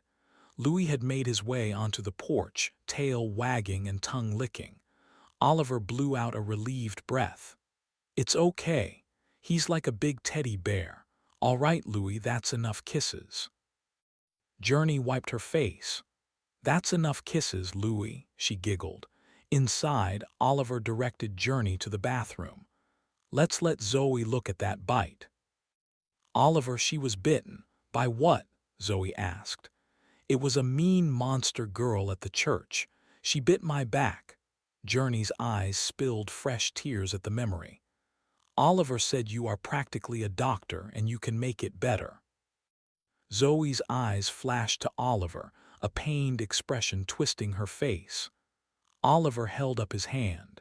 It's okay. It isn't what you think. She had a lot of layers on and the bite didn't go through. But it still hurts bad, Oliver, Journey scolded. I know it does. But Zoe is going to fix you up and then we'll get you that ice cream I promised. You're sure? Zoe asked. I'm sure. See for yourself. But in the meantime, I need to secure the front door and then I'll have to deal with the rest of the house. Can I see where the mean girl bit you? Zoe asked. Journey nodded. It hurts really bad, but maybe you're hurt too, Journey said, looking at Zoe's legs. For the first time since stepping onto the porch, Oliver looked at his wife, really looked at her. Her nurse's uniform was stained in dried blood so thick that pieces were flaking off, her top was torn and her braids were disheveled. Even her tennis shoes were splattered with blood. Oliver's eyes knitted together. Hey, are you okay, Zoe? I mean really? He asked. Yeah, but I have a lot to tell you, Zoe said, smiling down at Journey, who seemed to also be assessing her bloody appearance for the first time. It's okay, I'm not hurt. I was just helping people who were. And that's how you got blood on your pants? Journey asked, pointing at Zoe's uniform pants. Zoe's smile slipped as some memory pulled her back. Zoe, Oliver said quietly. She shook away whatever memory haunted her and forced a smile. Turn around for me and let's get you fixed up. Oliver watched as his wife squatted down to get a good look at the girl's back. Since this whole crazy nightmare started, everything he'd done was to get back here to Zoe, all the while hoping like hell she'd be here when he did. Until right now, he hadn't considered what her journey must have been like. What had she been through? Clearly, whatever it was, it had been bad. He also hadn't allowed himself to imagine her not making it home. Now, as he looked at his wife, he dared to think what coming home to an empty house would have done to him. Christ, what had it been like for Zoe to get here and find the house empty? She must have been going out of her mind. Then to finally make it to safety and their fucking neighbor tries to kill her. A new fear gripped him. They weren't safe at all. They were exposed. Oliver placed a hand on Zoe's shoulder. I need to run outside, but I'll be right back. Okay, please be careful and stay out of the rain. I know, believe me, I know. That's why I want to do this now before the rain starts again. Zoe dug through the cabinet and produced a small first aid kit. Ollie, what are you going to do? I'm going to get all those sheets of plywood I bought to finish the inside walls of my workshop and bring them into the house. I also have a bunch of 2x6s and 2x4s. We need to board this place up. All the windows and doors. Once we get secure, we will figure out our next move. Zoe pressed around the edges of Journey's wound to try and get it to bleed a little. This would help push out any debris. Ouch, Journey shouted. Oh, I'm sorry, that part is over. Now I need to wipe it. That might sting a little, but I'll be gentle, okay? Okay, the little girl said, squeezing her eyes tight as she braced herself. You are so brave. Zoe smiled and wiped gauze damp with rubbing alcohol across the wound, ensuring she'd cleaned it thoroughly. Journey winced. Ow. Oh, I know. Quickly she squeezed some Neosporin onto her finger and rubbed it onto the wound. But the good news is we're all done with that part, and now we get to put a nice big Band-Aid on it. She turned to Oliver. Just please be careful. Even one drop of rain, Oliver, and... Oliver bent and kissed her cheek. I know, trust me, okay? Oliver retrieved the 9mm from his bedroom. He had a .45 upstairs on a bookshelf hidden in a hollow book, but he was a better shot with the .9. Outside, thunder rolled in the distance, and the cloud-choked sky threatened another bout of rain. Oliver grabbed a raincoat from the mudroom, lifted the hood into place, and ran for the woodshop. It was only a dozen or so yards from the house, but there was no way to get there without being exposed. He supposed if the rain started, he would do his best to keep his eyes shut and get back to the house. Making multiple trips, Oliver began securing the materials he would need, along with his cordless drill and several boxes of wood screws. On his last trip, movement caught his eye across the wooded ravine behind his house. He froze, peering through the trees at one of his neighbors standing in the backyard. It was Roger. He and his wife, Liz, had just moved into the neighborhood. They had two little ones, 2 and 5. Oliver stopped short, a bundle of 2x4s under one arm. What was he doing outside? Peering through the trees and across the ravine, Oliver couldn't tell if the man was infected, but he could see he was holding something in his hand. Oliver put a hand up to his mouth, preparing to give a shout across the ravine to see if the man responded, but then he hesitated. Roger hadn't seen him yet, and if the neighbor was infected, he would come running. Oliver knew he could make it inside before the man crossed the small patch of timber, but he really didn't want to risk having a crazed Roger on his porch or, worse, drawing the attention of more zombies. "Why?" the man screamed, head tipped back as if speaking to the red clouds above. Oliver ducked down, nearly dropping the bundle of boards, watching as Roger began to sob, his wretched moans drifting across the ravine. "You took them. God damn you, you took them." Roger shouted, lifting his hand and the object it held to his head. "Oh, dear God, Roger, don't." The report echoed through the neighborhood as an explosion of bloody mist sprayed the vinyl siding of Roger's house. Oliver stood in motionless disbelief. His breaths came quick as his heart racked against his chest like a caged animal trying to escape.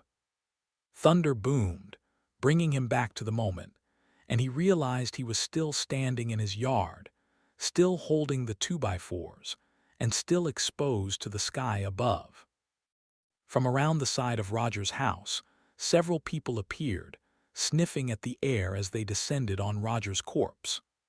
"Shit," Oliver breathed, carefully hurrying onto the porch and back inside. He dropped the boards onto the floor of the mudroom, locked the deadbolt, and hurried into the kitchen to stare out the bay window.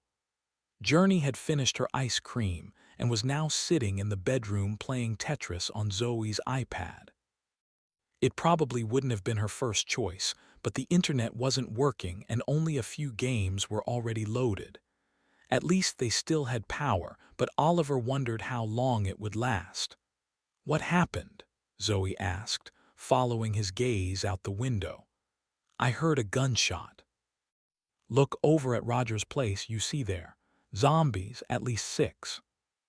"Zombies, Oliver. Don't be ridiculous. Those people are sick. Something in the rain is causing them to fall ill." "Don't be ridiculous. What the hell would you call them, Zoe? People are getting sick and losing their minds. When you kill them, they come back unless you destroy their brain. And when they do come back, all they want is to eat brains. Roger is under that pile of people being eaten as we speak." Oliver sucked in a calming breath. "Listen, Journey is safe in the bedroom, and the house is locked except for the front door, so let's start there. I'm going to need you to help me get the plywood in place and hold it while I secure it." Zoe stared out the window at the mass of bodies ripping and tearing at what she now knew was their neighbor.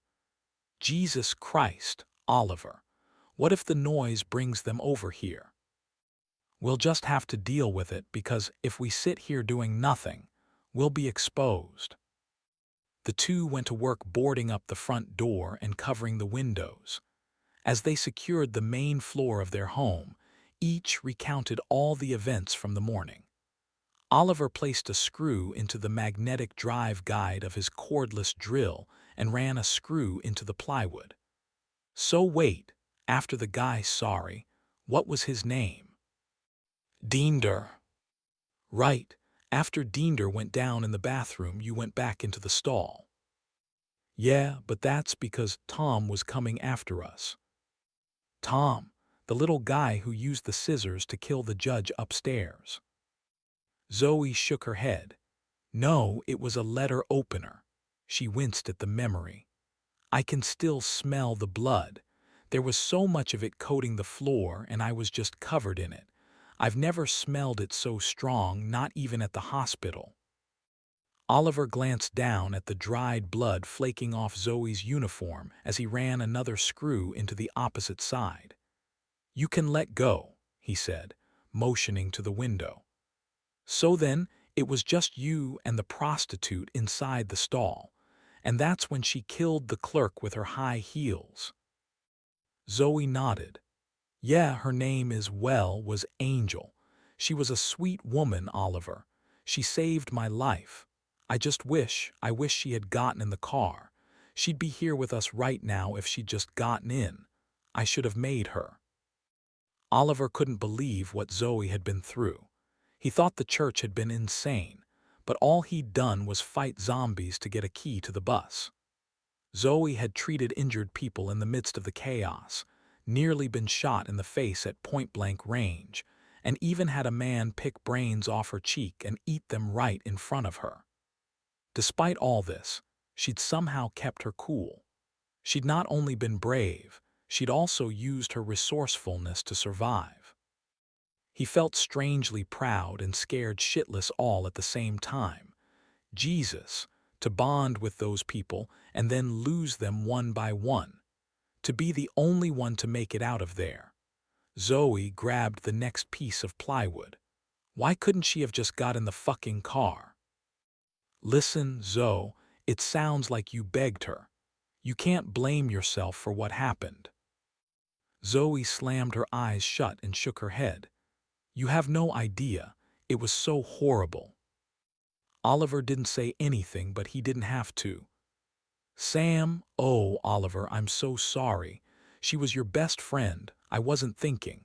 I shouldn't have. Oliver waved her off. It's okay. I know you didn't mean to. Do you want to talk about it? He shook his head.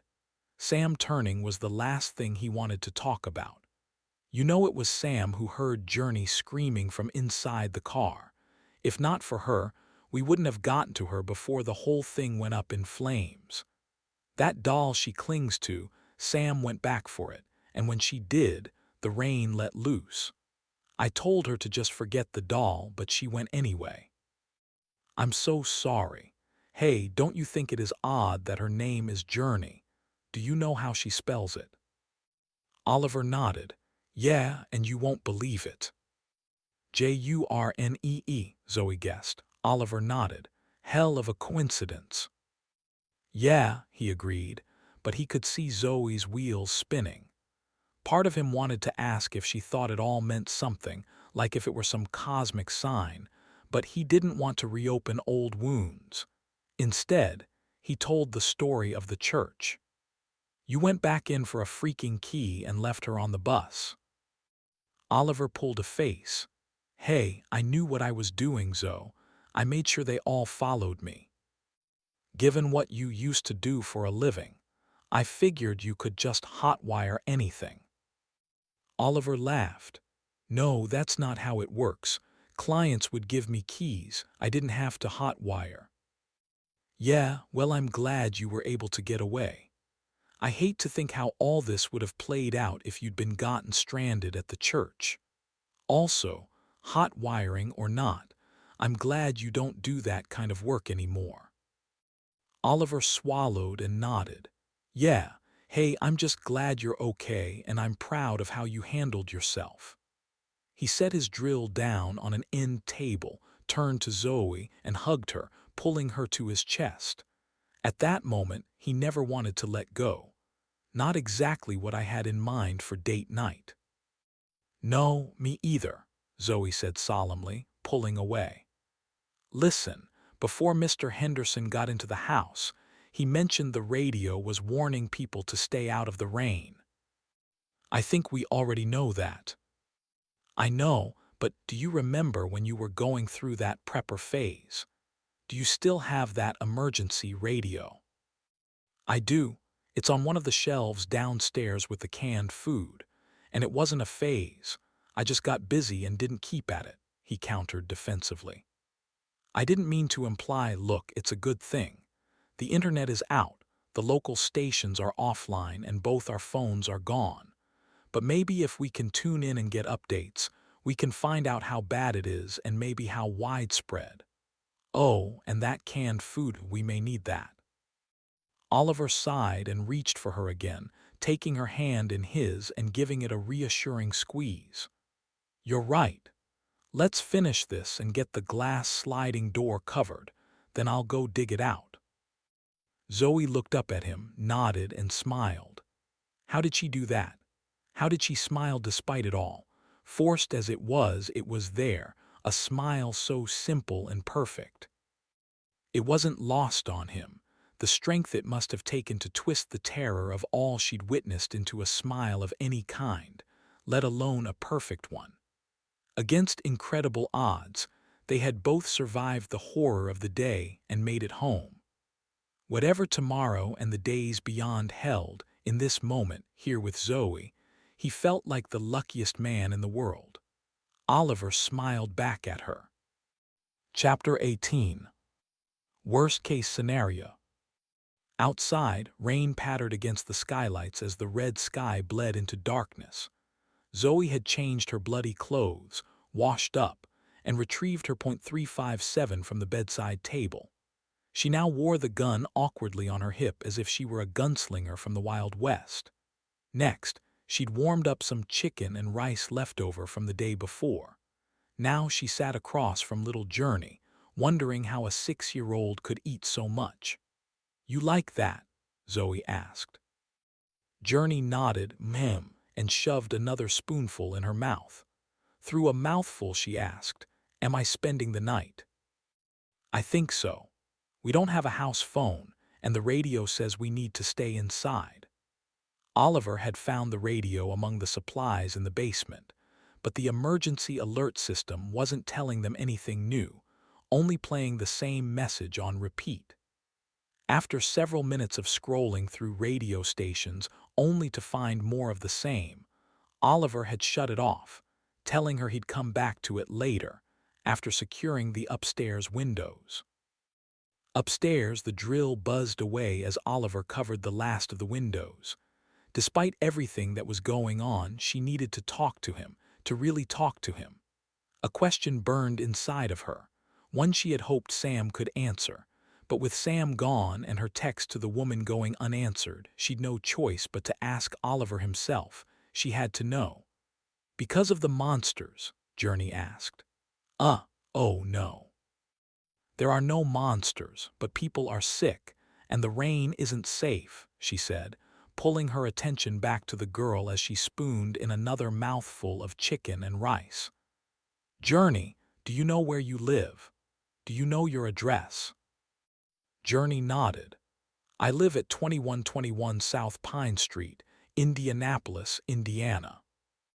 Indiana. Journey lifted her glass of water and took a big drink.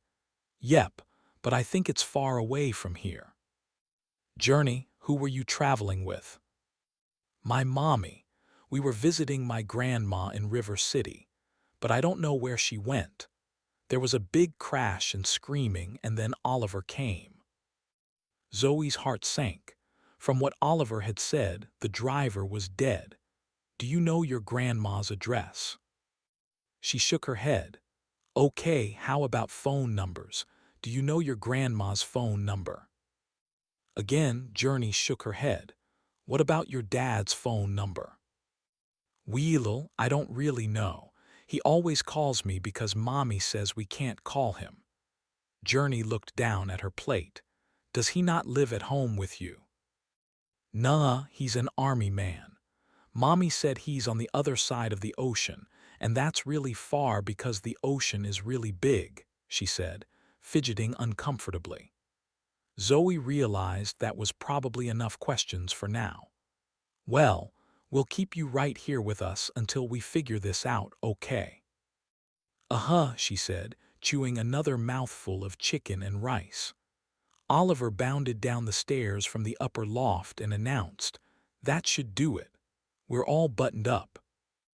I drilled a few peepholes in the plywood covering the bay window, sliding glass door, and front door so we can see out. He motioned between the kitchen and living room toward the sliding glass doors, where plain tan plywood obstructed her once beautiful view of the side yard. "We won't be able to go out the sliding glass door because I screwed the plywood to the door frame. Same with the front since the door and frame were busted. For the back and garage door, I just covered the doors themselves since they both have deadbolts." "Can I watch TV?" Journey asked. "Well, the internet is offline, but we have DVDs. Let's go to the living room and see what we can find." "Do you have Disney movies?" the girl asked hopefully. "We sure do. Let's go pick one out and I'll watch it with you," Zoe said. Journey lit up, grabbing Princess off the table as she climbed down off the chair. 20 minutes later, Journey lay quietly sleeping under a blanket, nestled on the couch. Carefully, Zoe got up and joined Oliver in the kitchen. "Hey, babe, she's asleep. Anything new?" Oliver dragged both hands down his face and yawned. "No, nothing. Just the same message on repeat. Stay in your homes. Stay out of the rain. If someone is infected, separate yourself from them. Local law enforcement and the National Guard are on their way and will transport all healthy people to a safe zone." "But what about the safe zone?" she asked. "Maybe it isn't as widespread as I feared." "Or maybe they're full of shit," Oliver said, standing and crossing the kitchen. "I'm going to make some coffee. You want some?" "No, not this late."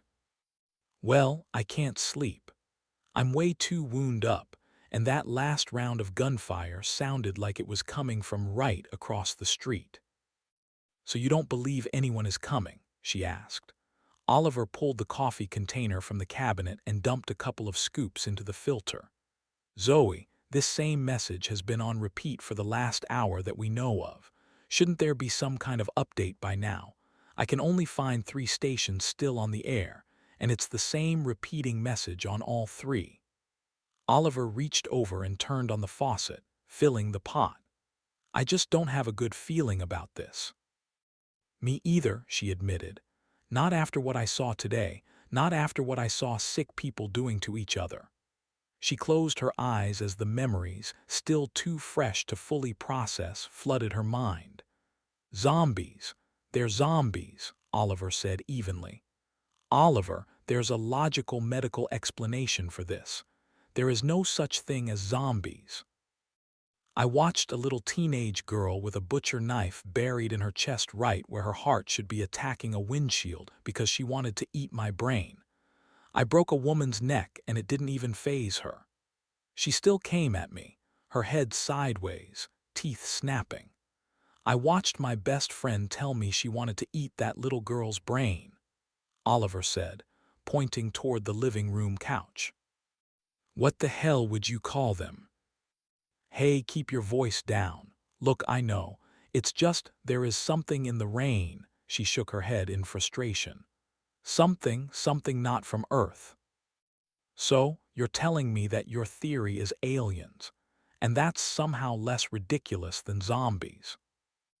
"No, I didn't say it was ridiculous. But yeah, I guess the whole thing is ridiculous, but here we are," Zoe said, throwing her hands up. Now that she thought of it, the idea of zombies wasn't really all that far-fetched if what they were dealing with was a parasite. "If I could just study it somehow," she said. Oliver frowned. "Study it? You mean one of the zombies?" "Yeah, well, they're blood anyway." "Well, our dead neighbor is lying on the lawn." Zoe nodded. That might work. I was joking. Oliver, I have a theory. Oliver hit the button on the coffee maker and turned back to her, his face genuinely curious. Okay, what are you thinking? I think we're dealing with a parasite. A parasite? Sure, there are plenty of examples right here on Earth of parasites that utilize mind control to manipulate the host. Last semester, we studied all sorts of parasites. Mostly, we studied the helminths, like tapeworms, flatworms, and roundworms. But we also studied protozoa. These are microscopic ones that can't be seen with the naked eye. Of course, the most infamous parasite is the emerald wasp. We didn't really spend much time on it because it can't infect a human, but it basically turns cockroaches into zombies to provide food for the wasp's larvae. If this is an alien parasite, then that could explain what's happening. Oliver nodded along.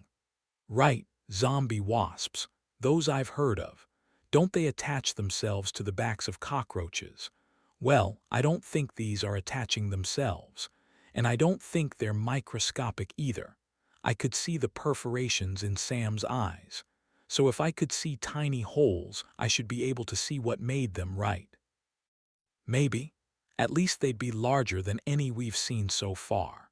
Maybe they're attaching themselves directly to the brain in order to control the host. Or maybe they're some type of alien helminths, or perhaps something completely new. They could be microscopic in the rain and then grow once they enter the host. Wait, you're saying they can mutate? No, not exactly. Parasites can change as they advance through their life cycle. Oliver sighed heavily. Okay, so what does that mean for us? Well, that depends. Often parasites need perfect conditions to complete their life cycle. We know that whatever this is transfers through the rain upon contact with the host. What we don't know is how long the parasite, if that's what this is, can live if it doesn't land directly on a host. If the parasite can only transfer upon contact from the rain directly onto a human host, then that is our best-case scenario. The coffee maker hissed and percolated, signaling it was finishing up. Oliver crossed the kitchen, retrieving a coffee mug from the cabinet. That's the best case, Oliver asked. Yes, because we know for certain that it will cause an infection with contact to a human, so we know how to avoid it. Hey, on second thought, pour me a cup too. Oliver nodded, pulling a second coffee mug from the cabinet. It was Zoe's favorite mug, white with a periodic table on the side that read, "I use this mug periodically." Oliver had gotten it for her when she started going to school to get her LPN. She watched as Oliver filled both mugs. He started to say something and then stopped. She knew he wanted to ask the burning question. "What?" she asked. Crossing the kitchen with two steaming mugs, Oliver seemed to find his courage.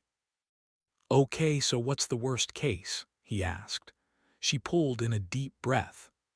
The parasite infects all other mammals, or worse still, the parasite goes on living when it hits the ground, infecting our water supply. If it does, it's only a matter of time before we're all dead. Chapter 19. Tiny Monsters.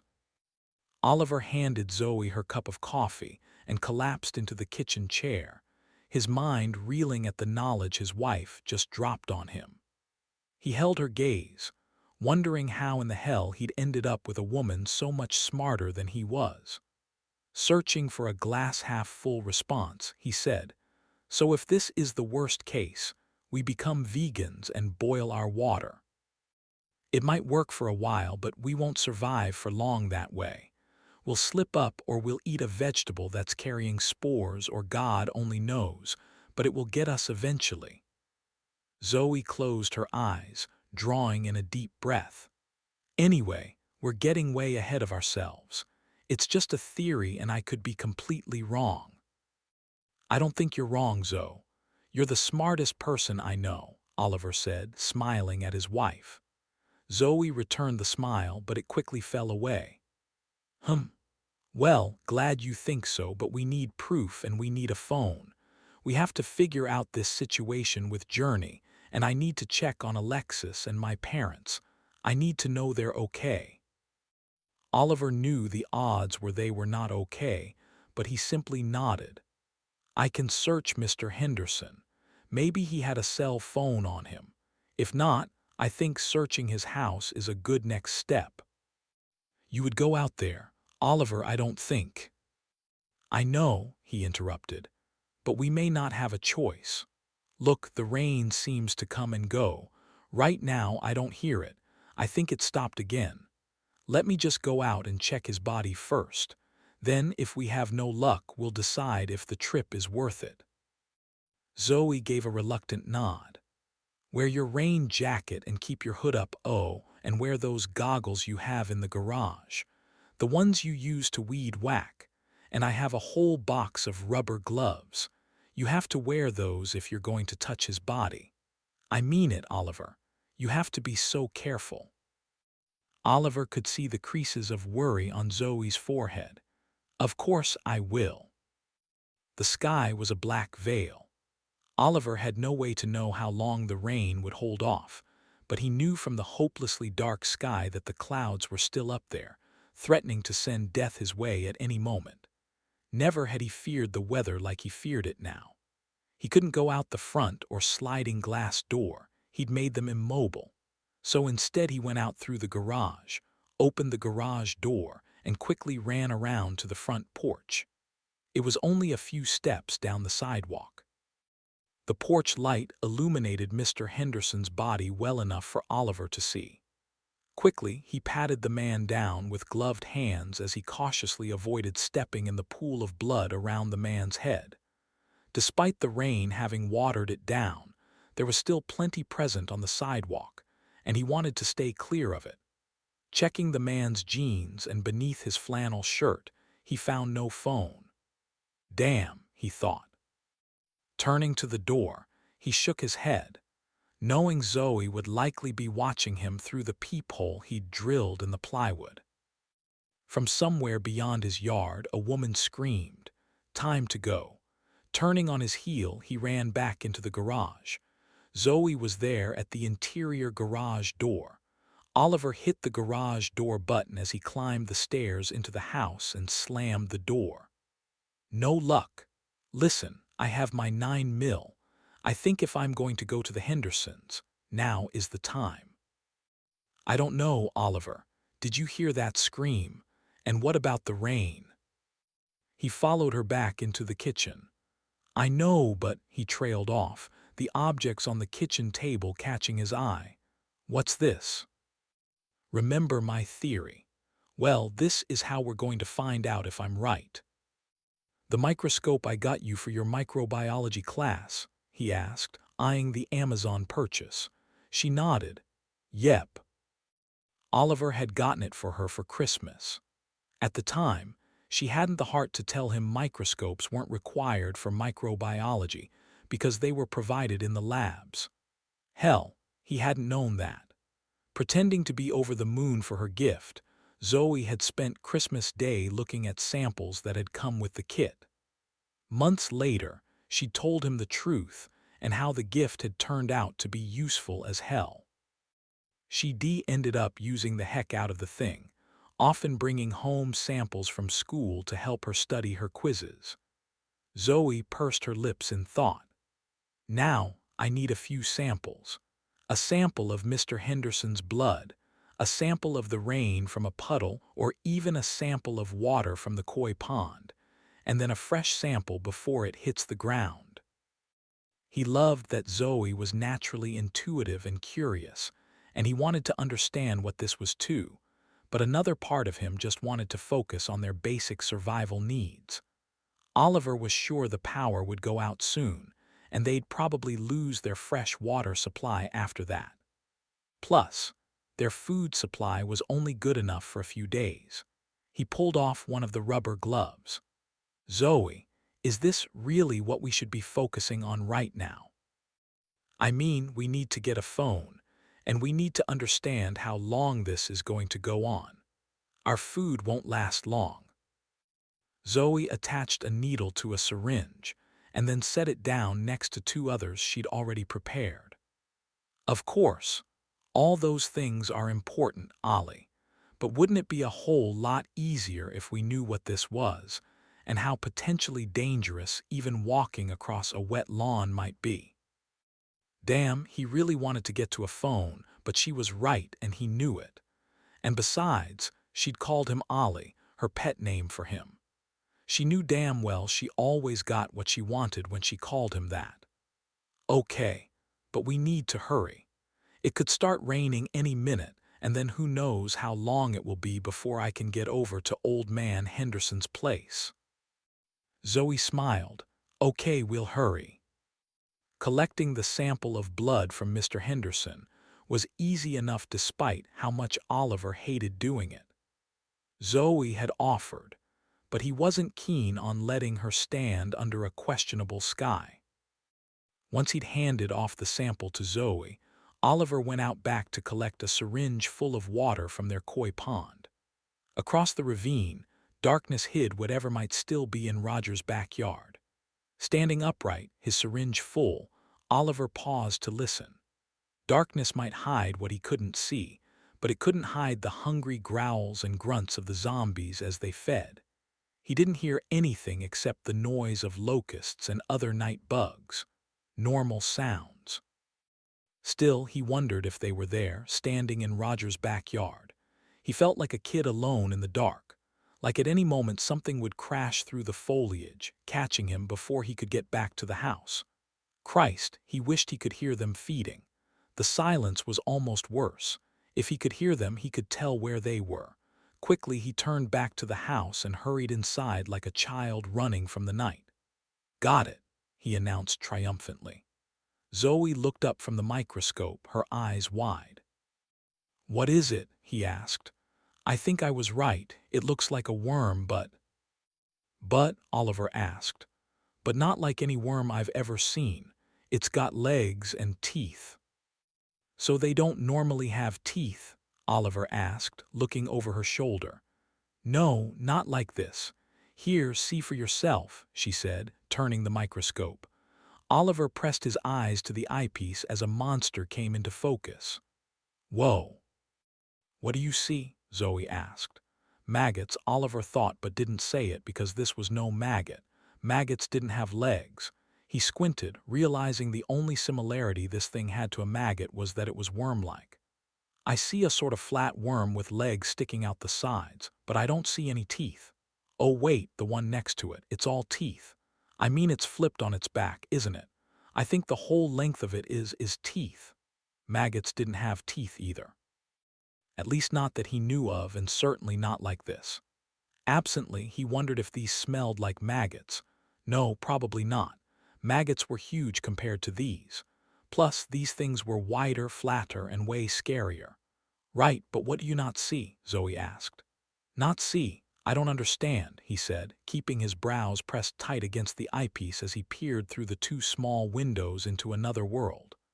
They aren't moving, Oliver. Except they were when I first placed the sample on the slide. Just for a handful of seconds. What does that mean? He asked, finally pulling away from the microscope and meeting her eyes. It means that when the sample was inside Mr. Henderson, the parasites were still alive. And inside this syringe they are alive. But when I exposed them to the air, they died, Zoe said, excitement filling her voice as she carefully prepared a new slide using the pond water sample. Well, that's something, Oliver said hopefully. It is hopeful, but I wouldn't bet my life on it. Not yet, Zoe said, turning the microscope and leaning in. What do you see? Oliver asked, knowing this was the more important of the two samples. If they were alive in the water, then humanity might be screwed. I see them. They're in the water too, but they're much smaller than the ones in the blood sample, which means they grow once inside the host. Are they moving? Oliver asked anxiously. No, these appear to be dead too. Oliver blew out a breath like a man who'd been read the verdict of not guilty. Okay, so what now? Zoe lifted her head from the eyepiece. Look, this isn't my field of expertise, but I worry they could just be going dormant. I need a sample of the rain before it hits the ground. I want to see how in the world these things are surviving a fall through our oxygenated atmosphere. Maybe then I can make sense of it. Nodding, Oliver said, Well, right now it isn't raining and we need a phone. I want to go for Mr. Henderson's now, while the rain is holding off and it's dark out. Zoe nodded, but her face was a visage of fear and worry. Are you sure? Oliver drew the gun from his shoulder holster and placed it on the kitchen table. I think I have to. You need to check on your parents and Alexis, and I need to check on Sarah. Oliver's parents had passed away, and his sister, Sarah, was his only living relative. She was all the way over in California. He hoped whatever this insanity was, it wasn't widespread, or at least hadn't spread all the way to Cali. Please be careful, Oliver. Remember the rain. Straight there and straight back, Zoe warned. Roger that, Mom. No talking to strangers and back before the streetlights come on. He smiled, zipping up the raincoat. Oh, you got jokes. I'm serious, Oliver. Promise me. He dropped the smile and nodded, securing his goggles and lifting his hood into place. Of course. I promise, babe, I'll hurry. And with that, he kissed his wife on the lips, lifted the pistol from the table, and ran out the back door. Chapter 20. Nailed IT. Zoe watched as Oliver's silhouette vanished into the darkness. God, Oliver, please be careful. She turned back towards the kitchen, deciding to occupy the minutes by reviewing another sample of the blood from Mr. Henderson. But as she began to prepare the slide, the house shook with a thunderous boom. What could only have been the front-facing windows exploded in a pop of shattering glass. Zoe's ears popped too, and her chest rumbled. Thankfully, the plywood covering the windows and doors held, shielding the interior of her home from what surely would have been a shower of glass fragments. From the living room, Journey screamed. Zoe ran across the kitchen and into the front room as something slammed into the front of the house and then the roof. What followed sounded like a thunderstorm of softball-sized hail pelting the roof. One of the skylights popped and cracked, but somehow it didn't shatter. It's okay, Journey. Go to the kitchen. Hurry. Zoe shouted. Journey ran past her, screaming. Zoe reached the front door and peered out the small hole Oliver had drilled into the plywood covering. She gasped. Until that moment, she hadn't understood what was happening, but instantly it became clear. Across the street where the Miller family lived, fire burned out of control, turning what used to be a two-story A-frame into burning debris. The whole house had exploded. Now she realized that the large hail pelting their house wasn't hail at all. It was raining down bits of the neighbor's house. On her porch, a chunk of the Miller's roof burned wildly. Zoe strained to see, quickly realizing their log cabin was going to catch fire if she didn't do something. She ran back to the kitchen and removed a small fire extinguisher from under the sink. Both the front door and the sliding glass door were boarded up tight. She would have to go out through the garage. Journey cried out, What's happening? It'll be okay. Stay in the kitchen, Journey. I'll be right back. She ran through the house, across the mudroom, and into the garage. She hit the button on the opener. Still no rain. Scanning the yard and the street beyond, both now lit by the light of the neighbor's burning debris field, Zoe stepped out onto the driveway. Wasting no time, she ran down the sidewalk, stepping over Mr. Henderson's corpse and onto the porch steps. The fire had already caught the wraparound porch on fire, and the flames were climbing the support post, threatening to ignite the roof. From somewhere behind her, a man yelled, Too fast, you bitch. I was too fucking fast. Blow me up, you wish, you bitch. Zoe whipped around, her eyes widening with fear as she searched for the source of the sudden outburst. Across the street, in the yard of burning rubble, a man stood in tattered clothes, with his back to the street, laughing. "You oh ha ha, yummy bitch. All that delicious candy wasted. You'd rather blow yourself up than let me have a taste. You bitch." "Shit," Zoe breathed, wanting nothing more than to get the hell back to the safety of the house. Turning back to the burning porch, she took aim at the base of the fire and squeezed the handle, sweeping the extinguisher back and forth. Within a few seconds, she had squelched the flames. Above her, the sky rumbled threateningly. Stealing a glance back over her shoulder, she saw the neighbor man crossing the street towards her yard. Shit, he must have heard the extinguisher. "Will you give me a taste?" he shouted. "Oh God." Zoe threw the extinguisher onto the ground and ran back towards the safety of the garage. As she crossed the threshold, the sky barked out another roar and let loose a downpour.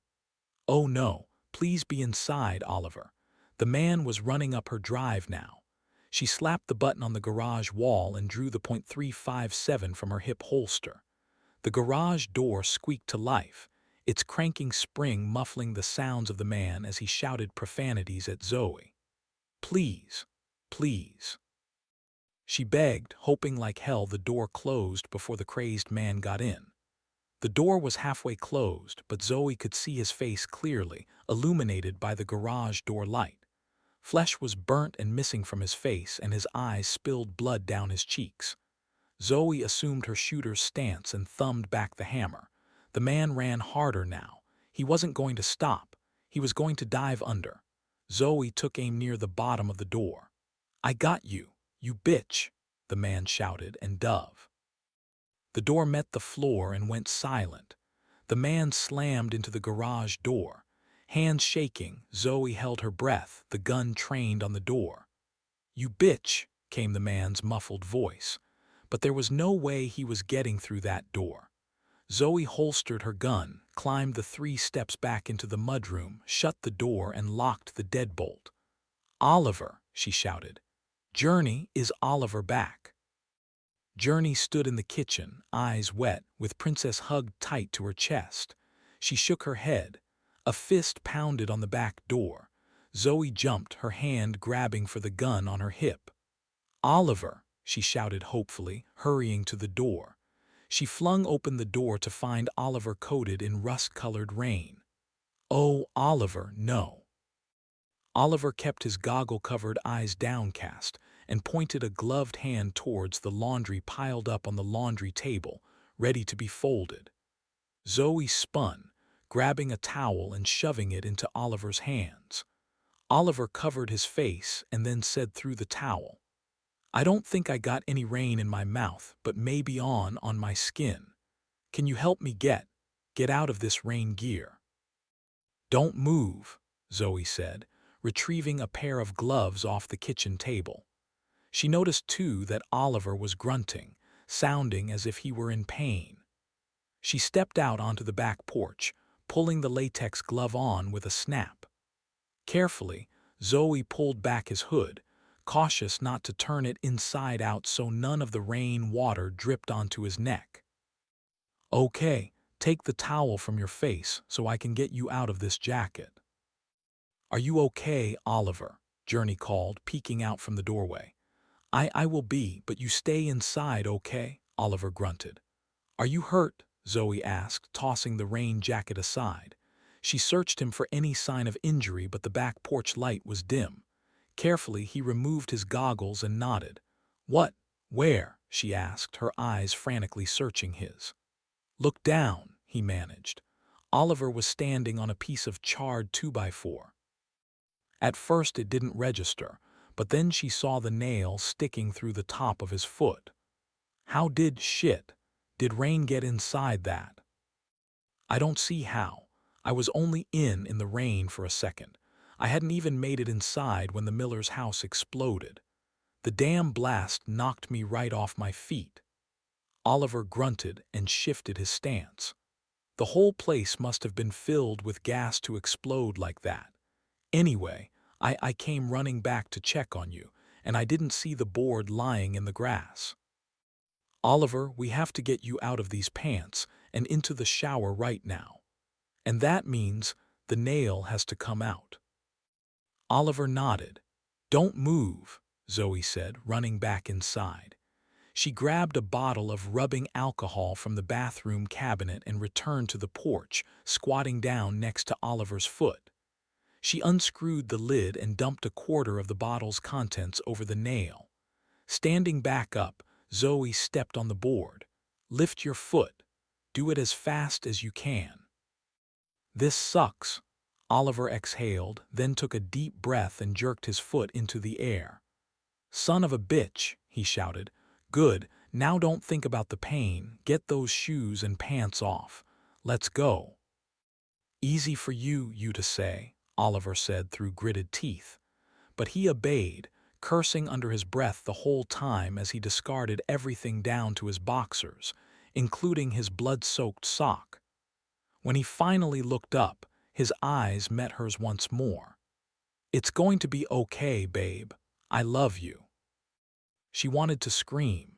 Didn't he understand what he'd done? Okay, let's just get you in the shower, Zoe said, her heart racing as concern of a worst-case scenario threatened to paralyze her with fear. Please, God, please don't let him get infected, not him.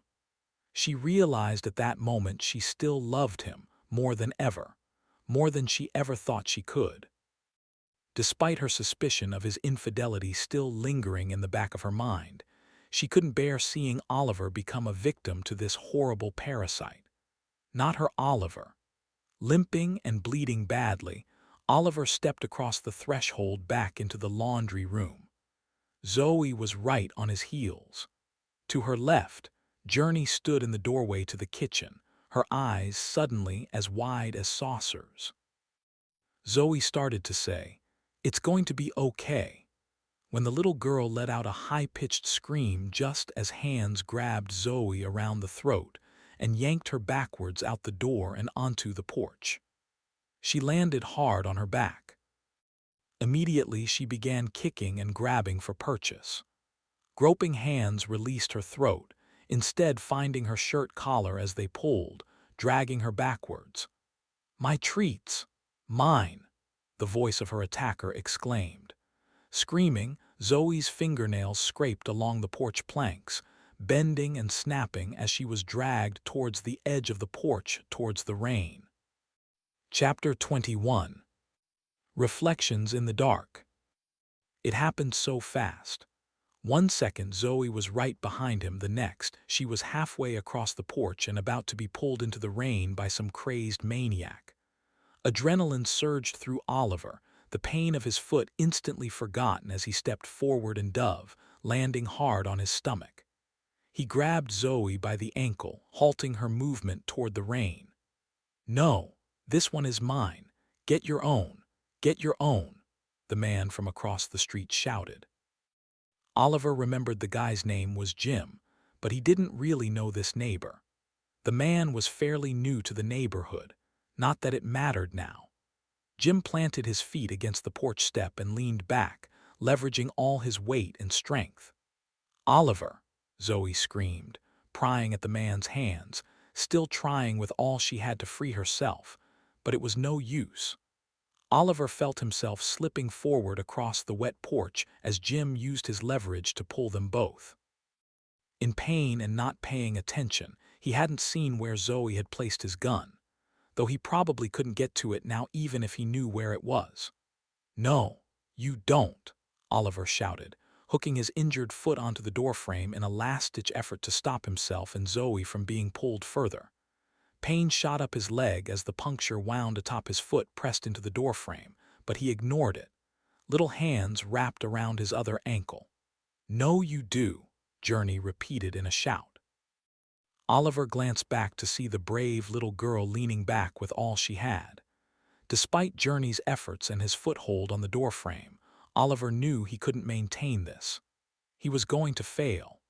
If he didn't find a solution quickly, Zoe would be pulled off the porch and into the rain. If he let that happen, it wouldn't matter if he could free her from Jim's clutches. Damn it, if only he had his gun. Please, Oliver, don't let me go, Zoe begged. Thunder boomed from above as a flash of red lightning lit the sky and the yard beyond. The red glow illuminated Jim's strained face and flashed in his wild, bleeding eyes. But it was the reflection from the stainless steel of Zoe's .357 holstered on her hip that caught Oliver's attention. "I'll eat my candy right here, right here, right here," Jim chanted, raising his fist. "Zoe, gun." Zoe's eyes lit with recognition as she groped for the gun at her hip. Jim, still gripping a fistful of Zoe's shirt in one hand, slammed his raised fist down atop her head. "Ah," Zoe shouted, drawing the gun. "Journey, close your eyes," Oliver ordered. "Open up," Jim shouted, smashing his fist down again. Zoe flipped the gun towards her feet, towards Oliver, and then covered her head to defend against the next blow sure to come. A surge of rage-fueled hope flooded Oliver as he let go of Zoe's ankles, grabbed the gun, and raised up onto his elbows. Jim, no longer pulling on Zoe and instead intent on cracking her head open to get to her brains, ignored Oliver as he raised his fist high in the air. His tongue poked out in concentration, his bloody eyes focused fully on Zoe as he licked his lips in anticipation. "Mine," he snarled. As Jim's fist dropped for a third time, Oliver fired, shooting the crazed neighbor in the face. Jim fell backward off the step and into the rust-colored rain. Zoe sat up and threw herself into Oliver's arms. He hugged her, never wanting to let go. "Are you okay?" Zoe pulled back, her eyes meeting his. I think so," she said, touching the top of her head. "Oliver." "Yeah. I love you." "I know, and I love you too, babe," he said, his own voice choked with emotion. "Are you crying?" she asked. "No, my ears are ringing a bit and the pain in my foot, and I'm not sure if I'm," he trailed off, not wanting to say what he was thinking. What he feared was likely. Zoe pressed her lips into his, kissing him hard on the mouth and not letting go. He didn't want her to let go, but part of him wanted to pull away, to not let her put herself at risk of catching what he likely had. But he didn't pull away. He sat there in his underwear, exposed to the night air and bleeding on the back porch as a deadly storm rained down only a few feet away. As Oliver kissed his wife, a sudden and urgent need to tell her a truth he'd been keeping from her overwhelmed him. He'd watched what happened to Sam, and he knew if he didn't act now, he might lose his mind in the moments to come, and if that happened, he might never have another chance to come clean. Oliver pulled his lips from hers and looked her in the eyes. "Zoe, I have to tell you something." Behind him, a tiny voice asked, "Oliver, can I open my eyes now?" Chapter 22. Coming Clean. Zoe squinted, trying to hear Oliver's words above the ringing in her ears and the throbbing in her head. Behind them, Journey stood in the doorway looking terrified. Oliver turned and said something. Journey opened her eyes. "Come on. It isn't safe out here and we need to get you inside and washed off," Zoe said, pushing herself up. Oliver nodded and stood. Together they made their way back in the house. "Get in the shower. I'm right behind you." Zoe knelt down in front of Journey. "I'm going to help Oliver wash up." "And get a Band-Aid on his foot?" she asked. Zoe forced a smile. "Yep, and get a Band-Aid on his foot. But we're going to be right through that door in the bathroom. I'll even leave the door open. You want to finish your movie." "Okay, you lock the other door, right?" Everything is locked up tight," she said, feeling like she might vomit. The thought of Oliver turning into whatever in the hell those things were was too much. She heard the shower turn on as she hurried into the living room and reset the movie for Journey. In the bathroom, she undressed and climbed into the shower with Oliver. She took the Dr. Bronner's soap and filled her palm. "Turn around." Oliver turned and she lathered his back, running her hand over the circular scar beneath his shoulder. "Did you soap up really good?" she asked. Oliver nodded. "I know I didn't get any in my eyes or mouth, but I rinsed with mouthwash anyway," he said, his voice shaking. Zoe put her arms around him. "You're okay. You're going to be okay. Do you hear me? You have to be." "And what if I'm not?" "Don't even say that, Oliver McAllister. How does your foot feel?" she asked. "Like I ran a nail through it," Oliver said, turning around to face her. "I need you to lock me in the basement tonight. I'll sleep down there. It's the only—" "What? No," Zoe protested. "Zoe, listen to me. You know I'm right. You have to isolate me until we know for sure." She hated it, but she knew it was true. "Okay, but first I need to treat that foot. Aside from pain, how does it feel? Can you wiggle your toes?" Oliver winced and nodded. "Any numbness?" "No, it just hurts like hell. But honestly, it's not my biggest worry right now." Zoe wouldn't say it out loud, but maybe it should have been. If any rainwater had gotten into that wound, no. No, she wouldn't think like that. "How's your head?" Oliver asked. "I'll be fine, just a headache. He didn't break the skin." Oliver brushed her wet braids over her shoulder and rubbed his thumb across her cheek. "Babe, are you okay?" She shook her head, pushing back tears she didn't want him to see. "No, no, I'm far from okay." Wanting desperately to change the subject, she said, "Hey, outside you said something to me. It sounded like you wanted to tell me something, but after that gunshot, I thought my ears were bleeding. And you know the really fucked up thing? That isn't even the first time today a gun has been fired within a couple feet of my head. Can you tell me what you were trying to say?" she asked, searching his eyes. Oliver held her stare. "Oliver, what is it?" I know you texted Sam." Zoe's breath caught, but she didn't say anything. She didn't need to say anything. Sam must have told him before she turned. "There's something I need to tell you, Zoe, and I know you're going to be upset, but—" "Stop," she said, putting a hand on his chest. Oliver frowned. "But Zoe, I need to get this off my chest before—" Just an hour ago, she would have given anything to know who Oliver had been cheating with.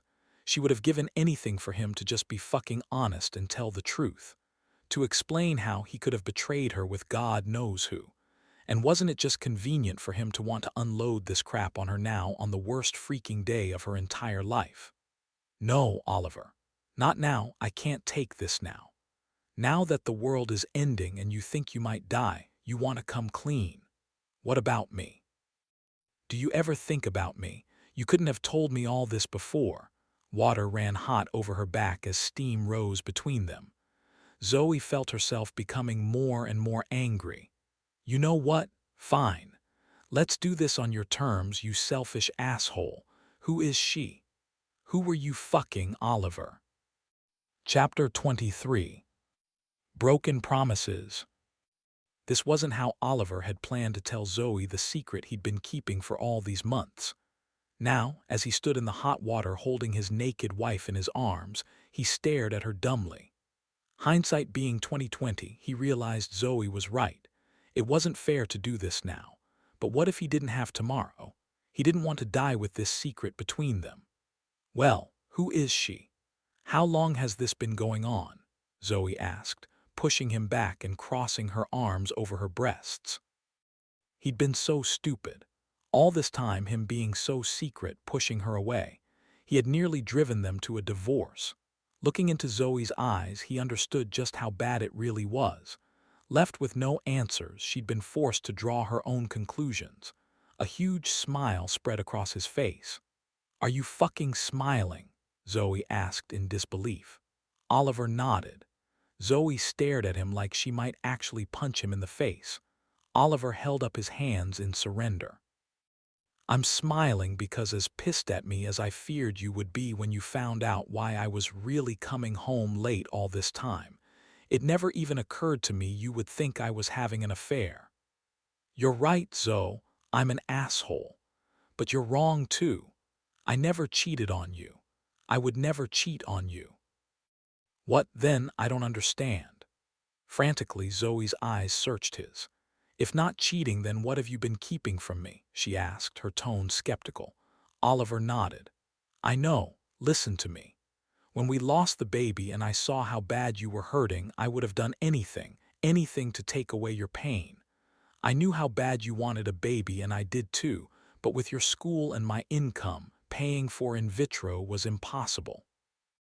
Oliver, what did you do? Zoe asked. I took on a sort of second job, and that's what I've been keeping from you. A second job? A second job you couldn't tell me about. What job would you keep from me and why? But before Oliver could answer, her eyes lit with realization. Repo. Have you been working for Georgie? Oliver pressed his lips into a tight line and nodded. Got it. Getting gunned down once wasn't enough for you. You remember when you asked me to marry you from that hospital bed. I had one condition. One thing you had to swear to never do. I know, but... No, but, Oliver. You promised you would never work high-asset repo again, or any repo for that matter. So that's it. You've been moonlighting for Georgie. It's the only way I could get us the money we needed for in vitro. I never asked for it. I never would have wanted you to risk your life for this, so don't you stand here and tell me you did this for me. Admit the truth. You did this for yourself. That wasn't completely true, but she wasn't wrong either. He did take the job to raise the money that would give them another chance at having a baby. But there was another part of him that longed for the work. He wasn't just good at repoing high assets, he was the best. It didn't matter if the assets were planes, yachts, high-end luxury cars. If you wanted it repossessed, Oliver would locate it and secure it. There had been only one exception to his perfect track record, one nearly fatal mistake that had almost cost him his life. The memory of burning lead ripping through his body still haunted him. But she was right. He missed the adrenaline rush. Oliver reached past her and shut off the water. I'm sorry, Zoe, but isn't this better than finding out I cheated on you? Zoe stepped out onto the floor mat and lifted 2 towels from their respective hangers, throwing one at Oliver before wrapping the other around herself. Eyes wet with tears, she said, you may not have cheated, but you broke a promise, and worse, you lied to me. I know, and I'm sorry, but I wanted to surprise you with the money to get the in vitro. You know how expensive this is. Oliver, I don't want to talk about this anymore. Are you really going to leave it like this? You left me wondering what I'd done wrong, questioning my worth as your wife. As your lover, you let me think the worst. And now you think because you didn't fuck someone else, I should just be okay. But I need time to process this, time to think. And honestly, we have bigger things to worry about, she said, looking down at his foot. Come on, we need to get you bandaged up. We can't let it get infected. Zoe was right. It wasn't like he could go to the doctor, not now, and from what he could tell, not for the foreseeable future. Okay, he said, reaching for her. Just know that I love you and I never meant to hurt you. What you did lying to me like this, thinking that you would just do what you want and ask for forgiveness later, it isn't okay, Oliver. What if you had gotten killed? She pulled her t-shirt over her head. Did you ever think how I would feel getting a call you had been shot or killed? God only knows how. No, of course you didn't, because you only think about yourself. Listen, I said I don't want to do this right now. He didn't want to let the moment end this way. Zoe, you remember the night we met? We were at that karaoke place on 5th Street. You were with friends from work. And you were there for a bachelor party. Of course I remember. You were singing. I came down off the stage and sang to you. Do you remember the song? Oliver, where is this going? Please. Zoe crossed her arms again. It was INXS, never tear us apart. Oliver smiled. That's right. I saw you in the crowd and I knew instantly I was meant to sing you that song, meant to be with you forever. I walked right up to you, took your hand and sang to you. Look, I fucked up, okay? I admit it, but we're not going to let this tear us apart, right? He reached for her hand just like he had that night over 8 years ago, but she pulled away, snatching a clean pair of sweats off the toilet and tossing them to him. I do remember, Oliver. I remember you saying that if you hurt me, you'd make wine from my tears. Well, all you've done is make me cry. Her voice cracked as her eyes welled up. Oliver's heart clenched. Oh, Zoe, I never meant to. No, you never do. Zoe straightened and wiped her eyes. Now come on, get dressed and come to the kitchen where you can sit down and I can work on your foot. Oliver sighed. Damn, he thought. He knew his wife well enough to know pushing her any further would only end badly. She needed space and he needed to let her have it. Plus, she was right. He glanced down at his swollen foot and the reddish-black puncture wound.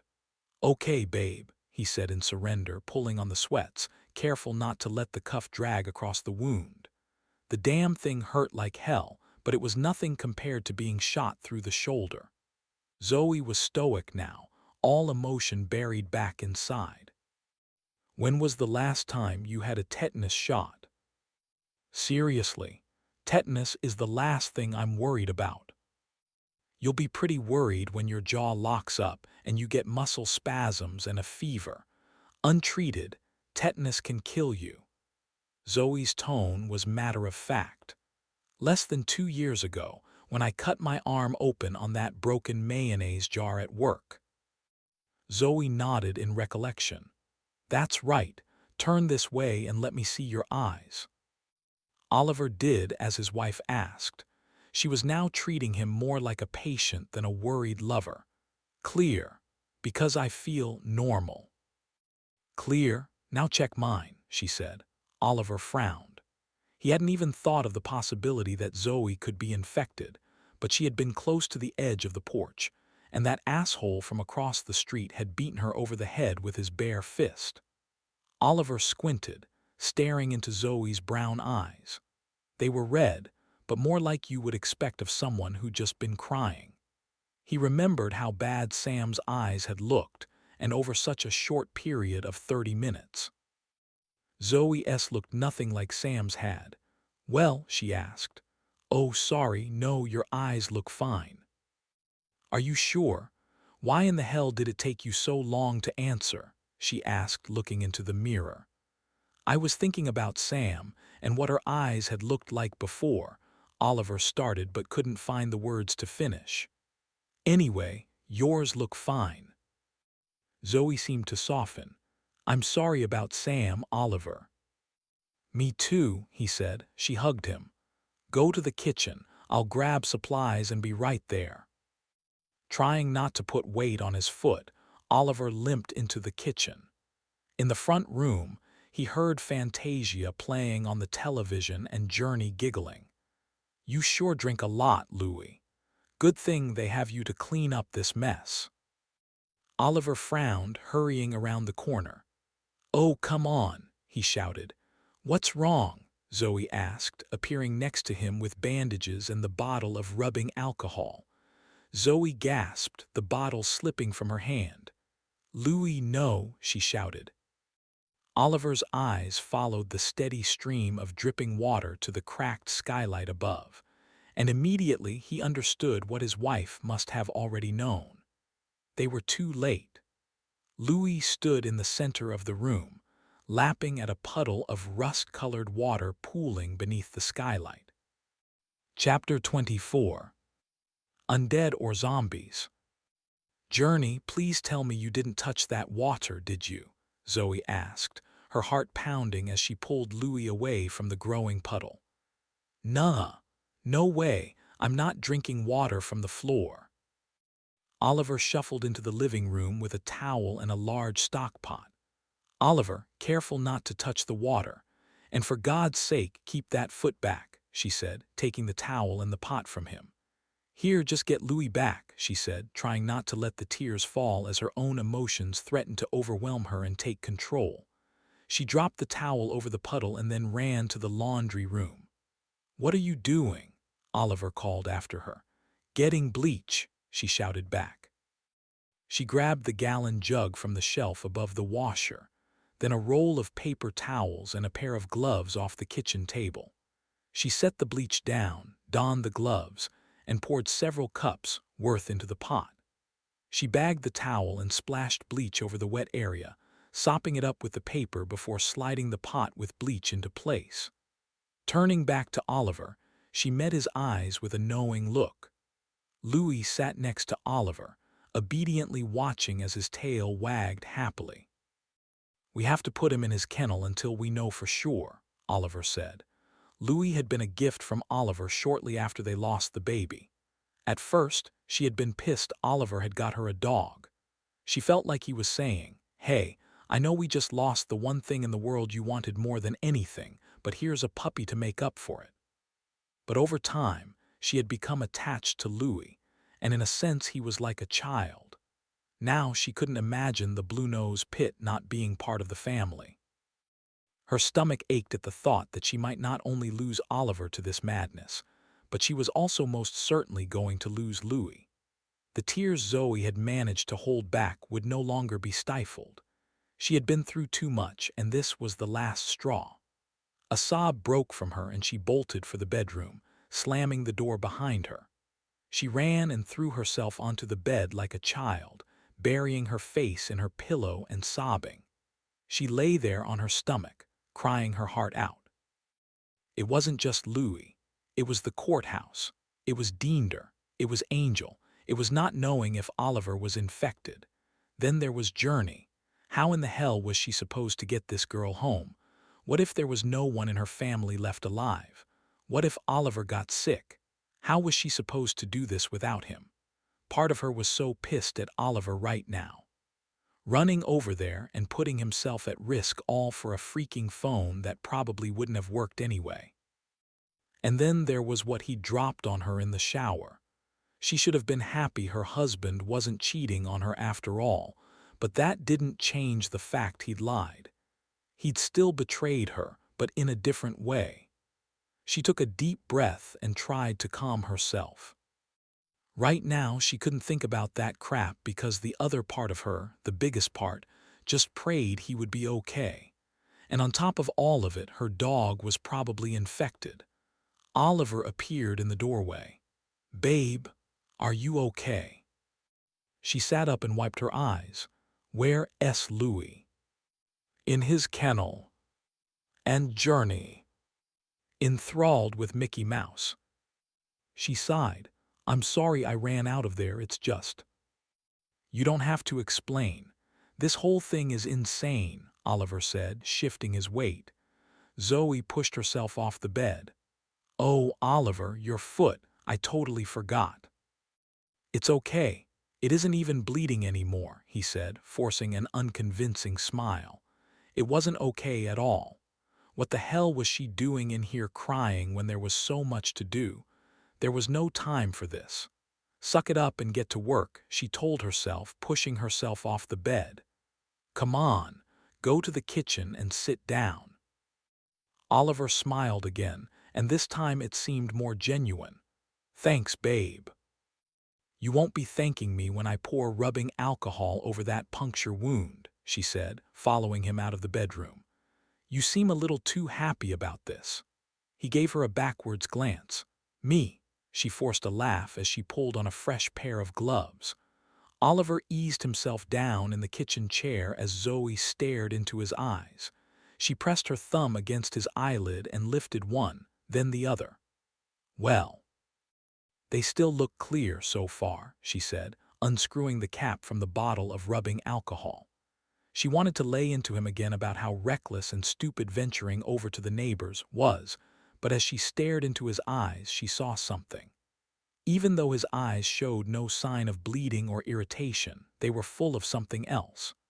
Oliver could try and play it off like he was fine, but his eyes were windows to a truth he couldn't hide. He was frightened. More than frightened. He was scared shitless. Going off on him now wouldn't do anything that he wasn't already doing to himself. It's been over an hour. It happened a lot faster for Sam, Oliver said, his voice full of 10 emotions at once. Zoe nodded as the horrible memories of earlier in the day flashed through her mind. Yeah, I watched several in the courthouse turn, and I don't think it took any longer than 30 minutes for them to start acting strange. Here, she said, handing him a clean washcloth. You might want to bite down on this. She lifted his foot. Damn, Ollie, it's really swollen. Just do it. She poured the alcohol over his foot. Oliver grimaced, squeezing his eyes tight. I told you it was going to hurt. Now, I need to wipe it, and that's going to hurt too. Then we'll add some Neosporin and get it covered. You said you watched them turn into zombies or lose their minds. Still with the zombies, Oliver. Really? She asked, her face skeptical as she carefully placed a Band-Aid over the puncture on the top of his foot, then the one on the bottom, and began to wrap his foot with gauze. Look, I know zombies don't fit into your medical definitions, but you did notice, right? She stopped and looked up at him. What exactly are you asking me? Okay, he started. For now, forget the word zombie. Just think about it from a medical perspective. When I was with Sam and she started to act differently, she could still think and talk, yet she wanted to. Oliver paused, glancing toward the front room where Journey lay on the couch watching TV. Lowering his voice, he continued, to eat Journey's brains. It started slowly with a smell, and she complained about being hungry, starving. For Sam, talking about food and hunger was completely out of character for her. Then even when she went full-on psycho, she was still talking, still thinking. But then when I kicked her backward out of the truck, she landed on her head. I'm sure that fall should have killed her, and now, reflecting back on it, I'm sure it did. But she came back. Her head was bleeding badly and her neck was twisted horribly like it was broken. Sam never spoke after that. She only moaned, Zoe. Oliver closed his eyes and shook his head as if with this simple gesture he could shake away the horrible memory. My God, when she moaned, it was awful. It was an undead moan. Oliver, you can't be sir. Hold on, just stay with me here. At the church, they were all dead when I got there. Don't you see? Zoe's eyebrows bunched. See what? The undead ones don't talk. Once they're really dead, they change from thinking and speaking crazy people too well to undead. And they have only one mission, eat the living. You're looking at me like I'm crazy, but I know I'm right. At the church, a man with half a face and one eye missing smashed through an office window with his face. Then there was this woman. Oliver closed his eyes at the memory. I broke her neck, Zoe, like bad. Way worse than Sam's. The church lady couldn't even lift her head off her shoulder, but still she came on, mouth snapping open and closed. How? How is that medically possible? Zoe finished the gauze wrap, her frown deepening as she replayed what she'd seen in the courthouse. Diender had called them zombies too, and that man, Chuck, Diender had shot him in the chest. He was dead, for sure dead. Then he vanished. At the time, she hadn't wanted to believe he could have left the atrium of his own accord. Then there was Tom, and then Diender himself. Once they had seemingly died, they stopped talking. Instead, they moaned. Oliver was right. Once they had died and then became. Well, undead, they seemed focused on one thing, consuming brains. It was like their cognitive skills were limited to this singular activity. I see the wheels spinning. What are you thinking? I think the parasite can keep the human host functioning unless the brain is destroyed. I don't know how it does it, nor do I know why the parasite needs brains, but clearly there's something in brain tissue the parasite requires, and it will make the host do anything and everything to get it what it needs. So it infects and controls the mind first, and then when the person dies, it controls their whole body. Oliver frowned. Nodding, Zoe finished the wrap and tore a piece of medical tape free from the roll. Yes, I mean I have no idea how the parasite is doing it, but yes, that has to be it. She started to stand and then paused, sitting back on her heels. What is it? Knowing how they become. Zombies, Oliver finished. Zoe's eyebrows bunched. I was going to say undead. Oliver shrugged. In zombie movies, that's literally the definition of a zombie. Zoe shook her head, hating the word zombie. She didn't know why, but it still sounded so ridiculous to her. Whatever you want to call them, what I was going to say is that knowing this isn't really that helpful. I need to look at the rain under the microscope, and now I can, she said, pushing herself up. We have rain dripping from the skylight. Right, good call, Oliver agreed. On the kitchen table sat the microscope, the kit that came with it, the samples from earlier and Zoe's first aid kit. Rifling through her supplies, she retrieved a sterile test tube. This would work fine for capturing a sample, she thought, as movement from the corner of her eye caught her attention. She looked down at the old samples. 2 syringes sat side by side, one filled with water, one filled with blood drawn from Mr. Henderson. Zoe froze, staring at the blood-filled syringe. She could have sworn. The blood swirled, and the syringe moved. Chapter 25. Answers. Zoe backpedaled, gasping and falling into Oliver's lap. Instinctively, Oliver's hand went to her waist, steadying her. What happened? You didn't see that. See what? He asked, glancing over her shoulder and scanning the table. He didn't see anything. Zoe pointed. The syringe with the blood in it. It moved. Zoe stood and Oliver pushed himself up. He reached forward, lifting the blood-filled syringe from the table. Be careful, she whispered as if she were afraid to startle whatever was inside. Oliver examined the tiny syringe. He didn't see anything at first, but then the blood seemed to ripple. What the hell? He watched as something tiny and silver slipped along the glass and then vanished again. They grew, she said. Yeah, and there's more than one in there. Look, see that? He held the syringe up to the light above the table. The others are smaller, though. I wonder what that means. His thoughts drifted back to the pungent maggots he'd frequently encountered at his job. Maggots don't stay maggots. They change into flies. Were these things only growing, or were they changing? Survival of the fittest, she shrugged. Maybe the larger ones are feeding on the smaller ones. Maybe they will consume each other until there is only one left. Ollie, this is huge. They've been in that syringe for what? A little over an hour, and they've gone from microscopic to visible with the naked eye. Clearly they're thriving in human blood and growing at an exponential rate. Oliver marveled at his wife's ability to be excited about the growth rates of an alien parasite. The thought of it scared the shit out of him. Hadn't she seen the movie Alien? Carefully, he set the syringe back on the table. Now what? Rain sample. Right. Oliver stood, careful not to put pressure on his right foot. Following her into the living room, he stifled a yawn as Zoe held a test tube beneath the dripping ceiling. You look exhausted, Zoe said, appearing to fight back a yawn of her own. Following her back to the kitchen, Oliver topped off his coffee. I am exhausted and so are you, but I know there's no stopping you until you've figured this out. You want some more coffee? Thanks, I'm good. But hey, are you sure you don't want to try and get some sleep? Oliver shook his head. Not a chance.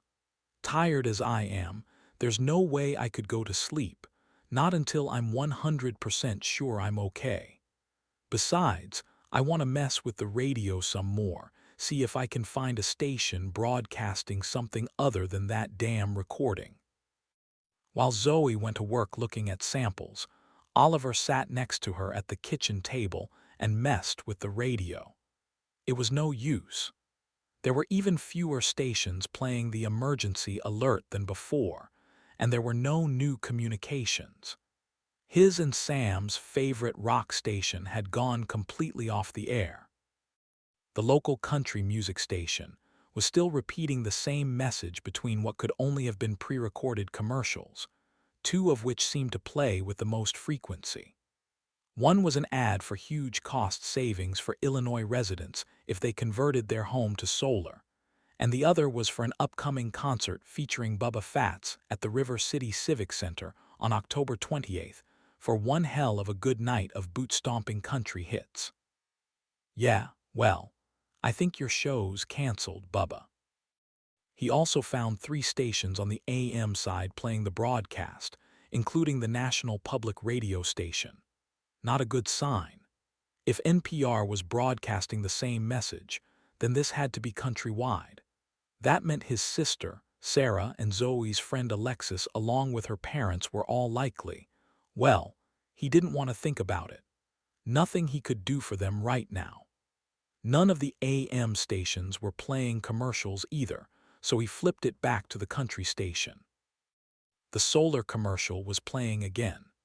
Idly, Oliver wondered why this station had commercials running and the others did. Was the country station more automated?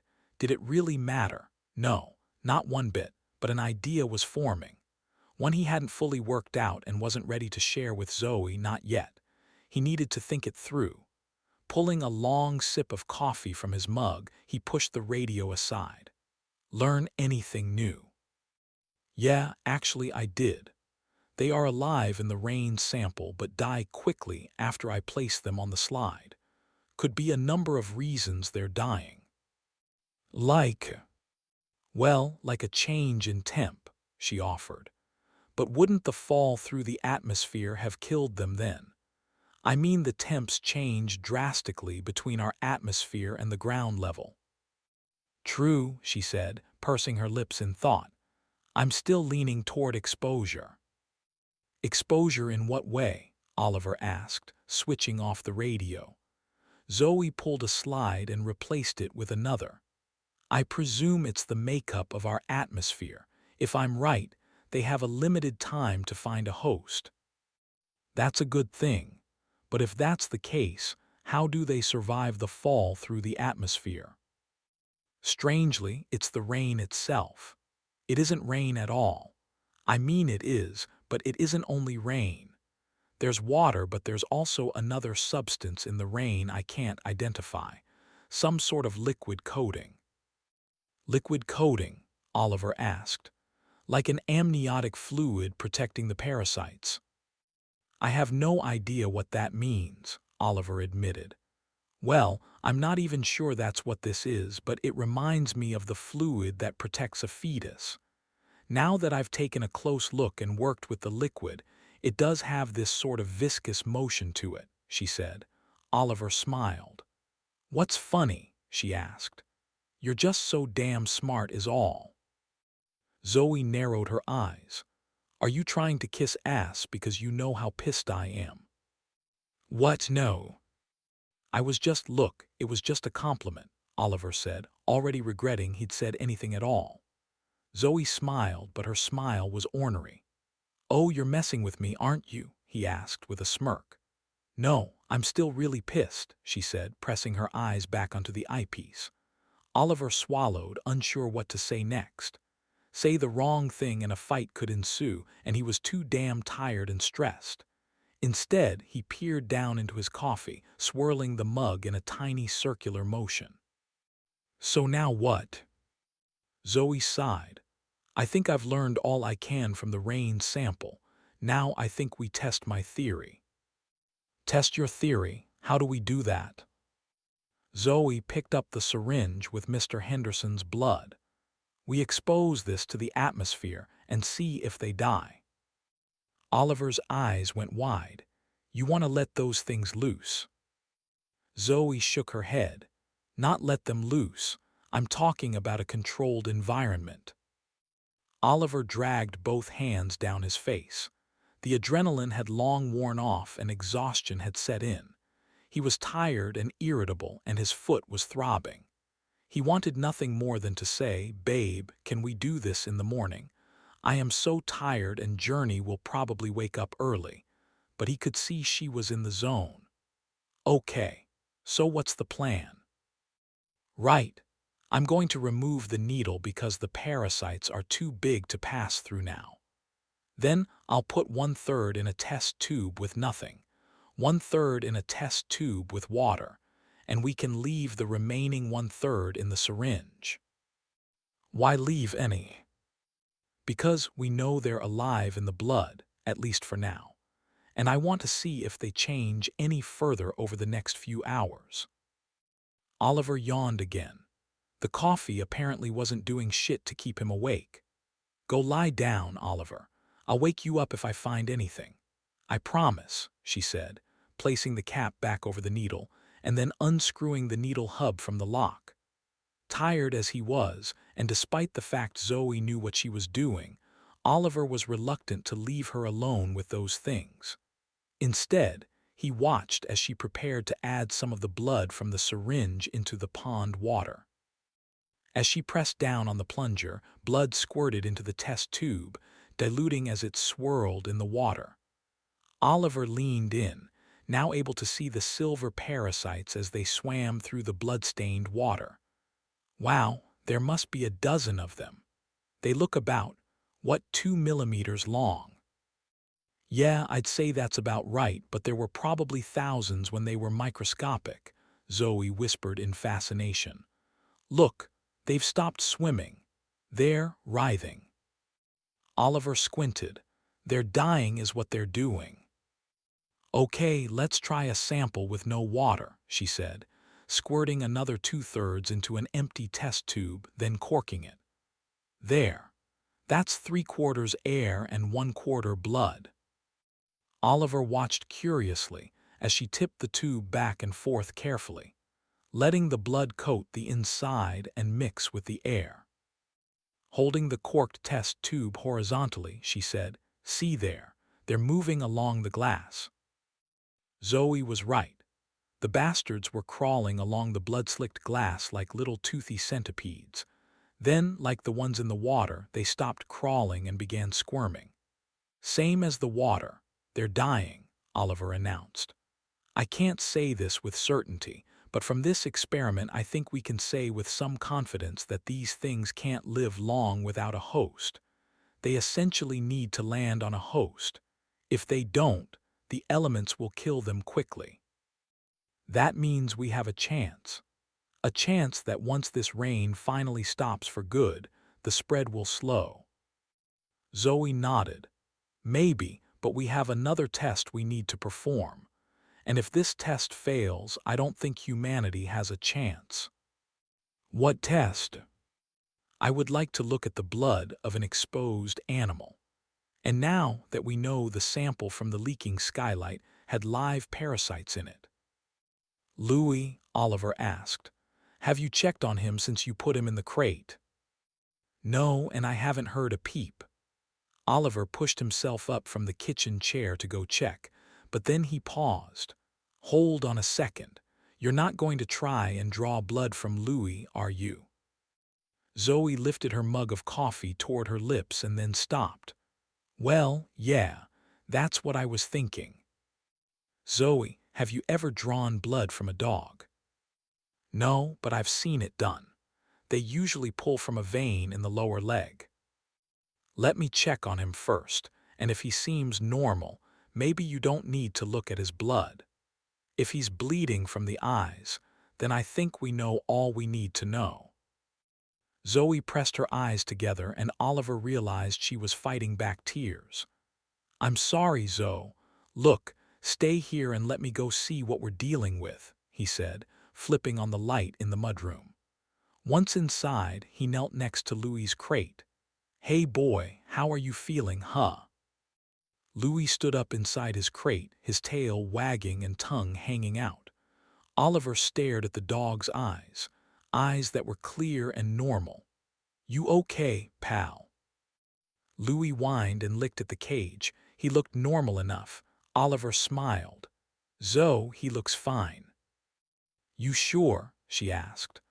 Oliver could hear her chair sliding out from the table and the wood floor creaking as she approached the door. "I'm sure. But let's keep him in his crate tonight, and by morning we should be positive, right?" "No, not positive. We don't know how this might manifest inside a dog. It could take longer. But if he still seems himself in the morning, let's draw some blood and be sure," she said, her face a visage of worry. "Fair enough," Oliver said, taking his wife's hand. He forced a smile, not because he felt like smiling, but because he felt like she needed to see it. "Zoe, it's going to be okay." "How, Oliver? How is any of this going to be okay?" she asked, tears spilling down her cheeks. Oliver squeezed her hand. "Because we have each other, and as long as we have each other, we will get through this. Hey, it's been almost 2 hours since I was exposed. I think by now," brightening, he said, "you think I'm okay." "I think you must be. No one I've seen has taken this long to change." Zoe smiled through her tears. "So, you think I can sleep with you tonight?" he asked shyly, as if he were asking for the first time. If she didn't feel safe, he wouldn't argue, but he hoped so much that he wouldn't have to sleep alone. After everything that had happened, he didn't want to be by himself. Zoe met his eyes, her head slowly bobbing up and down. "I'd like that, Oliver. I'd like that a lot." Chapter 26. Shakespearean Nightmares. Zoe flailed as a greasy face appeared from the darkness. Parts of the cheeks were missing, revealing teeth that gnashed and ground, caked in bits of flesh. The man's mouth, void of lips, did nothing to prevent bits of gray matter from spilling and rolling down his chin. In her horror, Zoe recognized the too familiar face as it glowed white as dead coral from the blackness, white as a ghost. The undead face was Tom's, the slight, balding clerk from the courthouse. Closer he came, teeth gnashing and grinding, brains squishing and spewing. More and more spilled like vomit from Tom's mouth, an impossible amount. Chunky brains, wet and dripping like oatmeal. Undead Tom leaned in close. Zoe pushed back into something, a wall. Everything else was black except Tom. He was leaning over her now. There was nowhere to go. No escape. Bits of brain were falling onto her lap, filling her lap. Tom bent closer and closer still, his brain breath washing over her like something spoiled. He tried to talk, but no words came, only a full-mouthed moan. MMMM, SSSSSSS, TAAAA. Tom reached with bloody fingers, his lipless smile longing for her brains. From somewhere in the darkness, a woman's scream. "Help me, Zoe. Don't let them eat me. Don't let them eat my brains." "Angel, angel, please, I'm sorry," she cried out. Zoe looked down to find her lap filled with brains. But now they weren't brains at all. Something was wrong. The chunky oatmeal was moving, squirming in her lap. Toothy worms wriggled like maggots. She screamed. "No, get them off of me. Oh, please, please, God." Tom choked out a laugh as more and more parasites spilled from the balding man's mouth. "Get it off," she shouted again. Tom grabbed her, shaking her shoulders, laughing and shouting, "Wake up, Zoe, wake up." But it was no longer Tom's voice, and it was no longer Tom's undead face puking into her lap. "No, Oliver, please, not you, not you."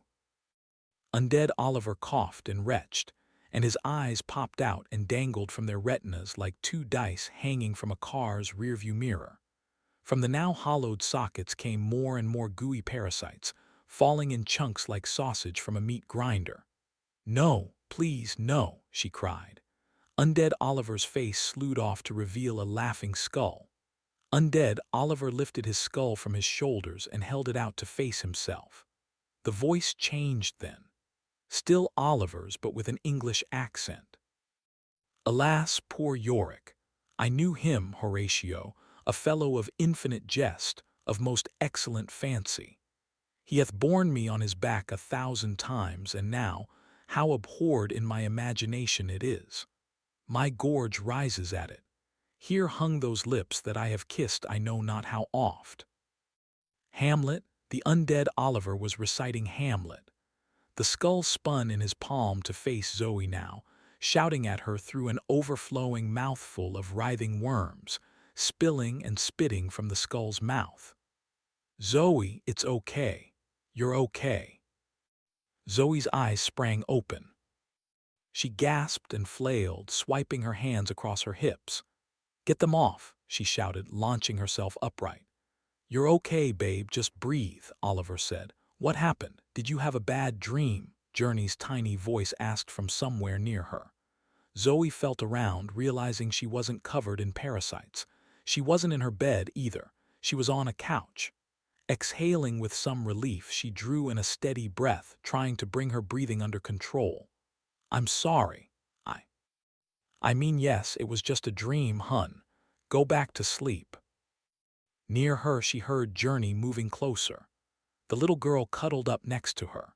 Do you want to hold Princess? Journey asked. Thank you, but I think I'm okay now, she said, feeling her racing heart slow. Okay, the little girl said, pulling her doll to her chest and rolling onto her side. After they'd finished in the kitchen, they had made the decision to sleep in the basement.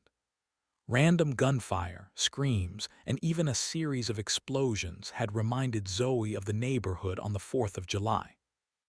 Except it wasn't the 4th of July, and when a random bullet hit the house, the decision to sleep downstairs seemed the safest choice. She had also foregone the idea of locking Oliver away from them. She figured the hours that had gone by with no symptoms meant he was not infected, and so they took a chance and decided to sleep together. They did leave Louis in his crate. After all, he had clearly drunk the water from the leaking ceiling, and Zoe knew for a fact the water had contained live parasites. The basement couch wasn't the ideal arrangement, but at least it was a sectional, so despite it not being the most comfortable to sleep on, it had plenty of room to spread out. Initially, she and Oliver had tried to convince Journey to sleep on the small twin in the spare bedroom, but the little girl wasn't having it. Zoe couldn't blame her for not wanting to sleep alone. She didn't want to be alone either, and so they all ended up together on the couch. Waking up to Oliver's calming voice was the best gift this morning could have offered. Oliver, she whispered. Yeah. Are you feeling okay? Sure, just freaking hungry.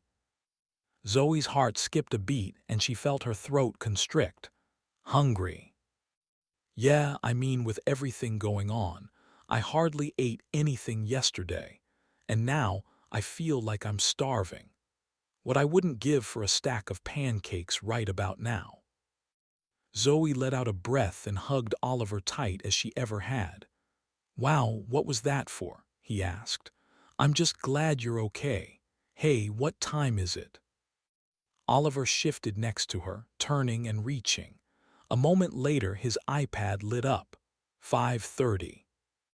Next to her, Journey's breathing became steady, a sure sign she had fallen back asleep.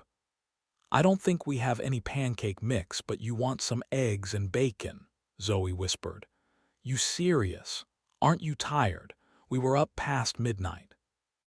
I don't want to go back to sleep. Really, I'm wide awake now, she said, carefully slipping out from under the blanket. Well, let me help. He rolled onto his side and sat up. I want to check on Louis anyway. The fact that Louis's health might determine the fate of humanity wasn't lost on Zoe. If this parasite affected animals like it did humans, humanity might be doomed. Upstairs, they peered into his crate as he whimpered and wagged his tail excitedly. Look, he's okay. I can let him out, Oliver said. Wait, not until I look at his blood. But he seems fine, Oliver argued, and he needs to go out. Oliver, he could be a carrier. I need to know his blood is clean before I'm comfortable. Well, we better do that before breakfast, or he's going to freak out.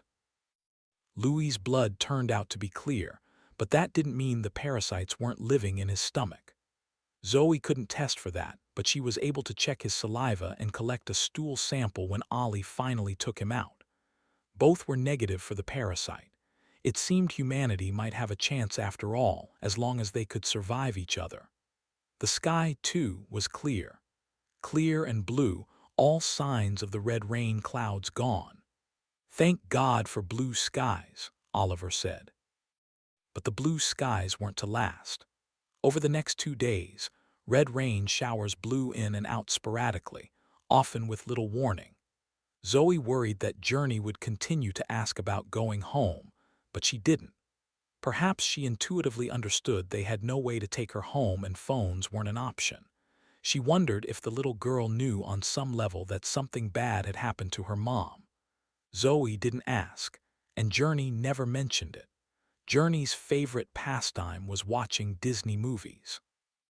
By the end of the first full day, they had completed a Disney marathon. She already knew all the character names and was intent on memorizing the lines. The rest of the time, Journey seemed to enjoy playing thinking games, like Chutes and Ladders and Go Fish. Oliver was even teaching her how to play chess when he wasn't peering out the holes he'd drilled in the plywood-covered windows, inventorying supplies, or messing with the radio. At least a dozen times a day, he would scroll the AM and FM stations, but as of this morning, only one country station continued broadcasting. Nothing but a couple commercials and the same old recording.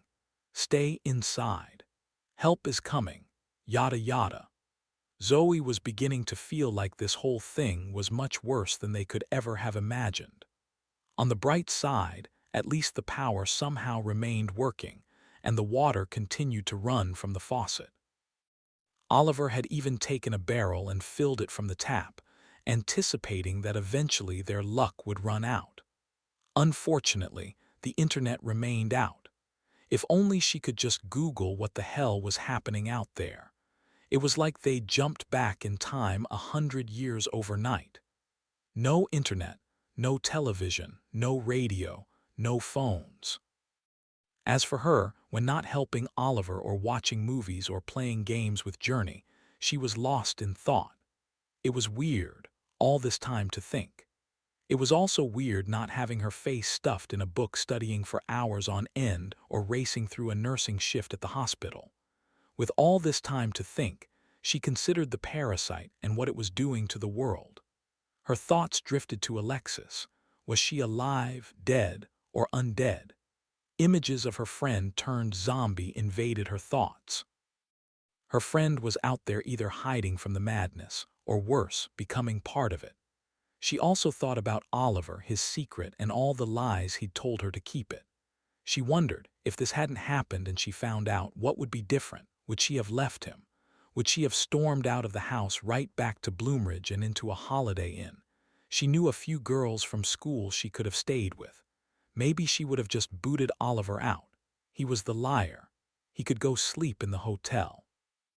She honestly didn't know what she would have done, but here she was, forced to stay whether she liked it or not. The more she thought about it, the angrier she got. He'd betrayed her. She still didn't know what to do or how to feel. Could she even love him after all this? It was all just too much to think about. She wished she could call Alexis to talk. She'd always had Alexis, and now that was gone. Around noon on the second day, Oliver tore himself away from the front room window and said, "Zoe, we need to talk about food." Zoe pulled herself away from her thoughts. "Okay, what are you thinking?" she asked, knowing that with water still functioning and some in storage, their biggest concern was food. They didn't have much to begin with, and they were now feeding 3. "Well, I think the rains have slowed enough for me to venture to the neighbors. This time, I can go in the daylight. Even if a storm blows in, I'll see it coming in time to get back." "I don't know, Ollie. It seems like a huge risk. We don't know what's happening out there, but we know there are still a lot of people in the neighborhood." The gunshots and screams hadn't slowed over the past 2 days, and all day yesterday the house smelled like a fireplace as smoke blew across their yard from somewhere up the road. We might have enough food for 2 more days. But look, whether we wait 2 days or I go now, we can't stay in this house forever. She knew he was right. They could make it a few more days, but the food selection would start getting pretty rough. They'd finished off the eggs yesterday, and all that was left were some freeze-dried rations and canned beans. With her being in school, she and Oliver hadn't been doing their best at grocery shopping. It was a kind of a fly-by-the-seat-of-your-pants approach with very little planning or forethought from day to day. Zoe didn't like the idea of Oliver going back out there, but she knew he was right. It was different now. It was day, the sky was clear, and besides, if they didn't find a way to get food, they wouldn't make it. Reluctantly, Zoe nodded. Oliver forced a smile. Okay then, it's midday now. No better time than the present. I'll get ready. He turned to leave the room. Trust me, Zoe, it's going to be all right. A sudden pounding came from the front door. Chapter 27. No soliciting. Hey neighbor, anyone home in there? A voice called through the front door. Journey, who had been watching DVDs, leapt off the couch and ran for the kitchen, throwing her arms around Oliver's leg. Oliver looked at Zoe and held his finger up to his lips. He knelt down and whispered, I need you to be as quiet as you can and go down to the basement like we practiced. Hide in the spot I showed you until I come and get you. Okay. Journey nodded and ran for the basement stairs, taking Princess with her. Look, we heard someone in there. Now open up and let's have a conversation. Louis's deep growl filled the living room as he cautiously placed himself between Oliver and the front door. Oliver motioned to Zoe, and then to the kitchen table where her .357 sat holstered. Quietly she eased over to the table and drew the gun. Oliver nodded, vanishing into the bedroom and returning with his 12-gauge pump and 2 pairs of shooting earmuffs. He tossed Zoe hers and donned his own. He didn't own as many guns as some people he knew, but he had a 9mm, his .45, a lever-action .3030 that had belonged to his father, a little .22 pistol boot gun, and a few hunting shotguns that were family heirlooms. The Savage 12-gauge pump was an assault shotgun he'd purchased a few years back specifically for home defense. It had a shortened barrel and a 5-round magazine. We know you're in there. We can smell you and we're coming in one way or another, the man said matter-of-factly. Zoe's eyes went wide. Oliver, they're infected, she said, talking so quietly she was almost mouthing the words. He nodded his understanding. These were infected but not undead. Though the craving drove them, they were the ones who could still communicate, still strategized. The cabin had an open concept layout, allowing them to see across the front room to the front door from the kitchen. Oliver motioned her to take cover behind the kitchen counter. The counter was a peninsula and offered the only structure between the kitchen and the front door. Listen here, asshole. You'd be best to leave. We are heavily armed. You try and come in, you die. The man on the other side of the boarded-up door laughed. Footsteps pounded around the side of the house. People were running across the wraparound porch. How many, he couldn't say for sure. With the glass sliders covered with plywood in the kitchen window too, they would find no entrance into the home from either point. You got more than enough in there. All that creamy sweetness and you think you ain't gonna share it. I smell 3 treats. Now open the fucking door. The plywood covering the front door flexed as the man attempted to kick it in. Let me in. On the side of the house, glass shattered as the would-be intruders busted the glass sliding doors and kitchen window. The man at the front door kicked again, smashing the doorknob through the plywood covering the door from the inside. Oliver, Zoe screamed. Oliver ran forward, pumping a shell into the shotgun as he lifted it.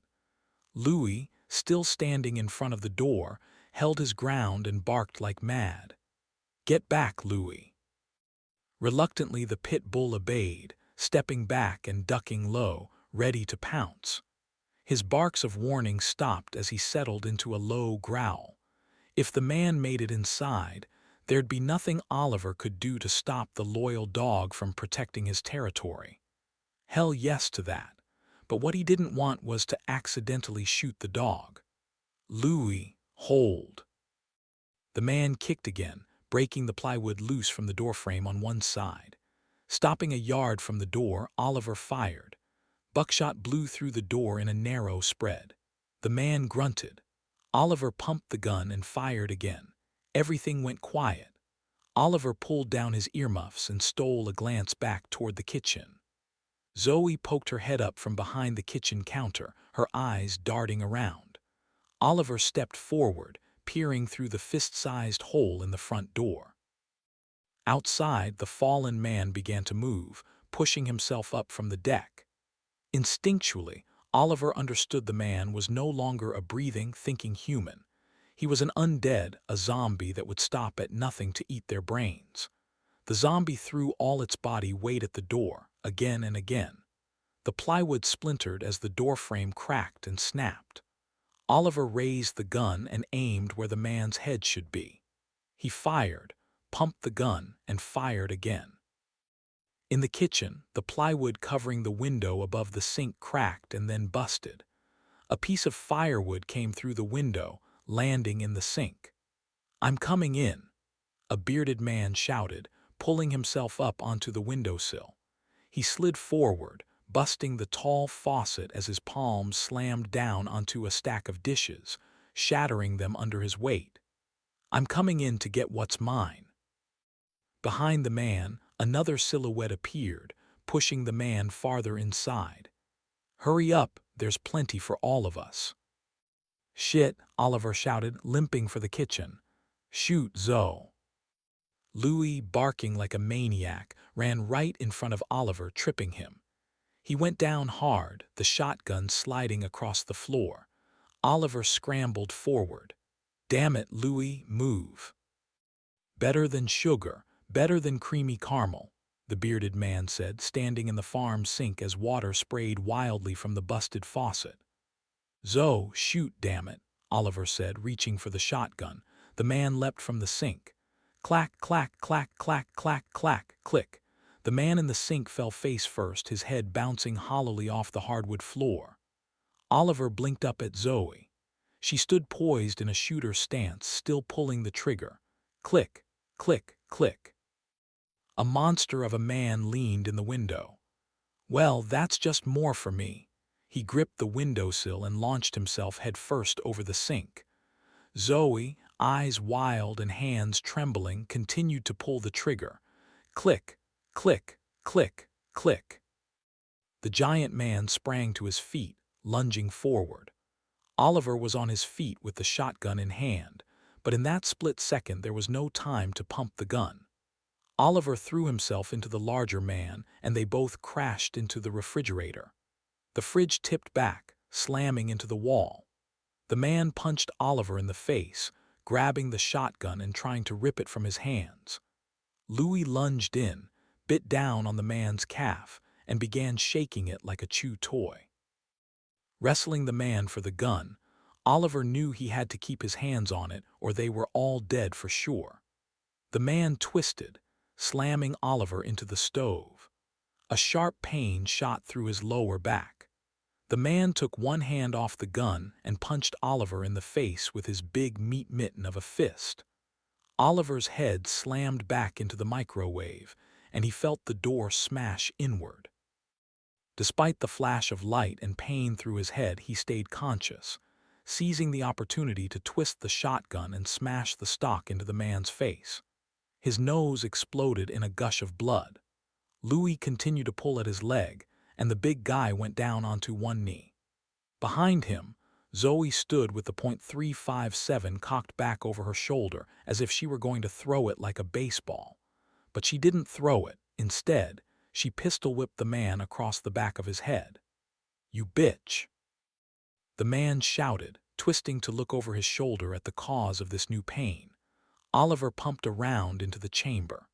"Move, Zoe," he shouted, placing his foot against the man's side and kicking. The man fell onto his opposite side, his head smashing through one of the lower cabinet doors. Zoe backpedaled out of the kitchen.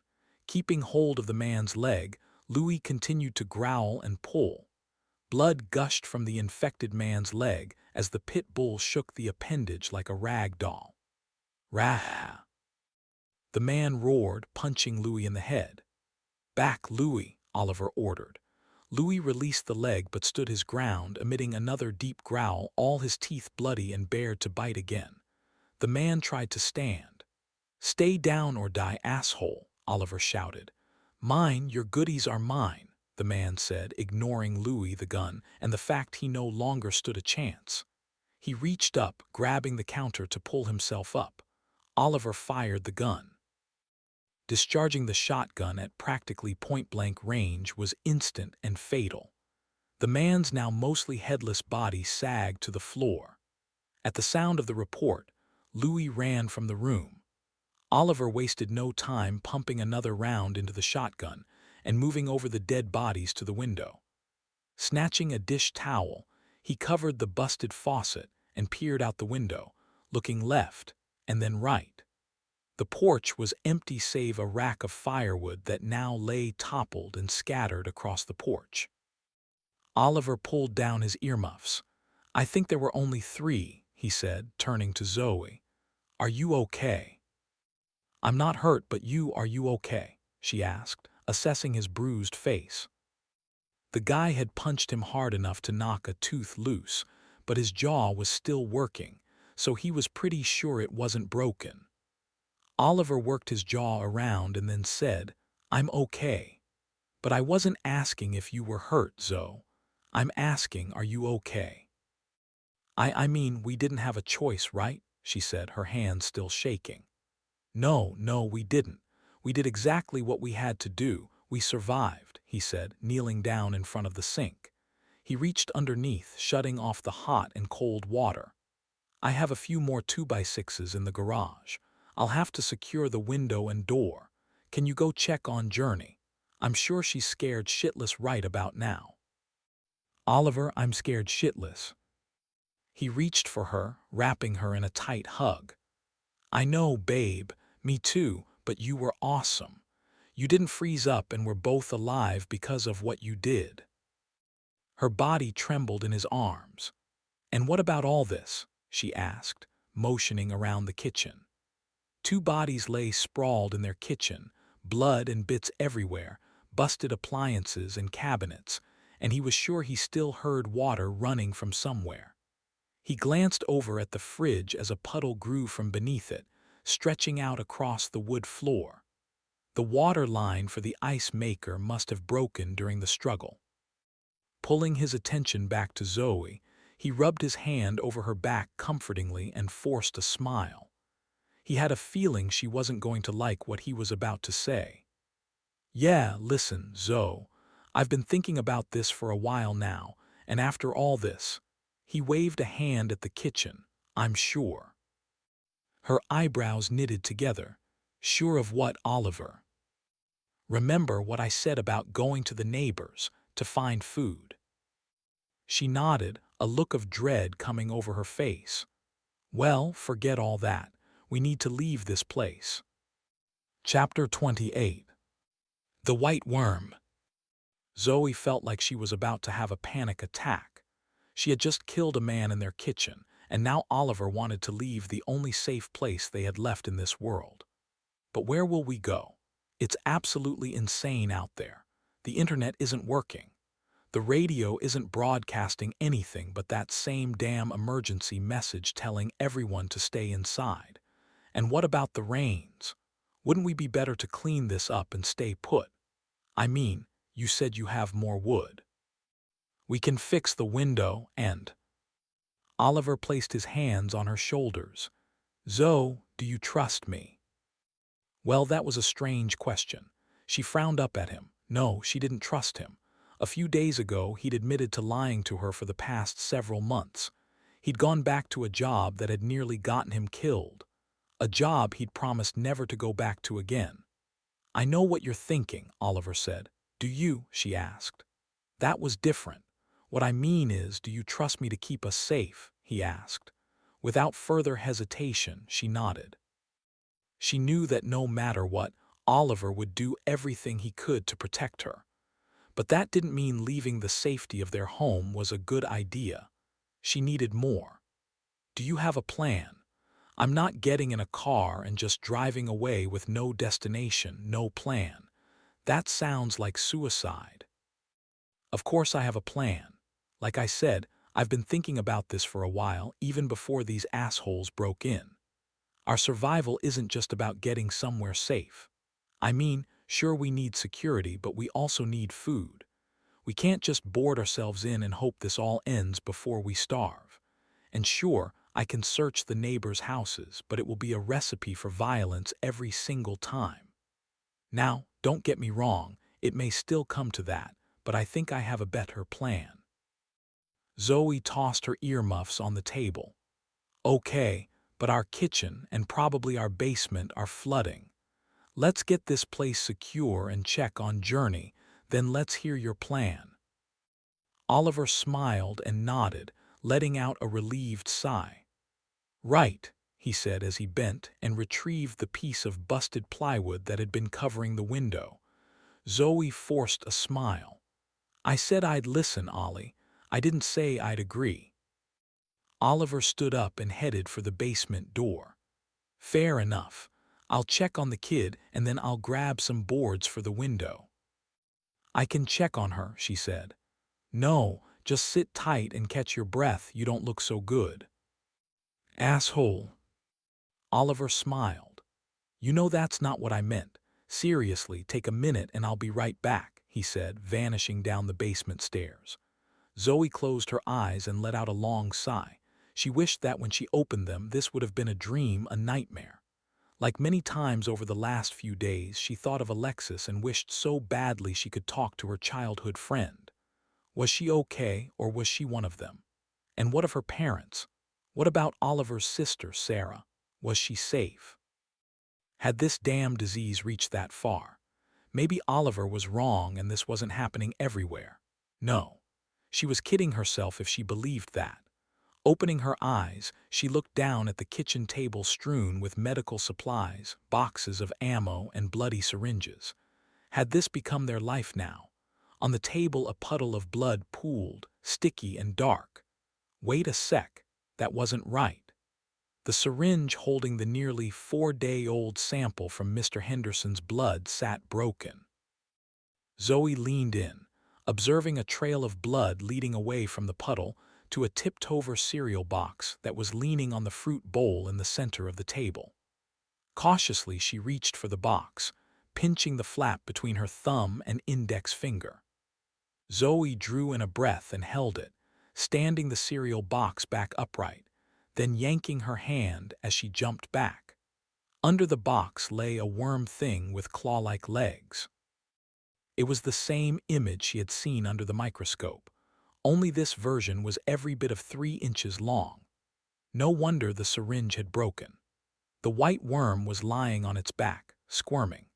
From top to bottom, what she assumed was a long mouth held razor-sharp shark-like teeth that scissored into each other as the strange mouth flexed open and closed, like a fish out of water struggling for air. Zoe's eyes stretched wide as the thing wiggled, and then went still as she watched. Picking up a pen, she leaned forward to poke the worm when she heard a moan behind her.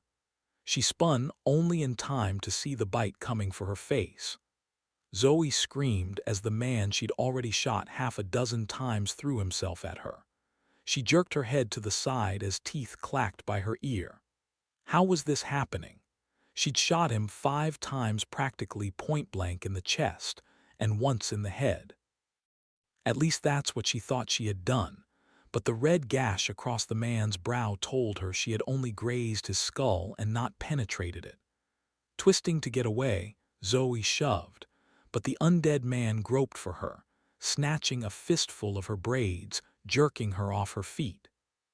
Zoe landed hard on the hardwood floor, expelling all her air. She tried to gasp but couldn't get a breath. The man hissed and moaned, throwing himself atop her, mouth snapping shut hard enough to break teeth as he bit at the air like a dog trying to bite a fly. In the mudroom, glass shattered and wood splintered. From the basement stairs, Oliver shouted her name. Zoe. Oliver, she tried, but no sound came as she pushed against the man's bullet-riddled chest with all she had. She felt his broken chest bones shifting under her palms. She couldn't hold him up and she couldn't breathe. Blood dripped from the man's eyes onto her shirt as panic surged. Either her hands were going to push into the man's broken chest cavity or her arms were going to buckle. A terrifying thought consumed her. She couldn't hold the red-eyed man. He was going to collapse atop her and eat her face. As her arms gave out, hands grabbed the man's shoulders, dragging him off her. She kicked him away as Oliver tossed him to the side and drew his pistol from its holster. He leveled the gun at the man's face. Zoe, still unable to get a breath of air, slammed her eyes shut and slapped her palms over her ears. Clack, clack.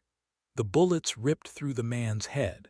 From the mudroom came a chorus of hisses and moans. Chapter 29. The Horde.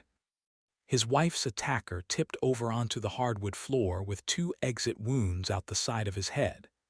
"Get up, Zoe," Oliver urged as he pulled on her hand. Zoe stood wheezing for breath she couldn't seem to pull in. She must have gotten the wind knocked out of her. In the mudroom, moving shadows accompanied the sound of undead moans. Oliver let go of Zoe's hand and ran forward, slamming the door between the kitchen and the mudroom. Holstering his pistol, he grabbed a kitchen chair and wedged it under the doorknob. Bodies slammed into the mudroom door and it cracked with a pop. "Come on, Zoe, this isn't going to hold them long." He pulled her hand, leading her towards the basement stairs. "Go," he ordered, turning back to the kitchen. What about you?" she wheezed. "Right behind you." More moans and hisses as a bloody hand broke through the wood door. Oliver scrambled for the shotgun, knocking a box of shells off the table. "Fuck," he shouted, kneeling down as he raked his hand across the floor. He glanced up as several more hands reached through the hole in the door. They grabbed and pulled, snapping the wood panel of the door. Hands became arms. Blindly, they reached and groped for the chair. Louis appeared at his side, barking like a maniac. "Oliver, get down here," Zoe begged. But he knew there were too many. He had to do what damage he could before they breached the door. Releasing the empty shotgun magazine, he tossed it down the basement stairs. Quick as he could, he shoved shell after shell into the loading port until it wouldn't take any more, then pumped the gun and jammed in another. Raking his hand across the floor again, he picked up a handful of shells and stuffed them in his pocket. "Get back, boy," Oliver ordered as he leveled the gun at the door. Louis, still barking, backed up a few steps. One of the groping zombie hands found the back of the chair and yanked it free, knocking it onto the floor. Another hand clutched the doorknob, twisting it. Oliver braced the shotgun against his shoulder and rushed forward. As the door started to open, Oliver kicked it with his sore foot. "Fuck," he shouted again. The broken door slammed shut. Wasting no time, he fired buckshot through the hole in the door, tearing open flesh. Pumping the shotgun, he fired again and then again.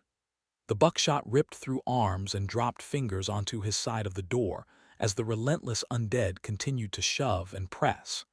Missing fingers or even hands didn't seem to matter to these things. Once they became zombies, they felt no pain. Catching movement in his peripheral vision, he turned to find Zoe at the top of the stairs with her hands over her ears. "Come on, Louis," she begged, trying to reach for the dog. "Get down here." Oliver pulled the trigger again. Boom! Buckshot separated an arm at the elbow. Again he pumped the gun and pulled the trigger, but this time there was no deafening report, only a soft click. "Take this," he shouted, tossing Zoe the shotgun. He picked up the .45 from off the table. He wasn't the best shot with the .45, but at this distance he didn't need to be. He pointed the gun at what he figured was head level and fired over and over, blasting holes in his own kitchen door until the gun reported the same soft click as the shotgun. On the other side of the mangled door, the moans continued. How many of these bastards were out there? The door flexed in, snapping the hinges. "Down, down, down," he shouted, making for the basement stairs. Behind him, the door crashed inward, followed by a flood of undead. With the .45 empty, Oliver drew his 9mm from its shoulder holster and fired at the heads of the first 3 zombies as they pushed into the kitchen. One was a teen already missing part of his face and badly burned. As he reached forward, Oliver realized the teen's right hand was completely gone. The other 2 were adults, both women. Despite the close range, he was sure he missed 2 of the 3, but there was no time to shoot again. He ducked into the stairwell, slamming and locking the door. As he turned to descend, his feet became tangled. Oliver knew he was going down and there was nothing he could do about it. Hands outstretched, Oliver landed hard, feeling his wrist strain as his elbow folded. His shoulder made a crunching sound as it impacted the stair. Luckily, the basement stairs were carpeted, offering some small level of cushion as he tumbled downward, smacking the back of his head off the bottom step before finally spilling out onto the basement floor. Upstairs, it sounded like a herd of elephants stomping across the hardwood floor. Bodies crashed into the door. Even through the pounding in his head, Oliver heard the hisses and moans of the dead. "Are you okay?" Zoe asked. Oliver pushed himself up, rotating his shoulder slowly. Nothing felt broken and it still worked. "I think so." Journey sat on the couch, looking terrified as she squeezed her doll. "It's not going to hold. We have to leave now. Where's Louis?" Zoe's eyes threatened to spill tears. "He didn't come down the stairs." Chapter 30. The Plan. Zoe ran to the gun safe as Oliver reloaded shells into the shotgun. Behind her, Oliver shouted, "Grab a box of 9mm, a box of .45, and a box of shotgun shells." It had been quite the argument when Oliver had purchased the safe last year. He wanted the giant, ugly metal box to reside next to their bed, and she wasn't having it. She'd never been so glad to have won an argument as she was right now, pulling boxes of ammo out of the safe. "Oliver, what's the plan?" she shouted, running back into the room. "I can't tell how many are up there, but it must be a lot. I think they were drawn to the house by the initial gunshots. The good news is that the door is solid, not like the one in the mudroom. It will hold for a while, but they're going to get down here," he said, crossing the room to the egress window. It was the only other way out of the basement, and the only window in the whole house she and Oliver hadn't covered with plywood. The window exited out beneath the wraparound porch and couldn't be easily seen with the lattice covering the opening beneath the porch. Because they were sleeping in the basement and the window was well hidden from the outside, they had decided to leave the window uncovered. Oliver leaned the shotgun against the wall and drew up the blind, peering out through the window. No rain. "We're going out that way?" Zoe asked. She'd never imagined they would actually have to use the window. "Well, we aren't going back up there." Oliver drew and released the magazine in his 9mm. She handed him a box of rounds, and one by one he loaded the magazine.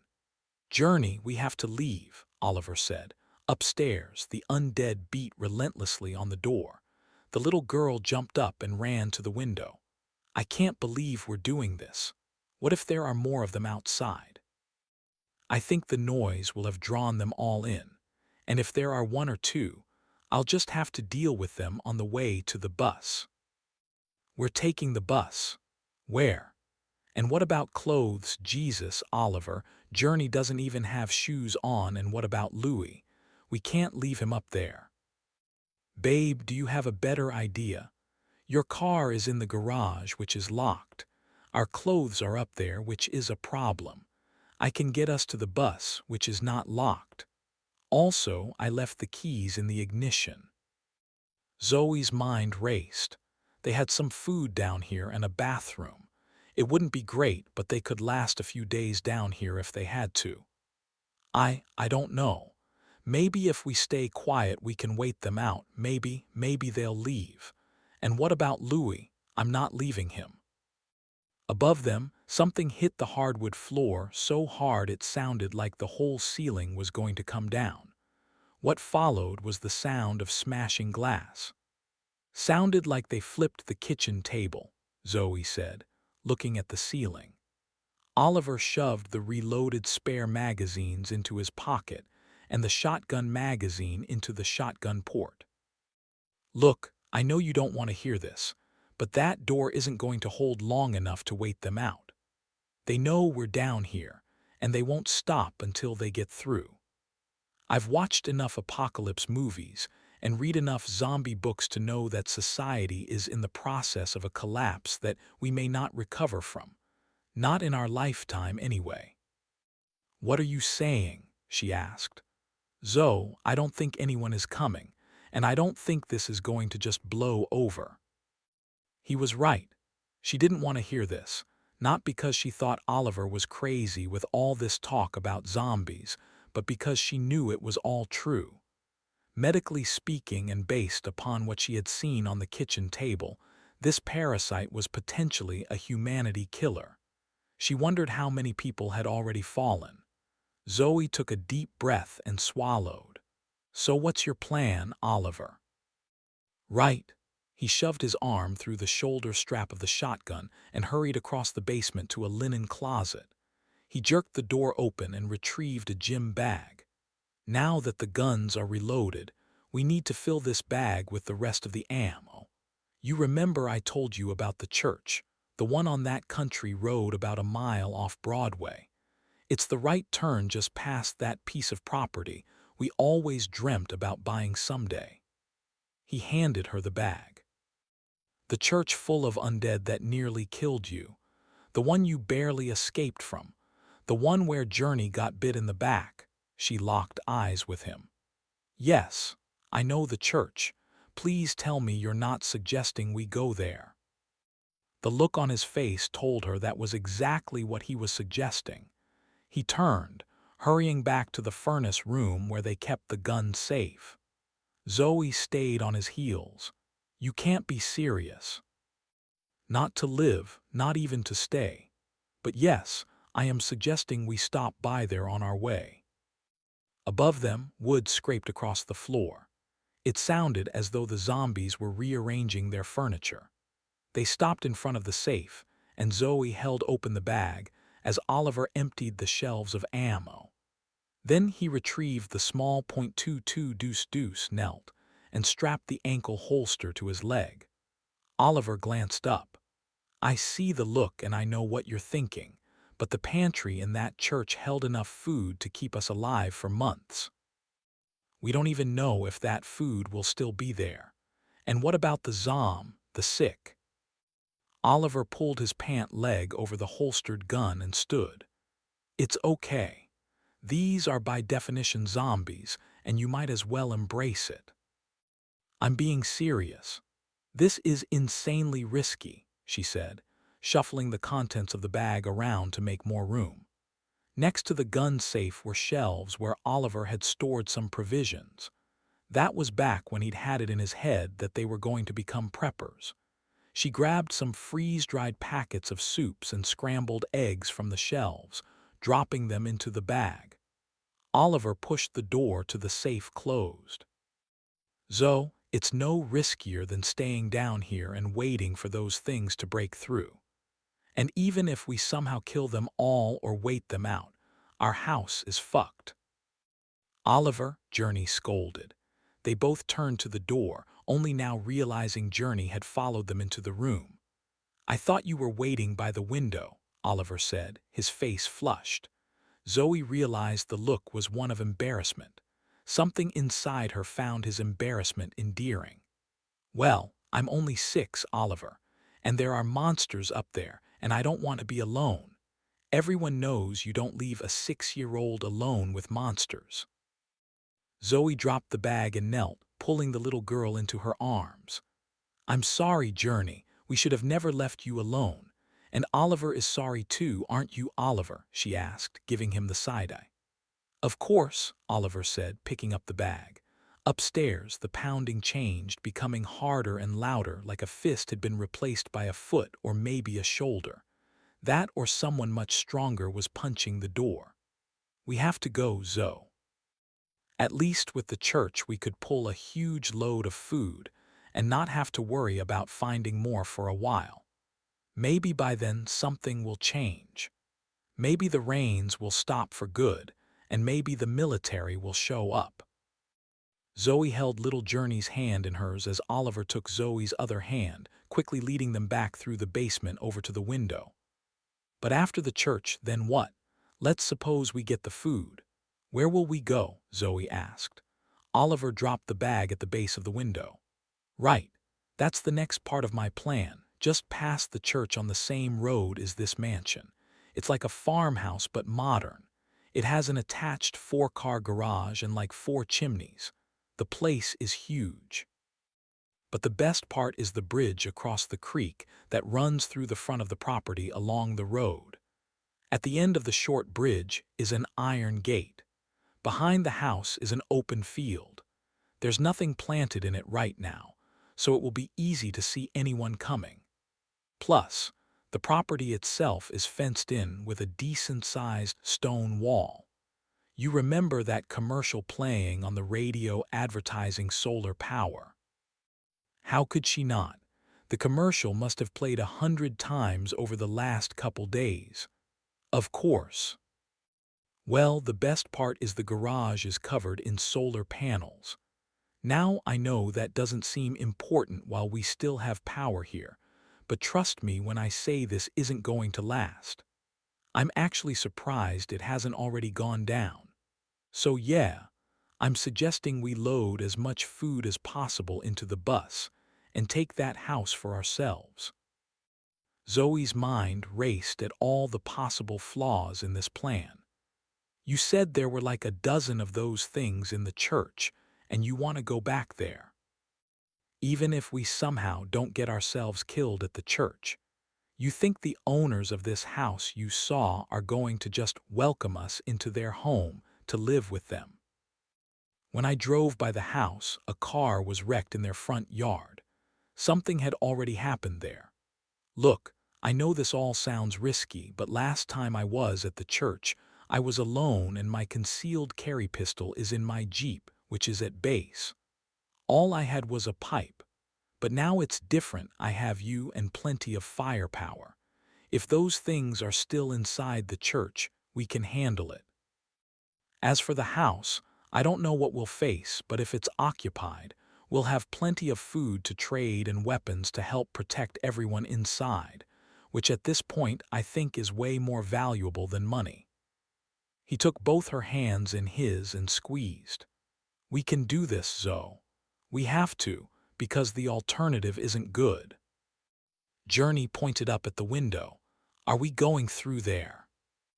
Oliver held Zoe's gaze, urging her with his eyes. She knew he was right. They couldn't stay here indefinitely. Even before their kitchen was destroyed and contaminated with blood and guts, the inevitable fact was they were going to run out of food and would likely lose power soon. Okay, but what if the food at the church is gone? What if someone is in that house and they don't want to share? What then? Then we move on down the road until we find a safe place. Above them, the ceiling shook. Zoe glanced up to find some of the white tiles darkening with blood and other bodily fluids. The rancid smell of death had found its way into their basement, reminding her of the bloody courthouse bathroom, and she suddenly felt like she might be sick. She took a deep breath, feeling her heart race at what she was about to say. "Okay, Ollie, let's do it. Let's get the hell out of here." Chapter 31. Come and get some. Oliver knelt and zipped the bag, then heaved it over his shoulder opposite the shotgun. Your .357, is it loaded? Zoe nodded. Her face was creased with worry. We can do this, Zoe. I promise we can do this. He motioned to the window. We climb out and stay under the porch until we get to the front. I kick the lattice loose and we run for the bus. Easy peasy. Again, Oliver peered out the window through the lattice into the yard. Still clear. No zombies and no rain. Thank God for small miracles. When he flipped the latch and lifted the window, a gush of cool air rushed in. Upstairs, the door cracked with a pop. What followed was a smashing of wood, hungry cries, and bodies falling down the stairs. Go, go, go, Oliver said, lifting Journey through the window. At the base of the stairs, bodies piled onto the floor. People who used to be his neighbors writhed in a tangle of dirty, bloody undead. They hissed and growled as they scrambled to get to their feet. Wasting no time, the undead crawled and stumbled, finding their feet in mere seconds. Oliver pushed Zoe through the window. Go, he shouted again as he slammed the window shut, spinning to face the rushing mob. He thought he'd have more time, more warning that the door was going to fail, but the damn things came through so fast. Oliver, Zoe screamed. Go, Zoe. The first zombie was a woman, probably in her 30s. A gnarled gouge in the thigh of her pink yoga pants flayed open to show bone. She wore a blood-stained tube top and was missing an eye and her left arm below the elbow. Oliver let the shotgun fall from his shoulder, lifted it, and fired, removing most of her head from her shoulders. As a bonus, the buckshot peppered a portly man who'd been unlucky enough to be rushing forward right behind her. At least one of the pellets must have hit the man in the head because he dropped like a sack of potatoes. There was no way he could turn his back on this mob in time to climb through the window. A frightening movie scene flashed through his mind. Dozens of zombie hands snatching him off the windowsill as he tried to escape. They tugged him back into the crowd, forcing him down onto the floor as they fed on him. No fucking way was he going out like that. Get to the bus. Oliver shouted, firing again and again as he moved away from the window towards the bathroom. More piled down from the stairwell. Too many to count. The bathroom was his only chance. As the rush of undead surged forward, Oliver stepped into the bathroom and slammed the door, locking it. Experience told him he had about 5 minutes tops before the door was destroyed. The first body that hit the door cracked the panel.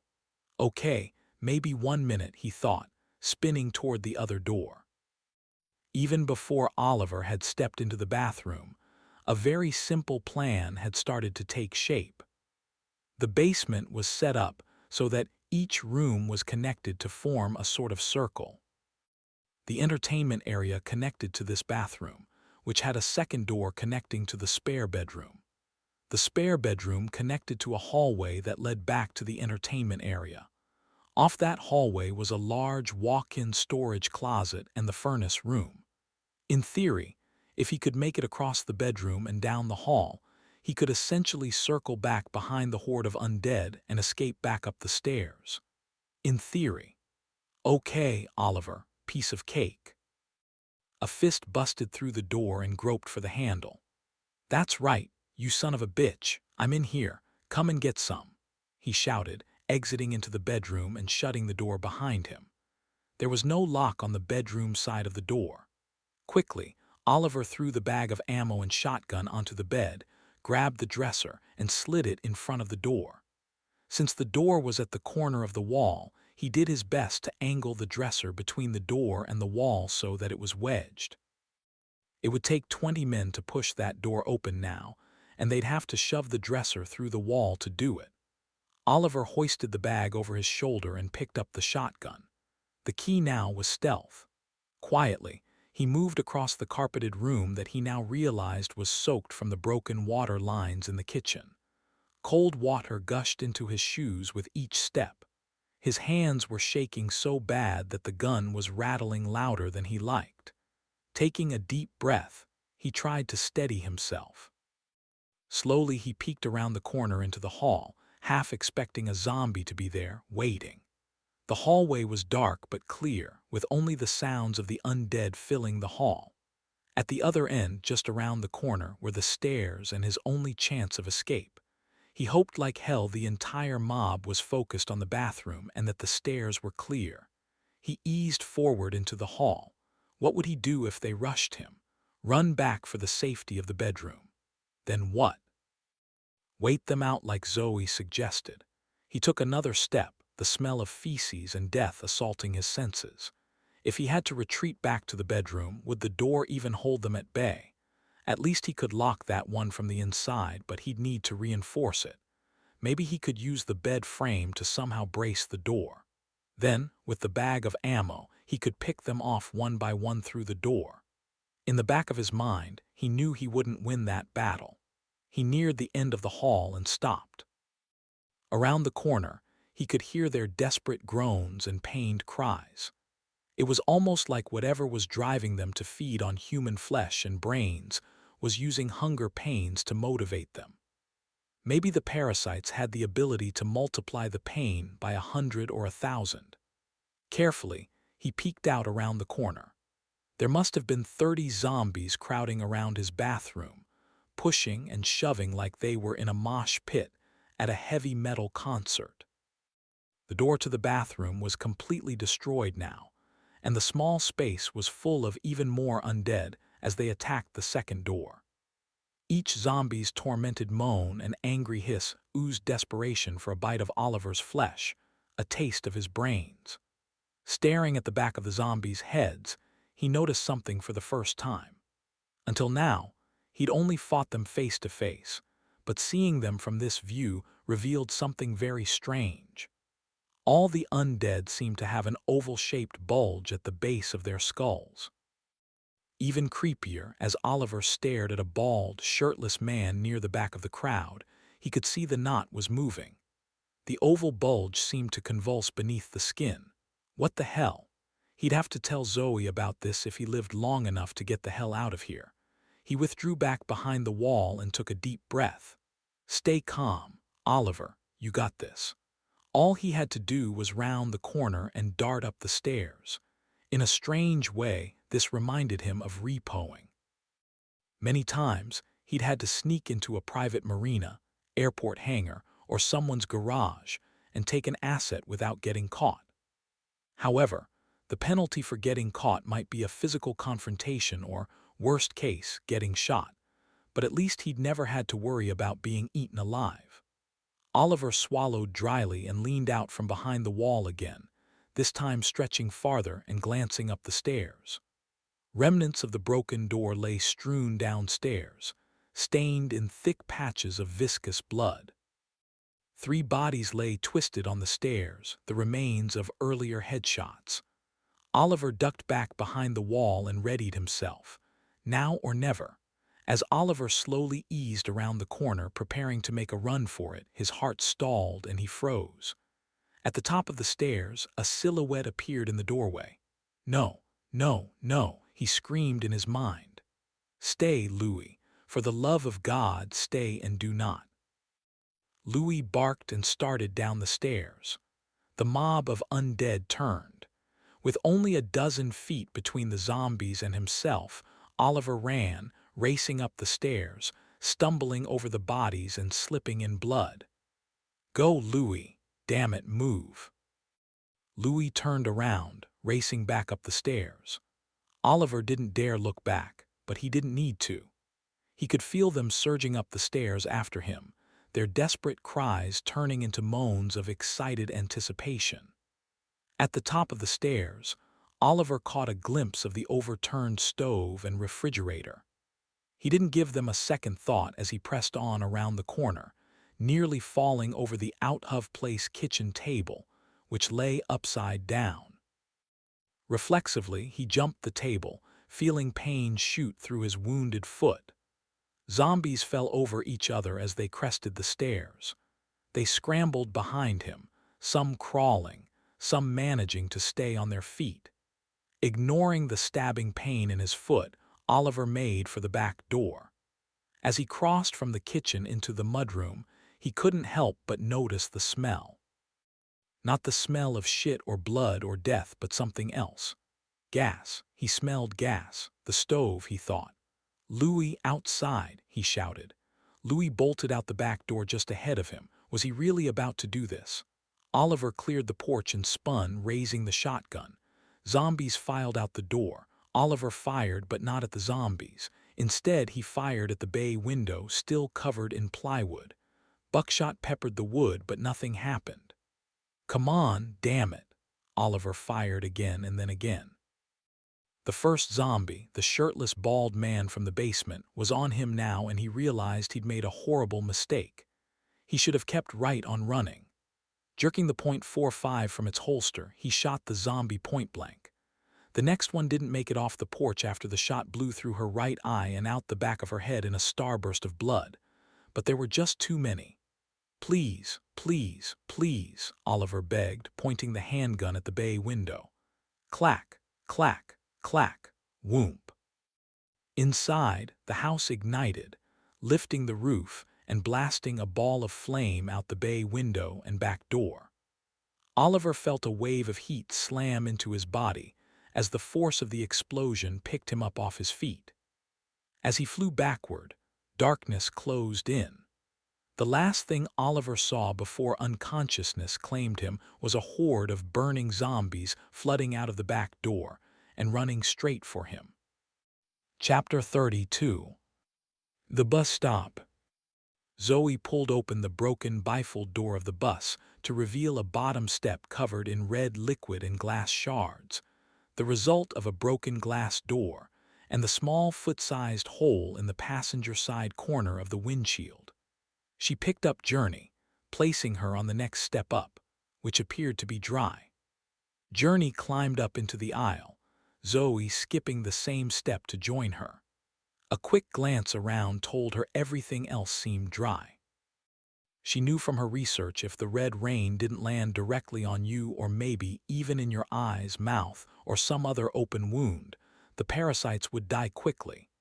It seemed the parasite could only last seconds without a host. Still, she wasn't about to put that to the test by splashing through that shit. "Journey, listen to me. I need you to wait here, okay?" Zoe said, staring out through the fractured windshield of the bus. Journey, clutching Princess, looked horror-stricken and began to cry. "You can't leave me here." Zoe knelt down in the aisle. "Listen to me. Oliver is stuck in there and he needs my help. Can you be brave for just a minute and wait right here for Oliver?" Journey wiped her nose on sleeve and nodded. "You promise you'll hurry?" "I promise," she said, standing up to survey the front yard. She didn't know what to do, but she knew she had to do something. Maybe she could draw them out and give Oliver time to escape, if he was even still alive. God, don't think like that. With no sign of the sick, she made her way back down the steps.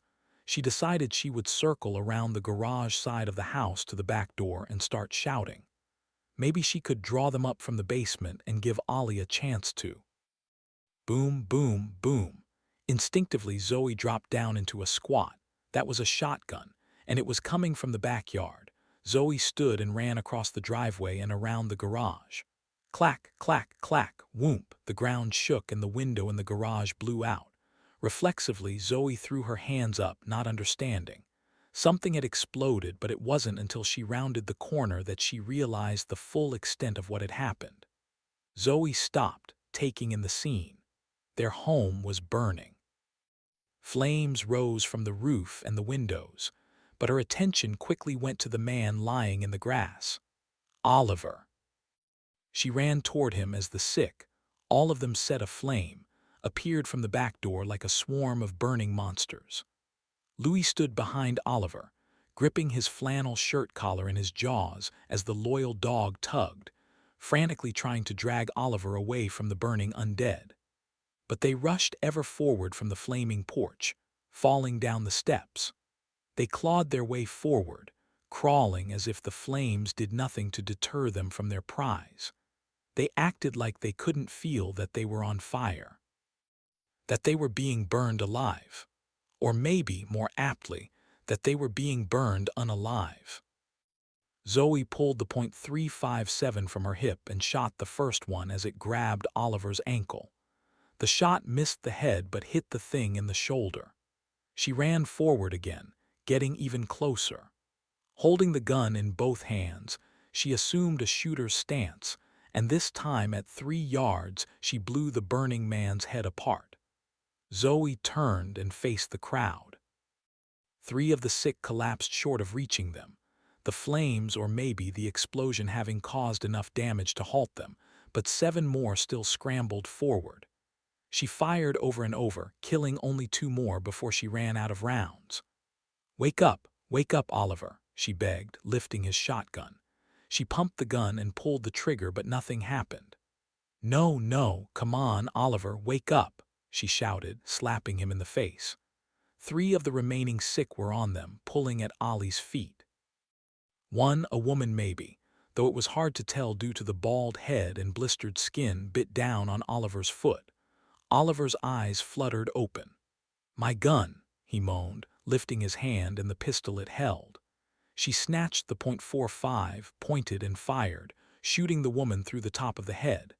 The burnt woman collapsed onto Oliver's feet. Zoe shot 4 more in rapid succession. Despite the nearly point-blank range of the shots, half missed the heads of the sick.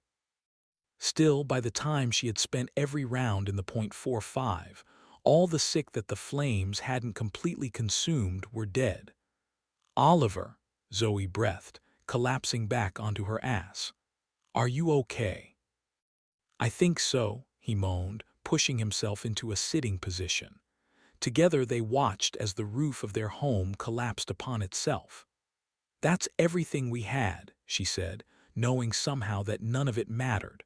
All that mattered was that they were alive. Across the yard, motion caught Zoe's eye. "Get up, Oliver." "Yeah, just give me a sec to clear my head," he said, holding a hand against the side of his face. "No time. Get up now," she said, standing and heaving the duffel bag of ammo onto her shoulder. "Now move." "Zoe, what the shit?" he trailed off, seeing what she saw.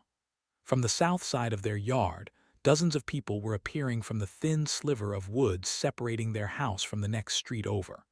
A pained scream sounded from a morbidly obese woman in a flower-patterned nightgown. Her war cry seemed all the permission the sick needed as they surged forward from the woods in a flat-out run. Zoe pulled Oliver up as he swayed on his feet. "We have to run," she shouted. "Everything is spinning." Zoe held onto his hand, leading a hobbling Oliver around the garage with the sick right on their heels. "Get up there, Louie," she shouted. Louie barked and ran up the stairs and onto the bus. "Louie," Journey cheered. Scrambling onto the bus, Zoe dropped the bag, shut the door, and jumped in the driver's seat. "Can you drive this thing?" Oliver asked, falling into the seat next to Journey. "We're about to find out," she answered as the mob of sick people slammed into the front of the bus and began to climb. Zoe turned the key and the bus groaned to life with a rumble. "Just like a big SUV, right?" she asked. Oliver didn't answer. "Oliver," she called over her shoulder as she backed out of the drive. "Uh-oh, I think he must be tired," Journey said. Zoe stomped on the brakes, throwing a man in a blood-soaked plaid shirt from the hood into the already fractured windshield. The man came through in a shower of broken glass, landing upside down on the stairs. Hissing like an angry snake, the man righted himself, jumped to his feet, and raced up the stairs. "Hold on, Journey," she shouted, stomping on the gas just as the man stepped onto the landing. The bus lurched forward, sending the man tumbling down the aisle towards the back of the bus. Zoe kept the gas pedal to the floor and her eyes to the rearview mirror as she raced up the hill. Branches raked along the driver's side as she practically steered the bus into the ditch. She couldn't stop. Not yet. There were too many giving chase, but despite her desperate attempt to get the bus as far away as possible before stopping, she couldn't let the man on the bus get to Journey. She tried to see Oliver to understand what had happened to him, but between the sick man making his way back up the aisle and trying not to wreck the bus, she couldn't see him. Journey screamed. Louis jumped from the seat, colliding with the man before he reached Journey. Louis locked his jaws around the man's throat and they both went down into the aisle. Zoe smashed a green plastic mailbox as she made the turn off Brandywine Road and onto Lake Drive. She stopped the bus, hoping she had created enough distance between herself and the mob of undead. She pulled herself from the seat and drew her .357. "Journey, cover your ears now," she said, raising the gun. "Louis, come." Louis let go of the man's throat. He ran back to Journey, turned, and growled. The man stood, his torn throat exposing his esophagus. Still he rushed forward as if oblivious to his mortal injury. Zoe fired 2 rounds. The first missed completely, but as the man's head snapped back, she knew her second shot had hit home. The man fell onto his back. Outside movement caught her eye. "Shit," she announced, jumping back into the driver's seat. The sick were coming up the hill in a flood. It reminded Zoe of the River City 5K zombie race on Halloween. Stepping on the accelerator, she raced down the road. The neighborhood looked like a war zone. Many of the houses lining the street on both sides had been burned. Others were ransacked. Cars were parked haphazardly in the road, in yards, and in one case, smashed through the front of a house. Zoe navigated through the neighborhood. There were multiple times she had to traverse the shoulder to maneuver around abandoned cars, but it was when she was about to turn onto the road leading them away from the neighborhood that she saw a scene that stole her breath. A small passenger plane had crashed, coming to rest in a farmer's field. But along the way, it had completely leveled 3 houses, flipped several cars, and left 3 other homes with severe damage. Only 4 days had passed since this nightmare began, and this was what had become of the world, at least her world. It wasn't until she was outside of their neighborhood on the country road and surrounded by empty cornfields that she felt safe enough to stop. Zoe pulled the brake and rushed to Oliver and Journey. Tears spilled down Journey's cheeks. "I think Oliver got hurt." Oliver sat leaning against the window. "Oliver, Oliver, wake up," she shouted, her eyes frantically searching for any sign of injury. Confused, she glanced at Journey, her eyes pleading for the answer. Journey pointed at Oliver's waist. Beneath him, a red stain pooled. "Oh, God, no!" She grabbed Oliver and leaned him forward. His back was wet with blood that was leaking into his jeans. Her eyes followed the wet stain up his shirt to a hole in the area of his scapula. "Oh, Oliver," she whispered. Pulling the shirt away from his skin, she stuck her fingers through the hole and yanked, ripping it open. An inch-wide shard of glass protruded out of his back. Zoe glanced back toward the front of the bus, where 2 plastic boxes were mounted near the ceiling above the dashboard. One read Body Fluids Cleanup Kit in white letters, while the other read First Aid in bold red letters. Zoe ran for the kit. Returning, Zoe said, "Journey, I don't want you to watch this, okay?" She moved Oliver's head so it rested against the seat in front of them. "Is Oliver going to be okay?" Journey asked, sniffling. Zoe fought back the overwhelming panic threatening to consume her. The truth was, she had no idea. He was bleeding badly, and without a stethoscope she couldn't tell if his lung was punctured. I don't know," she said, refusing to lie to the little girl.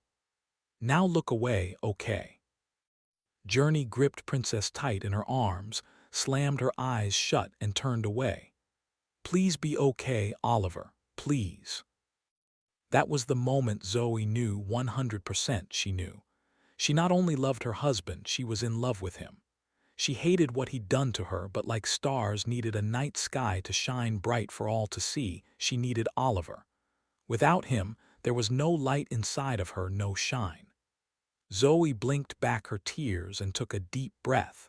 "I'm a trained professional. I can fix this," she told herself. This fact should have been reassuring, but in reality, all her training was telling her just how bad this injury could be. Her mind raced with possibilities. Nerve damage, severe muscle damage, a punctured lung. In any normal circumstance, they would be on their way to the emergency room. She gripped the shard of glass with the tweezers and pulled. 1 inch, then 2, then 3. "Damn you, Oliver McAllister," she breathed. Fresh blood poured from the wound. She dropped the shard into the plastic kit and slapped a gauze pad over the wound, applying pressure. Despite her rising panic, her medical mind went to work. He hadn't punctured his lung. Zoe knew this now because the blood wasn't frothy, which it would be if it had been coming from his lung.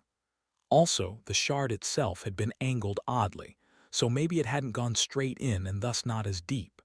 Another bit of good news. She was 90% sure she'd gotten all of it out. The fact the shard still held a point meant that it was likely fully intact. "Okay, stop the bleeding," she thought, pressing hard against Oliver's back. "Can I look?" Journey asked. "Okay, but there's a lot of blood." "Are you sure you want to?" Journey nodded, opened one eye and peeked over. She opened the other and leaned over, trying to see. "Is he okay now?" "I don't know. He lost a lot of blood," Zoe said, trying to keep her voice even. "Now I need to get this bleeding to stop." "Can I help?" Journey asked. Zoe's eyebrows lifted. "Actually, you can. Can you hold this over his wound and press as hard as you can?" Journey nodded. "Okay. It is very important you don't let go and that you push really hard because that pressure is what's going to help stop the bleeding." She motioned for the girl to climb over her. The thought that she was having a 6-year-old help treat a major wound wasn't lost on her.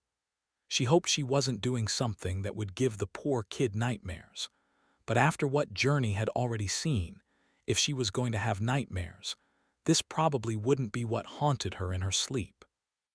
Besides, as long as she didn't lift the gauze, she wouldn't have to see the cut. Plus, Zoe needed the extra hands for what came next.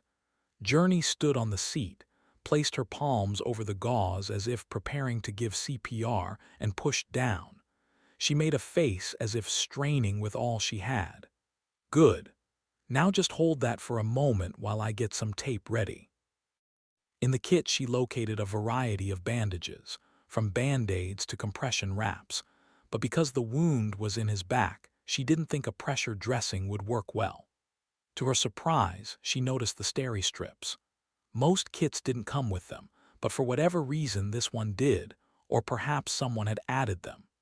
Either way, short of a needle and thread, they were exactly what she needed. Steri strips were a cross between a Band-Aid and a suture. They didn't require the use of a needle and thread, but had incredibly strong adhesion to hold cuts together. She prepared the strips and opened a new package of sterile gauze. "Okay, you can let go, but when you do, I need to take that gauze off, so close your eyes." "I want to see how you fix it," Journey said firmly. "Are you sure?" Zoe asked. Eyes still wet, Journey straightened, her face poised. "I'm sure." "Take the gauze off." Journey lifted the blood-soaked gauze to reveal the 1-inch-long wound. The bleeding had slowed to a near stop. Looking up at the girl, Zoe said, "Are you okay?" Journey nodded, not looking away from the gash. "That's a bad OE," she whispered. "It is, but we're going to tape it back together."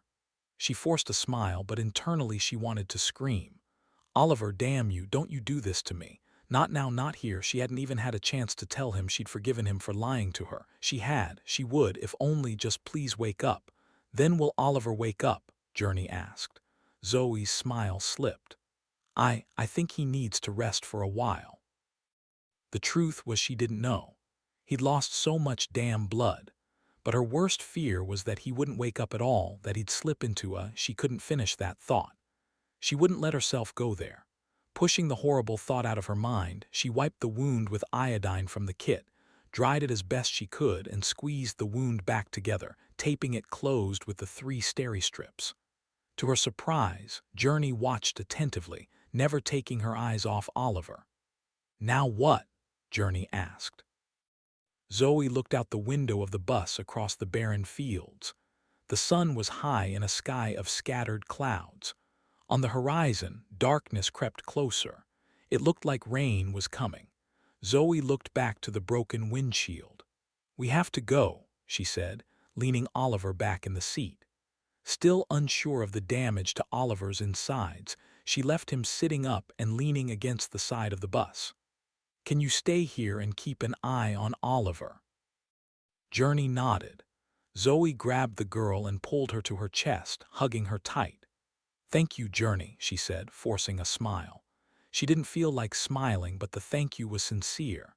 This little girl was brave as hell. Despite the horrors of what they'd both been through to get to this point, she was glad Journey was here, glad they were together. Louis jumped up in the seat next to Journey and lay down. What now? Now she would follow Oliver's plan. She would drive the bus to the church. If Oliver hadn't woken by then, she would go inside herself and get all the food she could. Then she would get to the mansion Oliver had described. All she had to do was get there before it rained, not get eaten by the sick, and hope like hell Oliver's farmhouse mansion was abandoned. With her determination solidified, she climbed back in the driver's seat.